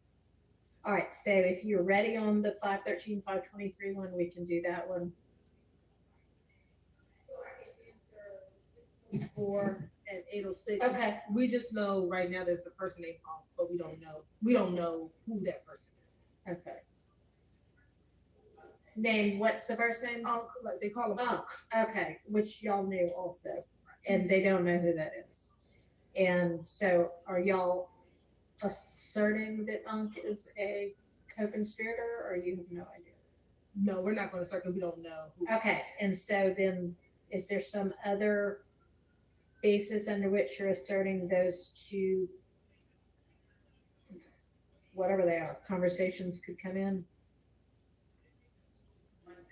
Okay. 624, 806.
Getting to sorting through the evidence exhibits today.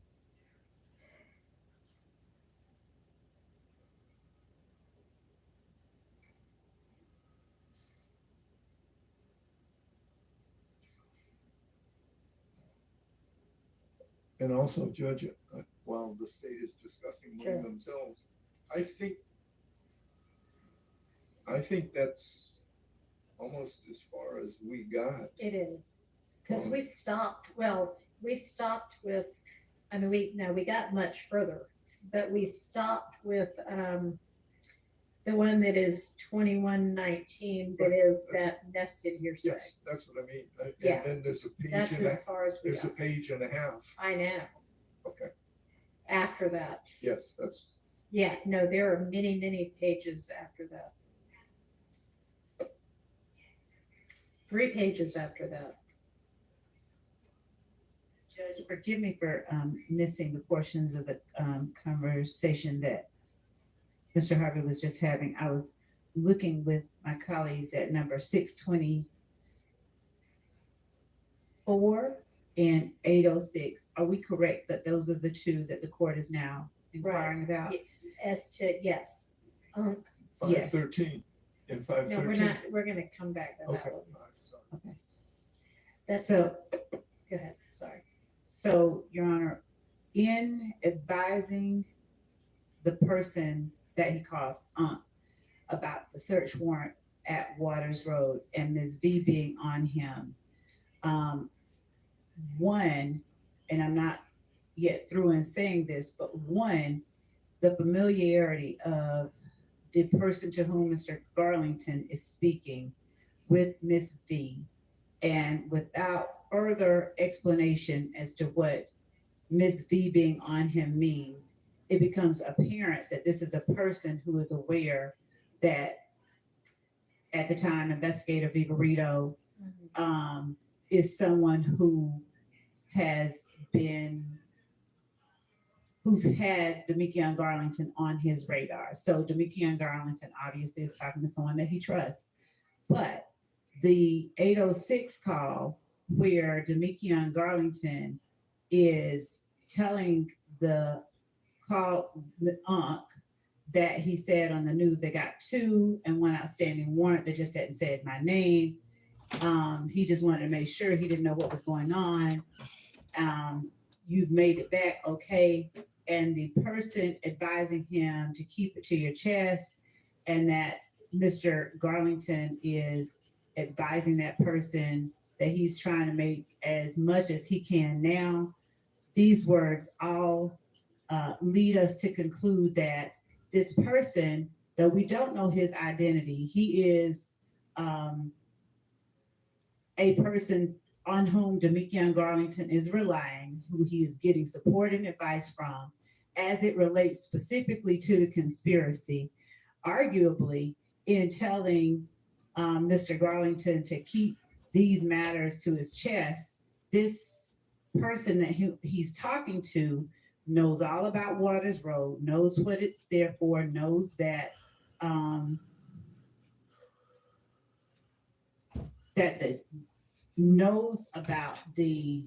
likely knows about what was being kept at Waters Road, given that he's not asking, wait, what do you mean?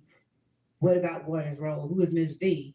So this could be, though we don't know, and we're not trying to assert that this is some person we know is, YSL. This seems like, reads like, he listens like an unindicted co-conspirator, someone that he is relying on and trusting for information and guidance as it relates to his actions in this conspiracy.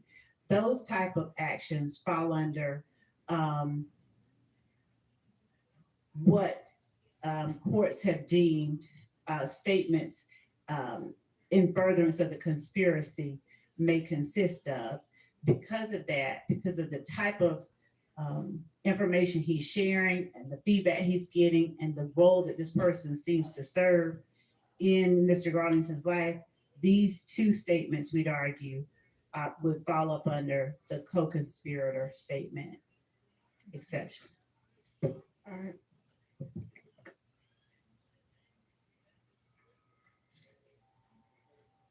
Does anybody need to hear them again? I don't know. It seems to me that if we don't know who this person is, I don't know my understanding of the case law, and I don't have to, but I'm certain of it being the law, I can get a case, is the statement itself cannot establish the conspiracy and the prerequisites of 801 D2E. So without knowing who the people involved in the conversation are, and just going by the conversation itself, I don't know if that ever, well, I do know that that could never satisfy the requirements of 801 D2E under our Supreme Court precedent and state in case law in Georgia as well. I What do you don't, say to that? I do not agree with that assessment at all.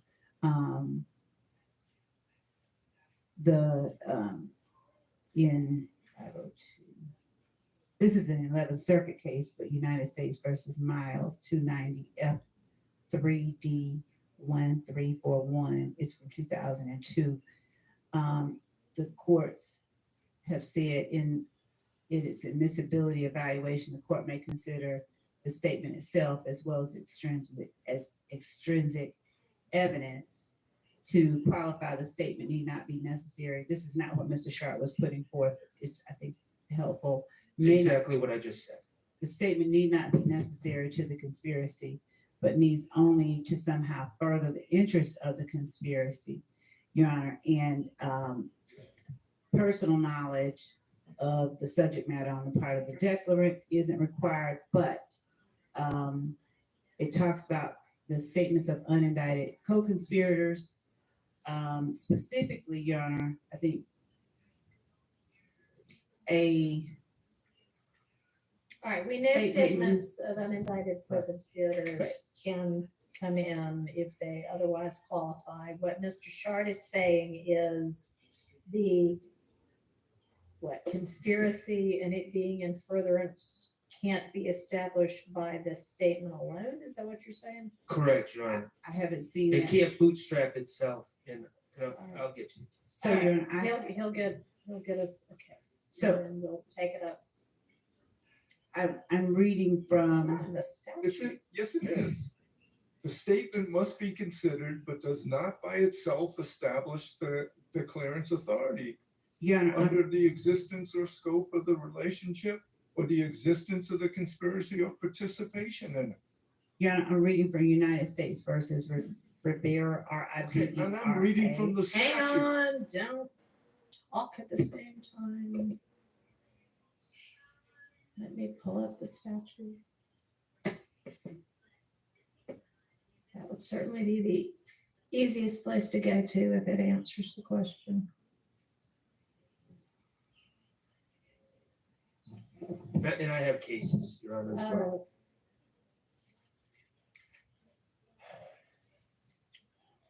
Give me a second.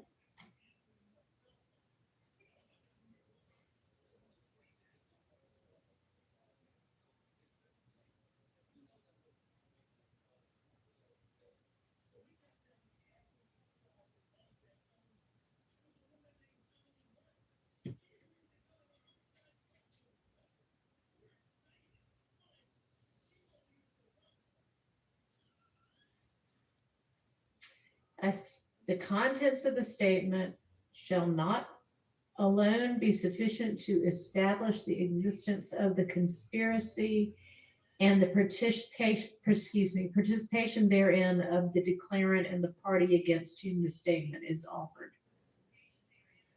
And so, Your Honor, the state is not tendering the statement. We in no way suggest that the content of this statement alone establishes a conspiracy. The conspiracy, we'd argue, has been shown by evidence that we've already presented at trial and more evidence that we will be presenting later on. What the content of the statement does show is that the unknown party to whom Mr. Garlington is speaking about about things that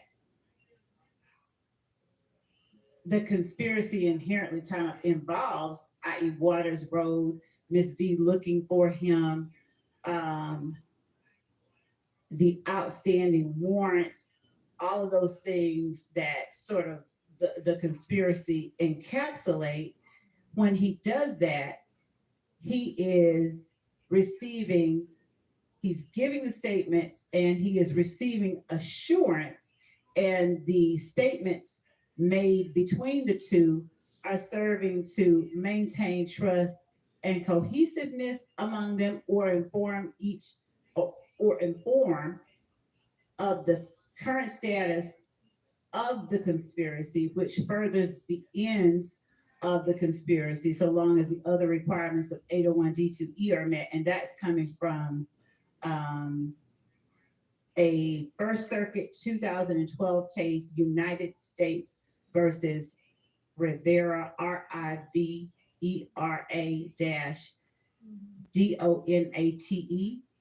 at 682 F3rd 120. Especially when you hear, given everything Mr. Garlington is saying, I mean, he's literally just telling the guy, like, you know, Ms. B is on me, blah, blah, blah, blah, blah. And of course, the court and anyone can listen to it. But he just wanted to make sure, you know, he didn't know what's going on. You made it back okay. The man is saying, keep it to your keep it close to your chest. And Demikian is then saying, I'm trying to make as much as I can now. This particular case that I'm about to point out is a Third Circuit Court of Appeals case. So it's not anything that the court has to follow. It's just sort of instructive, but it does speak to the United States versus Lignelli, Lignelli. And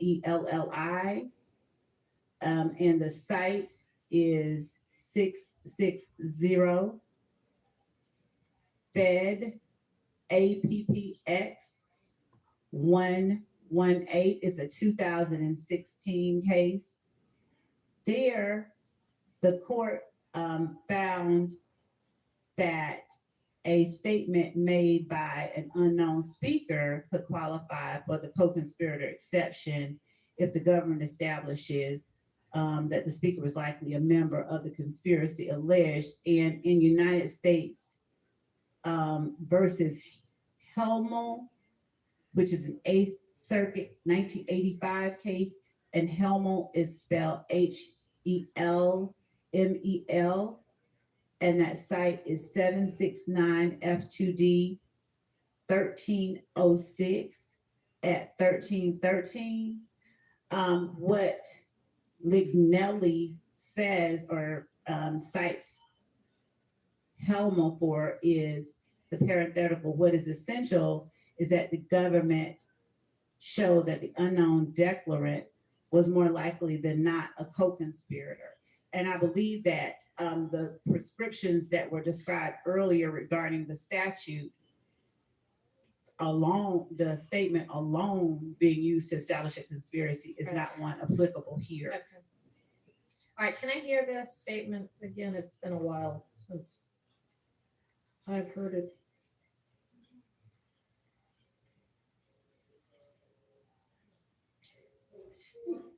Yeah.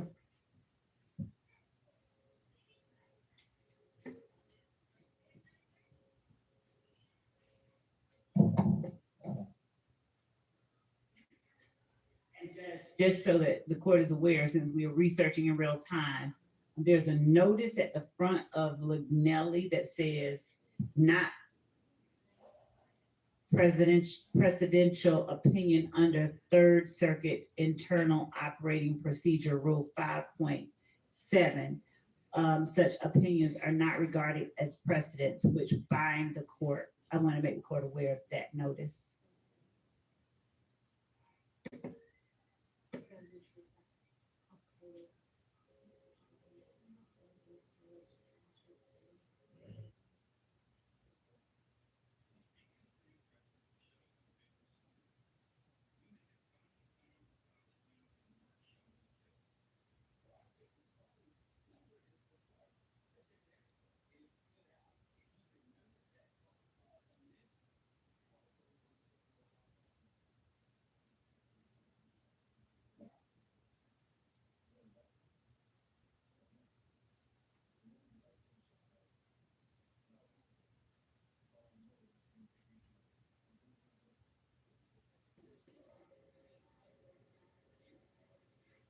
that?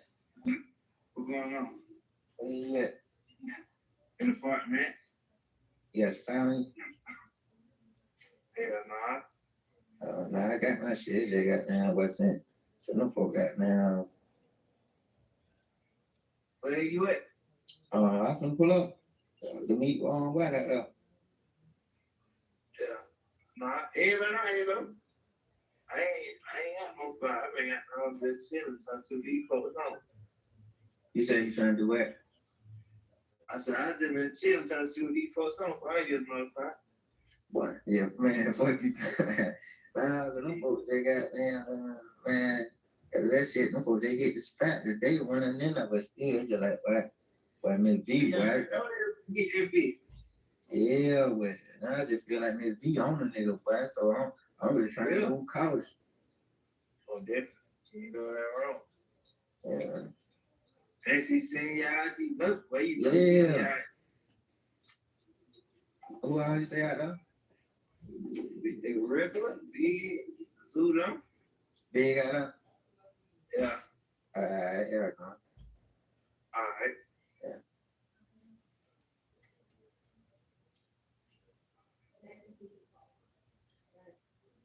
Your Honor, I'd also point out a thing I left out. The person to whom he's speaking is also advising Mr. Garlington, giving him more information about the circumstances out there that Mr. Garlington was describing at Waters Road, where he's talking about who all else is still out there. So that adds to our argument as well.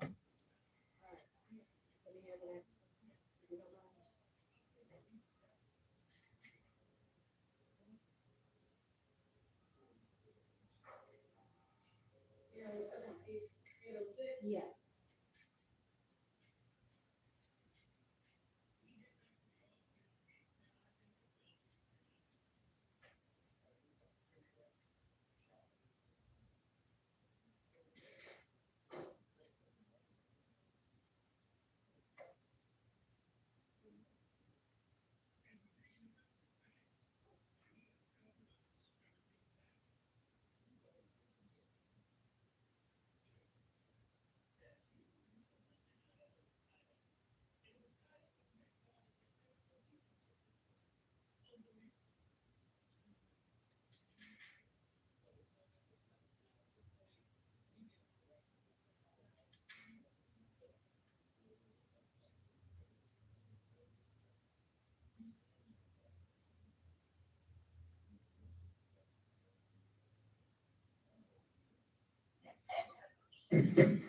Hello?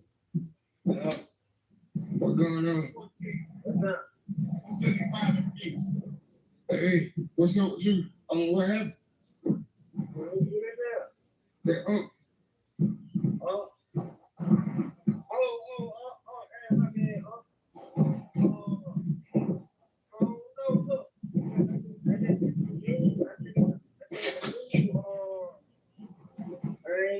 They said who they got, and they said the one they got on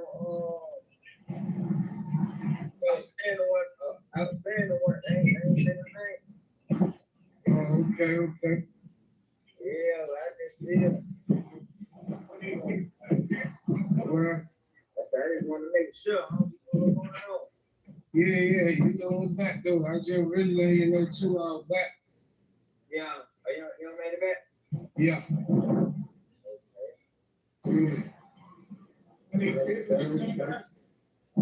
Shit. You just keep that shit to your chin, really, and hold on to that paper. That's what I'm doing. That's trying to make as much as I can. Yeah. Exactly.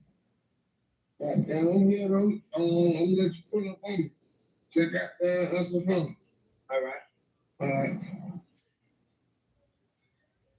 And if the court notices, I think Mr. Garlington does not even start giving details until he's reassured that it's Ankh, who of course then tells him, you just keep that close to your chest, and so forth. So I think that both of these calls make it apparent that this person is giving information that serves to reinforce the underlying purposes of the conspiracy itself. They're providing reassurance. They're informing of what's going on, that is putting members of YSL in peril. Ms. V out there looking for Mr. Garlington. He knows who she is. So we believe that these all form to tell the court these are statements of co-conspirators that should be admitted. And yes. Your any defense argument?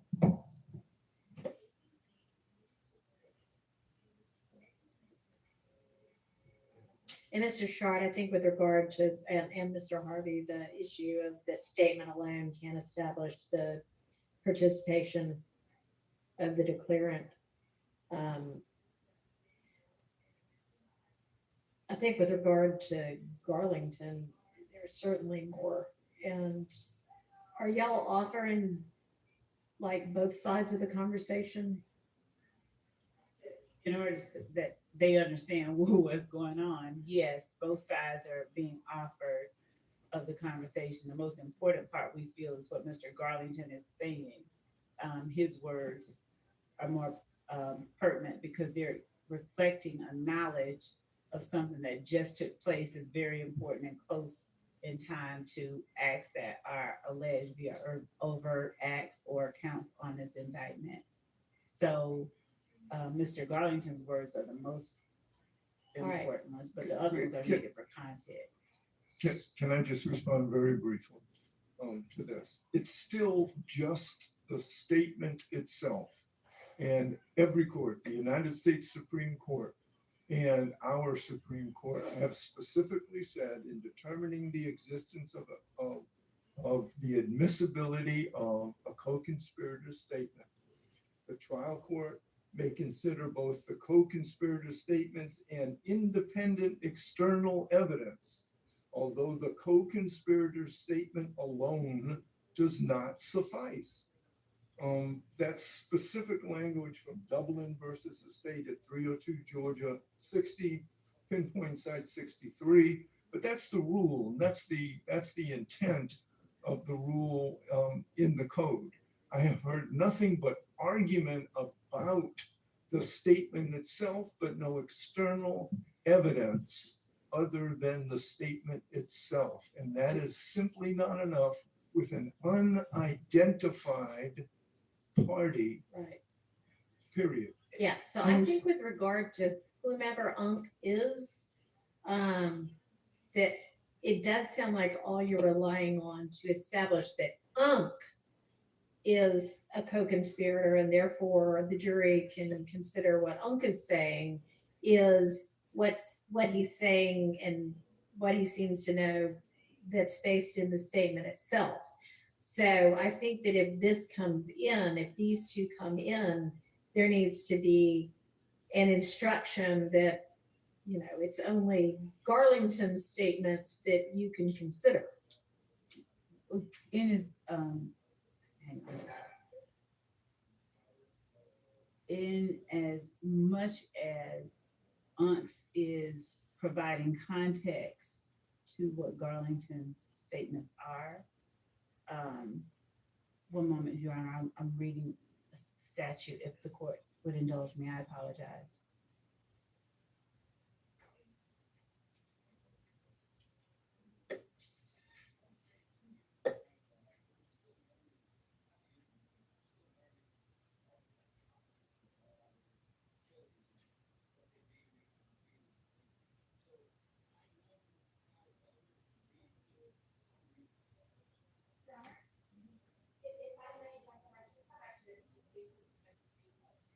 All right, can you wait just a second? Because I think Ms. Love is trying to absorb the statute right now.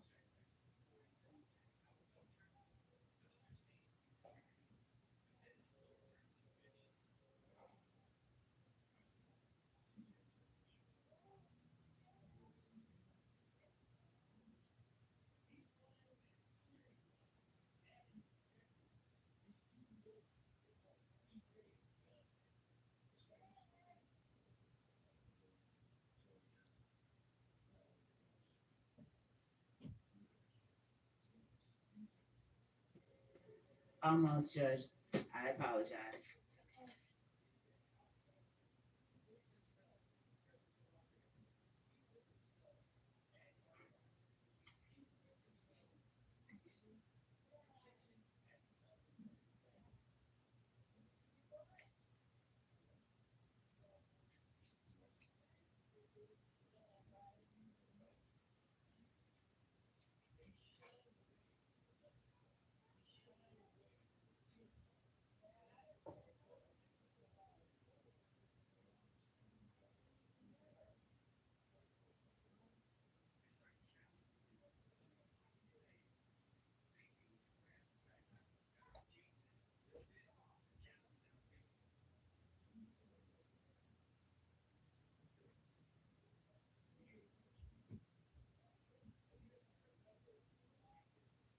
Be sure that I'm reading the right area.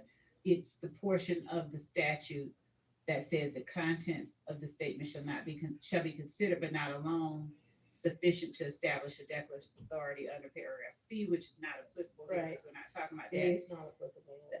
Yeah. Or the existence of the conspiracy and the participation therein of the declarant and the party against whom the statement is offered under subparagraph E. Right. So if I'm reading this last portion that Mr. Harvey references, we're not trying to establish both The existence of a the- conspiracy, right? right. That part's not the issue. and the participation therein against the declarant. That declarant being Unc. The Garlington statements are one thing.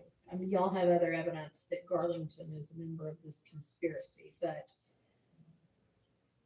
this, you don't appear to have others for Unc.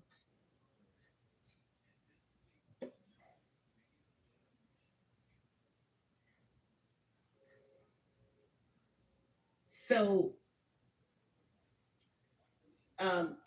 it's not, and I hesitate to say it, but it's not so much Unc's statements that are important. Unc's Right. statements are the ones that give context to Garlington's statements. And so to the extent that you need to hear what Unc is saying so that you know what Garlington is responding to, that part is important. So to the extent that I guess an instruction that Unc's statement, you can consider them for context for Garlington's statement. I mean, I'd have to work through that, but Alright. my reading of it is that the declarant of concern is Garlington, and we're not really that concerned about Unc. Well, you might not be that I know concerned that. about I know. but if the jury's gonna hear it all, then why don't you look at both of those portions again and see if there's some way, if it's Garlington's that you need to have just Garlington statements come in, and if not, what limiting instruction would be appropriate. I appreciate that opportunity. We will. And, All right. and Your Honor, I was never able to verbalize, maybe for the record, maybe to persuade the court, Okay. about why I didn't believe that Garlington's statements were admissible under 801 D2E. Okay. And my argument, I think the fact that we don't know who Unc is important, because certainly knowing who the receiver is, knowing who Garlington is speaking to, would better educate us as far as whether his statements are in fact in furtherance of a conspiracy or not. And at least the second call, he seems to be calling Unc and just saying, "Hey, I heard I have a warrant. You know, what should I do?" And Unc seems to say, you know, just stay safe and get money ready for a lawyer. But it seems that Garlington is concerned about his own legal troubles or the possibility of being charged. I don't really find that as furthering any conspiracy. That seems to be concerns about himself and his legal future and his and concerns about being incarcerated. But I don't view that in any way, shape, or form as furthering any conspiracy. And especially since we don't even know who Unc is, but me calling, if I was involved in a conspiracy, me calling my literal uncle, who I reach out to for advice, and him saying, "Hey Max, if you think there's a warrant, start getting your money ready for a lawyer and stay in the house." I don't know how me asking my uncle for advice would be furthering any conspiracy. So I don't believe that Garlington's statements, at least with that second call, meet the requirements of 801 D2E.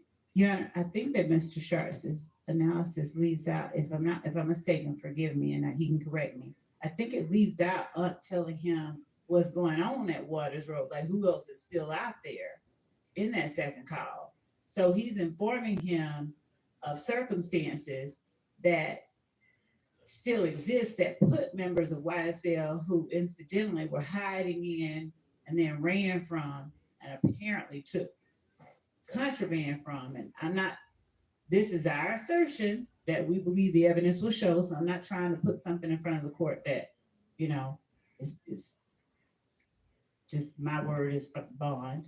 But Unc is advising Garlington about circumstances that continue to place YSL members in peril. And Unc obviously has knowledge of what this conspiracy is. He's not asking any kind of questions. And, So- and then Garlington's responding, he's wanting to make sure what's going on and is Right. told to keep it to your chest. And frankly, he doesn't need to be talking to a co-conspirator. I agree.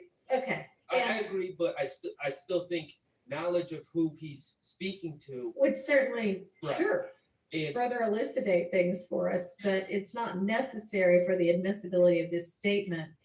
I mean, this, I think, would come in under, I can't remember the name of the case right now, but the case that's, I think the state cited where, somebody's getting support from their girlfriend or something about, how to handle the fact that somebody might be on to them. And it's not exactly the same, but it does sound like, frankly, it sounds like this is somebody who knows a whole lot about what's going on at Waters Road, and they're sharing information in order to stay hidden. I don't think. Respectfully, so this is the day after the Waters Road shooting. So this is not while Waters Road is in practice. And he says, "I'm pulling up." And I think a very common sense reading of what was said there is he's pulling up to where Unc is and wants to know who's at Unc's house. The state keeps saying, alerting about who's at Waters Road. That's not the way I hear that call at all. The court should also be aware that this is the day that police go to search Waters Road. And I think in another call that the court heard on our previous hearing, they find that the sticks were removed, like they took guns and stuff out of the Waters Road the night that they were there initially, just to check on the occupants, and nobody was willing to come to the door, but they found everybody hiding in cubby holes and stuff. And so in subsequent calls, I think the court heard last time that they didn't get the sticks that were in the attic or wherever it was. And now Unc is talking about, my reading or listening to it, Unc is talking about who's still around, and Mr. Garlington is talking about Miss B. Well, I think whether he's saying who's still at Waters Road or who's at wherever he's about to pull up to. I just want to make it clear for the record. This is not the day, to my understanding, that Waters Road was searched. Okay. And the state, I would love to hear their evidence, whoever Unc is, that he was at Waters Road on that day, because it doesn't exist. He's talking about where Unc is, and I'm pulling up to you, and who's over at the house, which is not furthering any conspiracy. But I understand the court's ruling, and I just want to state that for the record. All right, thank you. Yes. I did just want to bring attention to one case. This, I don't know, perhaps frames it in a bit of a different way. Statement considered admissible when the state establishes a basic case of conspiracy independent of the co-conspirator statement. I think looking at this, if we look directly at that standard, let's take out what the statement is. What evidence is there to make a prima facie case? Nothing. And the case I'm relying on for that is Williams versus State, 293 Georgia, 750 from 2013. There's another case which quotes the same language. It's Newer Franklin versus State, 298 Georgia, 636, 2016. And in both of those, they go on to discuss some of the other independent, separate, apart from the statement evidence, which did justify using that co-conspirator exception. But here, where we have no information about Unk except his name is Unk, I don't think the state can make that prima facie showing. I don't either. I mean, I think that with regard to Unk, there's not enough. So that's why I've directed Miss Love to figure out whether she can either get in the Garlington statements without Unk's statements, or if not, come up with some appropriate limiting instruction. And we can do that, Your Honor, and just as a matter of the prima facie showing of the conspiracy itself. Yeah, no, we're not dealing with I that. get that, and there's enough to show that Garlington is a co-conspirator and that there's a conspiracy. This Thanks, is just with regard to Unk as far as I'm concerned. So let me write myself a note.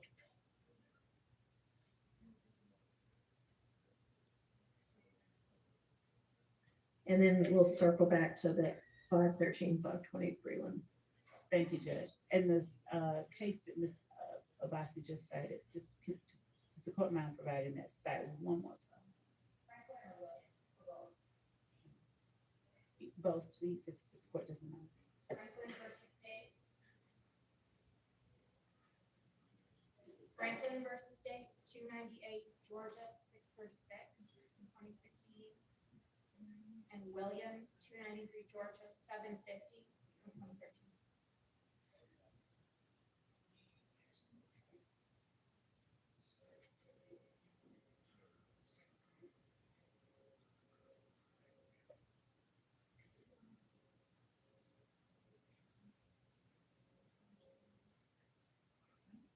Thank you.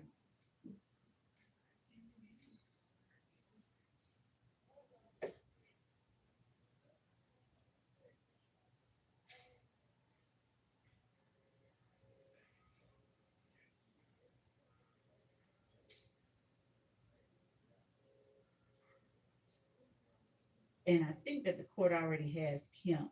I do. Yeah. All right, let's go back to the 513, 523 or whatever it was one.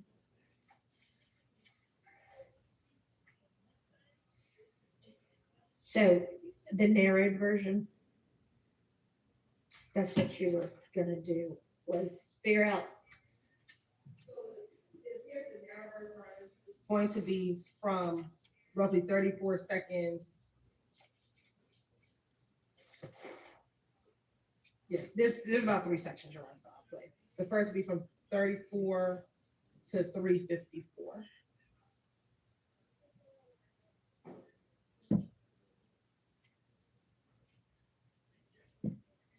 I don't need to hear the drum part again. I believe we're past the drum. What back? It's so free. Like, well, you know when he gonna come back. Man, yeah. Like that now. Pull up. You know now. But y'all was in there. And about 6, 7 deep. Tune, man, tune. Had them pulled out, man. Damn, that's some food. I thought they already went over there and shot one upside. Yeah, still, man. Every day, shit. They double back. Oh, it's like, it's right. Yeah. Ain't nobody what it is, right? Oh, no, I heard it a couple days ago. Somebody they say they went over there. Oh, I ain't know. Yeah, man. He said they Jim went over there last night. Yeah, well, we down. I'm like, yeah, man. Boy, I'm gonna even gonna come over here, man. Yeah, you talking about? Yeah, I ain't even know nothing about this. Yeah, look. We like, yeah, we think, we like, they gonna come back through. Man, we think they gonna come back through, so we can hit that motherfucker up, man. 12 pull up, man. Hey, man. In the house? Yeah, I'm like, yo, we hit them folk like, cause we got our lights out. So folk like, we gonna have to come in. We gonna have to come in. We got make sure ain't nobody dead. Man, I hit the back door like, yeah, boy, I'm on parole, man. All this shit in here, man. Hey, somebody, hey, y'all have to come in. Yeah, no, we just heard something from the other officer like, yo, go in, make sure ain't nobody. I was like, yo, go in, make sure ain't nobody. Man, if you done up under the house, goddamn, man, about 4 of us in the house, they keep me, man, you don't go out. I'm like, man, fucked up, man. you took out right? Yeah, I hit the back door. It was on both sides.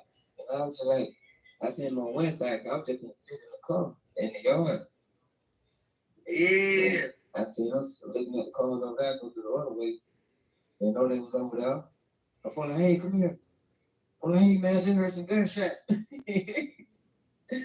I'm like, hey, I just heard gunshot, man. Okay. Yeah, they don't really put on like the wood. I'm dry here. It pouring out like. No, I'm like, man, you ain't wet at all. Man, I'm like, man. I was in the woods. I don't know how I ain't wet. I was in the woods. But I ain't no sound. Man, what? Y'all shit that on, man. I went in up, man. Yeah, no, I ain't got nothing to do with that. They shit that was man. And he said, oh, they ain't certain. They just make sure. They just look around. Make sure nobody dead. Yeah, so when nobody know when they went in? Yeah. They thought, oh, goddamn, look quick. Yeah, everything. Okay. Yeah. I'm like, hell. But they in the house? Yeah. From the pop out for coat on her. So they got a little video shoot. And we'll stop it here. We'll fast forward to the next relevant portion. And we'll say, Your Honor, Little Quay is not either Mr. Nichols or Mr. Huey. That is Quatez Arnold, who was at the house during the shooting. Are y'all gonna stop and tell the jury that? That will come out through Investigator Viverito, who was all in the house prior to this call coming in, because Investigator Viverito will testify as to who was there when it occurred. But we've always established, even when we did the motions hearing, who was at the home, and it was never Mr. Huey or Mr. Arnold. And so that will come out. Well, can you just stop it 3 seconds before that Little Quay part gets said? Right, and we can either remove it, or we can do a stipulation so that it can be, so the jury can hear it in real time, so that the jury doesn't develop. Okay. Yeah, because I mean, Viverito may not be coming until sometime later. Well, this call is coming in through Viverito, so none of this. Regardless, I think it's stipulation. Yeah. This is not either of these people that are on trial We'll cover that. Safer than, if you can either do that or you can take that part out. Yes, we can do the stipulation and ask her, and I mean, we all agree that it's not either of these individuals. I have a solution. Don't play it at all. Yes, But because it's a pretty little play. It's two parties giggling and laughing about what happened at a prior event. There's no informing anyone for any purposes of further any conspiracy. It's just spilling the beans. Your Honor, and giggling. I would say though that Quatez Arnold is important because that individual is in a previous video that we have with Quamavius Nichols that's already in evidence with Quamavius Nichols. But just because something's important, just because something as to who all was at that house, right? Right? Hello? I'm sorry. You are gonna have the detective testify to that person being at the house anyway? Yes. I mean, I didn't hear anything in this portion of the conversation It does sound like anything other than bad. Can you believe what happened? So this portion is out. Yes. So it'll be out, Judge. as I opposed- know, I hadn't listened to that other portion But yet. no, I mean, she was on the cusp of addressing Mr. Sharp's concerns and was wanting to make sure the court knew who was in the house, but she had another argument she wanted to make. That explains. Thank you, Your Honor. Yes, Your Honor. So when you hear this portion of the call, Your Honor, they are boasting and bragging about what happened in that home, the fact that they were hiding from the police, or he was hiding from the police with the other members in the house. We believe that was stated to obtain confidence between co-conspirators. We do believe that this person is the Waskin Right, who I mentioned earlier. Nonetheless, it's out. Let me listen to the next part.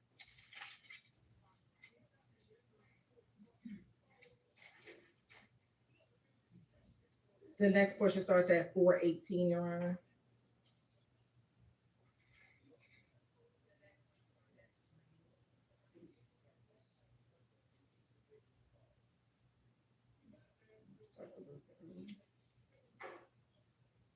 Too much going on over here. They got to see what's on. They flip niggas get up on the bridge in the Ville. Yeah, I heard. Yeah. Yeah, I heard. Where the hell you at? All right here.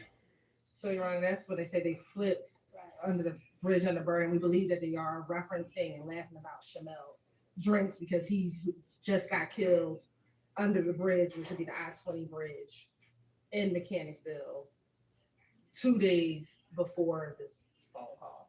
Okay, and you had said before that you had some non-hearsay purpose for it, that wasn't even hearsay that you, I mean, I don't know what it was, but you said that there was some non-hearsay purpose to introduce that. So that it didn't need to come in under an exception. Yep. I don't know, I wrote it down, I don't know what it was. Okay. You're right that they are speaking in code and laughing about this particular murder when they say, I heard someone flip the car in Mechanicsville, and then there's like a pause, and then they both laugh. Given that this is again 2 days after the murder of Mr. Drinks, and we believe that Mr. Garza was a part of that homicide, the fact that they are laughing about that particular instance at that time is a non-hearsay purpose of why this portion of the call will come in.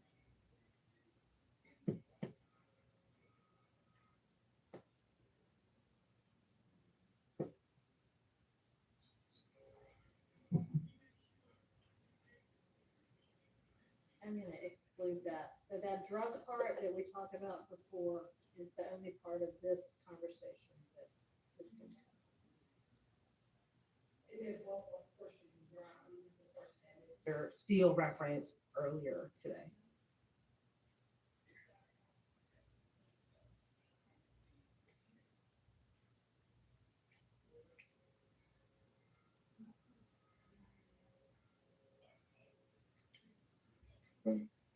Oh yeah, they were like, they say your mom like, well, she only wanted the car. Yeah, they said she only wanted the car. Yeah, I already told them for but whole family gonna be talking crazy anyway. Like they gonna be like, we don't want no money, nothing. Like they gonna be tripping. Yeah, you know how. They just how this shit be, yeah. Yeah. I'm like, damn. And why I know he just like, man, he just respect it. He just know how this shit is. Yeah. Yeah. I didn't say what you had going on. That you know. I'm pull up on you at night or tomorrow or something. And Your Honor, that portion is Mr. Wright and Mr. Garlington speaking of the murder or the funeral of Christian McMiller, and it's Christian McMiller's funeral, and that Mr. McMiller's mother did not want Mr. Williams to be present at the funeral. We do think that that is relevant, given that we believe that Mr. McMiller, Mr. Ford's murder was a direct result of Mr. Bennett being stabbed in the jail, and we do believe that the evidence we believe will show that the stabbing at the jail was done at the permission of Mr. Williams, so it was a trickle down effect. So we believe that Mr. Jaden Meyer, who actually stabbed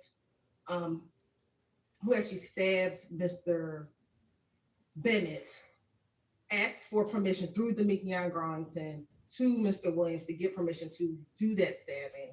That stabbing occurred once that stabbing occurred at the jail, and with the information was released to the public on early in March, on March 2nd or March 3rd. Only about 7 days later was Mr. Ford and Mr. McMiller murdered by Wyeth and Associates, and then the other murder happens with Mr. Drinks after that, Your Honor. And so the fact that Mr. McMiller's mother does not want Mr. Williams at the funeral, belief is relevant to show that there is a belief that he is the cause of the murder of Mr. McMiller and Mr. Ford. And Your Honor, in addition to that, I see the question, he's gonna be quick, but Judge, the fact that he is bragging about what we believe to be the murder, and that he is informing the person that he is talking to, that they were gonna come back and they were getting ready to light them up, we believe falls under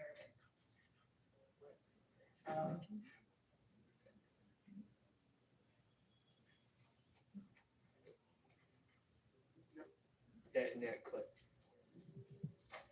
So, It part was- about the funeral is definitely out. If there's some other part where somebody. That's the first part, Your Honor, I think is coming in, that you allow. My understanding is everything from the drugs to everything before Little Quay can come in when we talk about what it.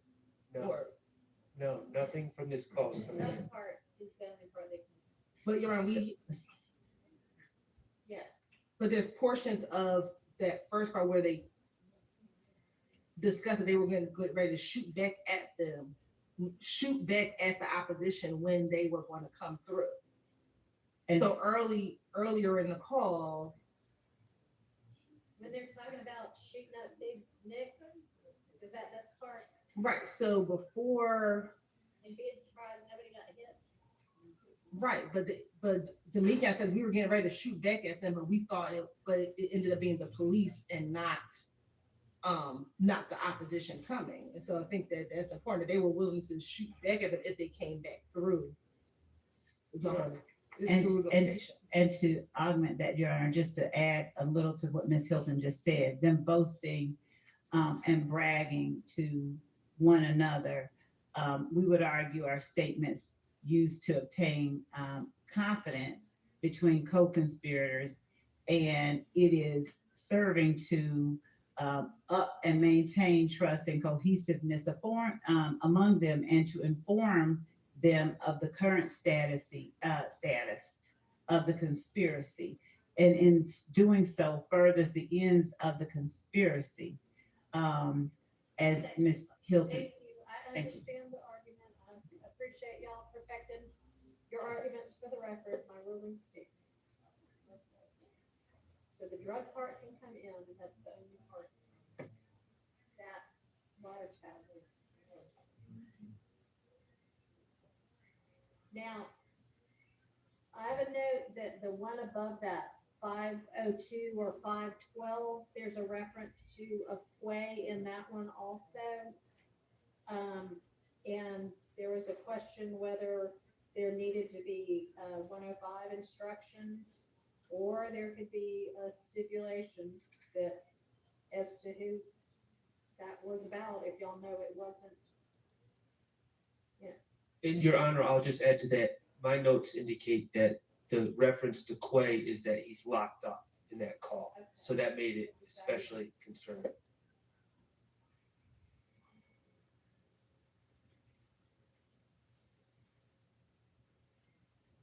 Do y'all know who was being referenced there?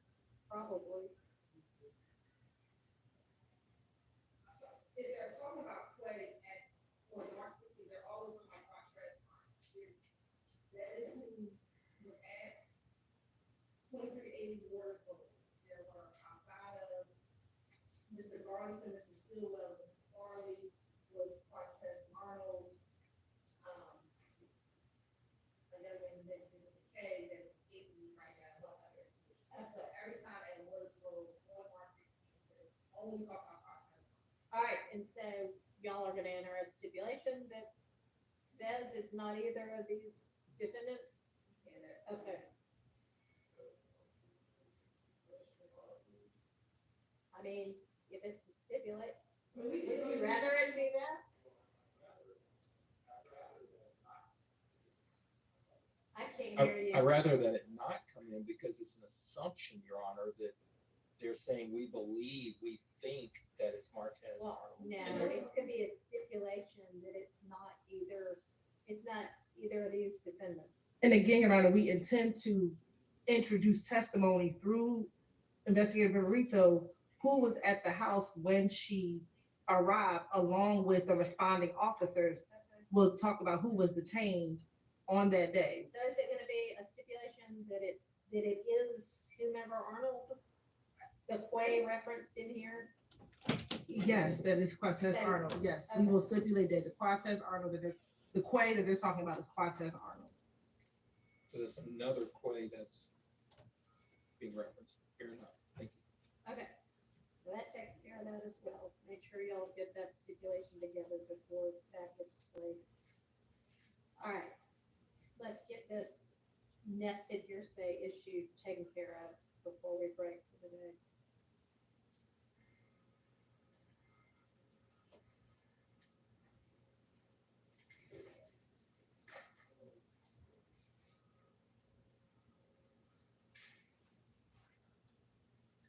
Judge, I asked how inclined the court would be to entertain a request to do the nested hearsay, not today, but on another day.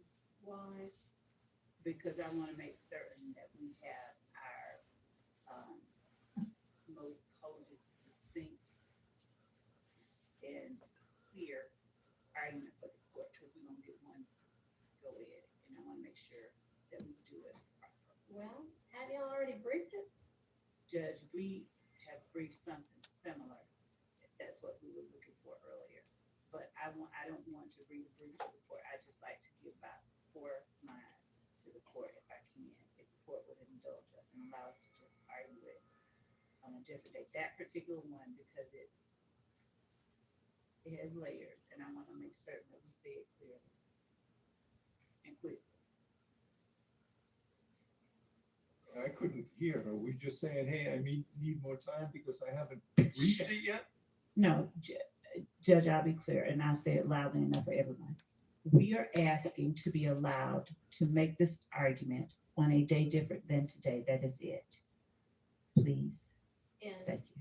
the reason is? And the reason is we would like the opportunity to make certain that our argument is as concise as possible. We don't want to be trying to read a brief and distill information. We have briefed a similar subject. We would like to respond more clearly than we believe at this point we would end up doing today. Well, the state has already sent what they thought was the issue to the court, which was 2 pages from a brief that was filed in November of 2023, maybe? No, 2022. And that was in response to Mr. Copeland's statement. So the state has had plenty of time to come up with this. And you know something, we've been asking since December of 2022 for the unindicted co-conspirators. They were supposed to have been given to us well over a year ago. And now we get in here and unidentified people are being identified now as unindicted conspirators, and no, I object to any additional time because we got an unknown person referenced in this phone call. And I don't want to hear anything about, oh, well, now we know who the hell this guy is. Now we know who we're referring to. And now we know that this dude is an unindicted co-conspirator as well. And I don't even know whether it's a dude. So let me undo that reference. And and the unindicted, the whomever it is that's unknown that you're referencing is Rel, Yes. or what yes, sounds like Rel. Yes. So Judge, I'm sorry, we got the 9:30 PM Monday, 9/9 supplemental brief by Mr. Harvey, and we want to just address everything and be concise. That's all. Okay, and you know, y'all have had this for a couple of years now, and you indicted it. You've had this wiretap. All right, you don't need to be talking to her. So, I mean, I think your biggest sticking point is probably the fact that some of this is only coming through Rel, and we're probably gonna have the same issue we just had with UNC, which is unless you're gonna be able to tell us more, it's only this statement that is going to be able to establish anything about, and obviously Rel is very knowledgeable about what's going on, or they wouldn't be talking to Rel about this kind of thing, but that's only the statement that establishes that. So if we could be allowed at the same time that we address, that we provide the court the additional information the court said it'll allow us to do on that on the call, or if we have to do it before, I'm just asking for an additional time to address the last call, just this last. Okay, so I haven't given you any additional time at this point to do anything about the call, right? That's out. No, it was out. I thought that the court had said something about redacting, and if there. Right. Yeah. Yes. Figure out a way to, yes. Okay. I'm sorry. I misunderstood you. I mean, honestly, I'd like for us to do, what do you want? To just skip over it and move to another one? Yes, if we can, and then come back. Well, we certainly have 3 more pages to get through. Have y'all looked to see whether you really want, or you really feel like all of what's in this is necessary to establish different issues? I'm sorry, yeah. It is 3 pages. Have y'all done that yet? Yes. So we still have 3 more sheets worth of this printout that you gave us, which is probably 10 calls or so a sheet. So maybe 30 more pieces of a call. Have y'all taken a careful look at that to see whether you really need all of this to establish the issues in the indictment? Because, I mean, this is going to take a long time to get through. And so obviously, Your Honor, we are trying as the court, as we go on, to pare down where we can, as much as we can, but at the same time, keep defense apprised of things that we may use so that there's no argument that we didn't. But we can look at it some more. I'd like for y'all to start making some decisions about, oh, we're not going to use this. So have you done that evaluation yet? We on a lot of others, these are the ones we said we wanted to use. So yes, we can do that more. And as it relates to these that the court has in front of it, Your Honor,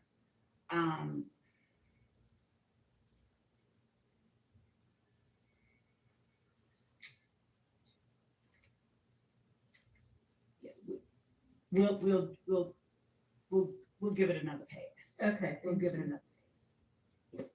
Appreciate that.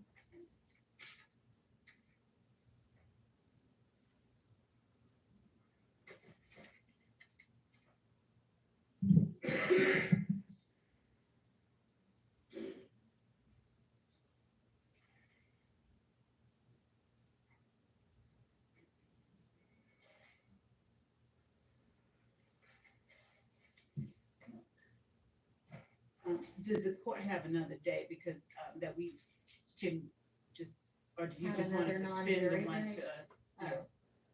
Oh. I mean, can y'all get that done by Monday too? Or no? My team is saying we're gonna. I mean, I'm asking.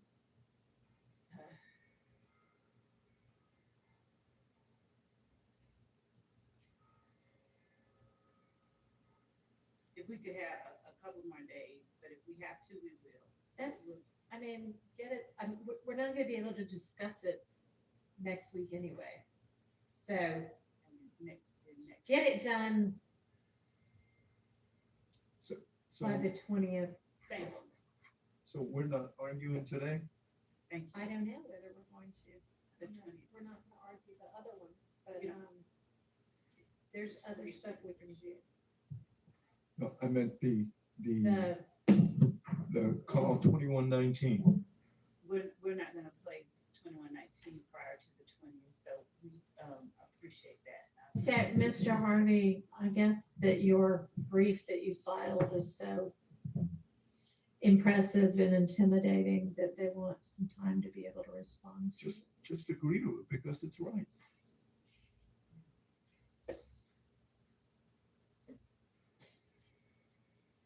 So, have y'all gotten together yet on, Mr. Steele made us all a nice chart of where he thinks the evidence, the status of the various exhibits is.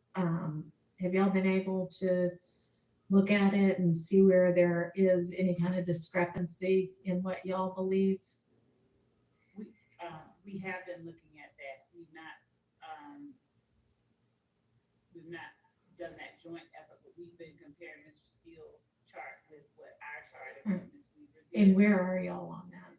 We're checking with our team member that's in the office now. Okay, because had I walked in here at 9, dealt with the 2 Rule 22s, and then said, let's hit the exhibits, which I told y'all by email several days ago is what I wanted to do today, which y'all have been ready? Get that person over here Hmm.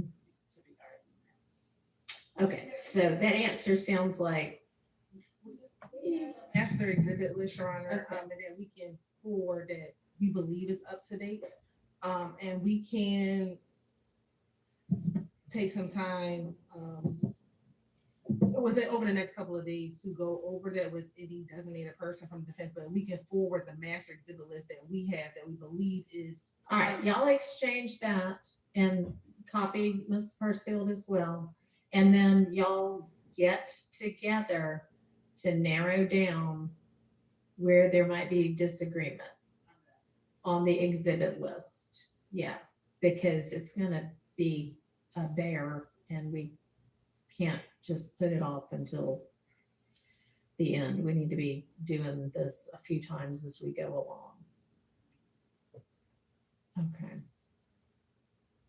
So, y'all, Mr. Ryan's crowd is gonna get together on whatever else that evidence might be and where there might be disagreement.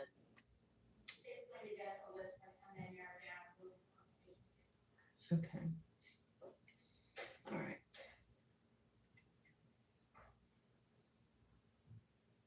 And y'all are both gonna get me briefs by Monday, I think is what I said on the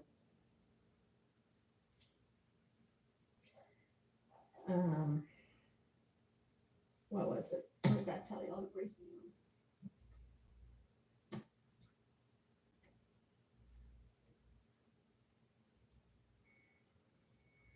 Anybody know? I believe we were supposed to. Yes. Over, and whether or not. It was over something at- else. Yeah. Well, somebody wanted to do that a long time ago and never did. The other one was, whether or not an overact not listening indictment could solely, be the basis of a conviction on count. Okay. No. Yes, that's what And was. overact It's not. not a town charge, over at.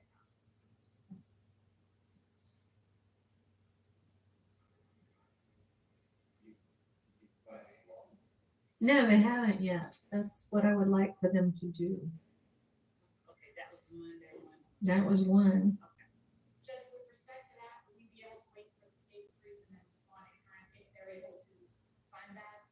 It's us just arguing what the Constitution says to begin with. Sure, you can wait on that. And then, okay, I guess if a prior conviction, which Mr. Ryan's murder conviction is alleged to be an overt act, were y'all gonna brief me on whether and how and if that needed to have any kind of a limiting I think that would be a instruction? smart thing to- Or was I just writing that down on my own as an issue? No, I think that we had, earlier Okay. today, we had said, that his conviction, that there should be a limiting instruction as to his conviction. We had not, fleshed it out or anything, but Okay. I think it does bear some addressing. I think so too. Your Honor, again, and I'll do whatever if you want to brief, but I can't imagine a limiting instruction to cure. You know, I'm on trial with Mr. Ryan, and to have this jury be told that another jury in Fulton County found Mr. Ryan guilty of murder, and that his overt act, because you're dancing, the court's going to tell the jury to do this dance because, okay, don't use the prior conviction against Mr. Williams or anyone else of the jury because it's hearsay. But you can use it against Mr. Ryan somehow. But then it's an overt act against Mr. Ryan.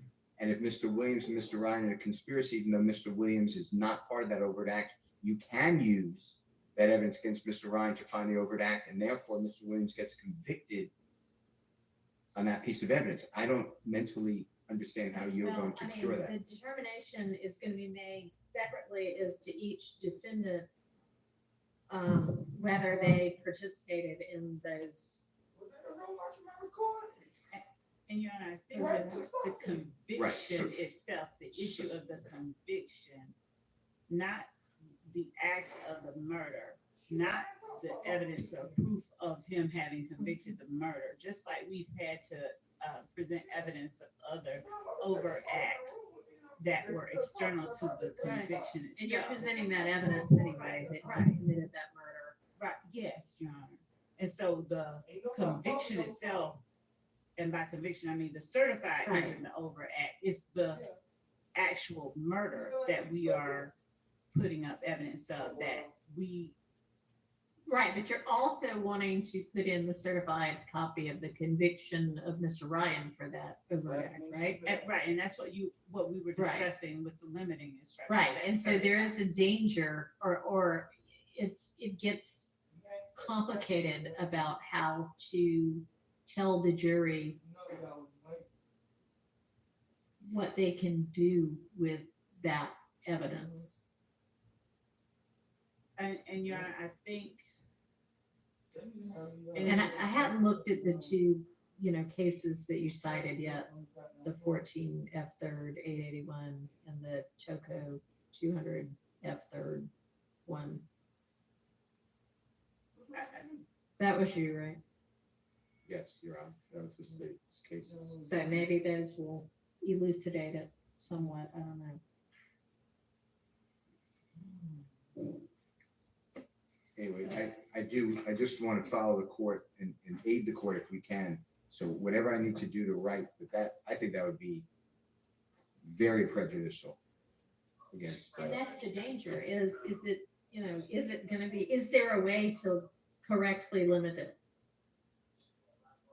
So I think I that need this is- some, right, some more. something on that would be nice as well. Yes, Your Honor. I think we have to do some additional case law not for, possibly by prosecutor. Okay. Those were minor. Yeah, I mean, if you wanted to provide that.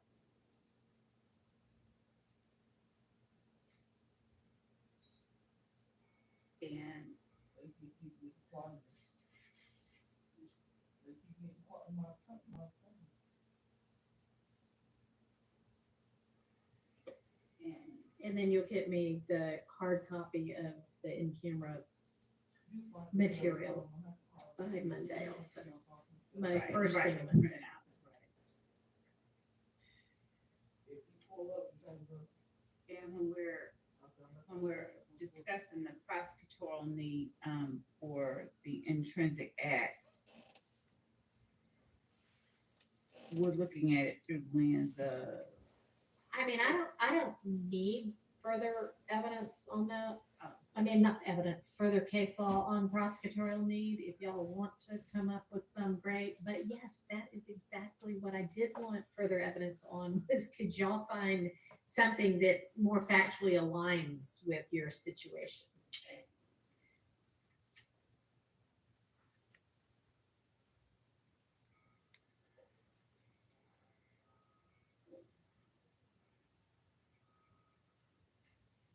And obviously that one, y'all were gonna file at the same time because you can find case law that factually aligns and says, no, it's out.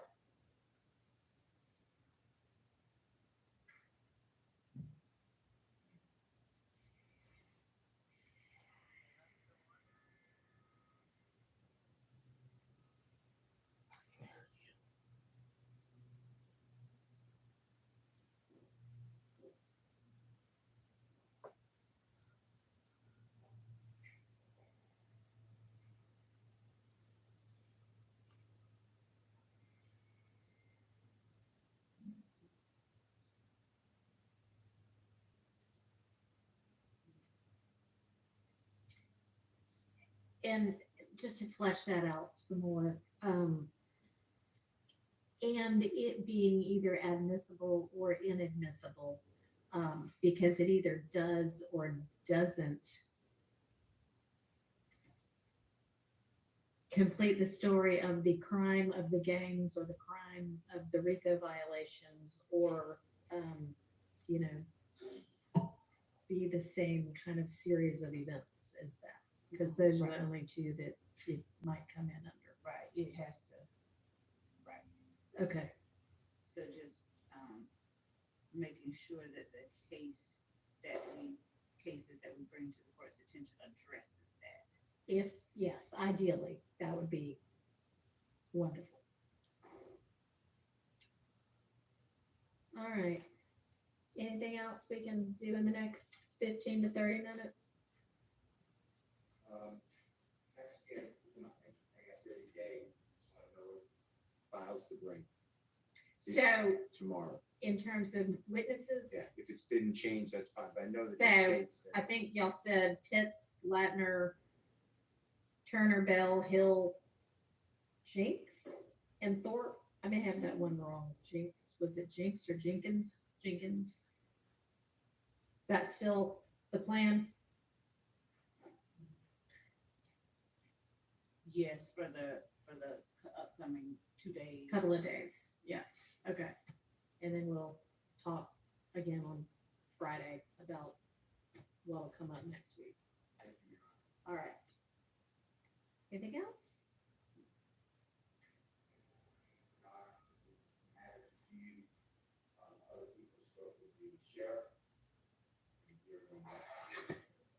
Okay, yeah, I didn't know where exactly y'all were going, but somewhere that gives y'all a little bit more room considering the number of people.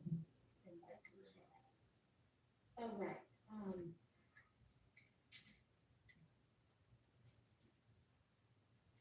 I'm sorry, let me just point at you,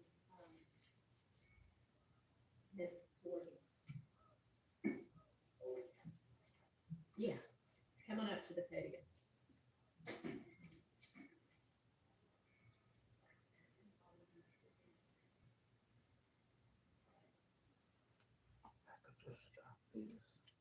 I want to say thank you, Your Honor, for allowing me to come back up again. Sure.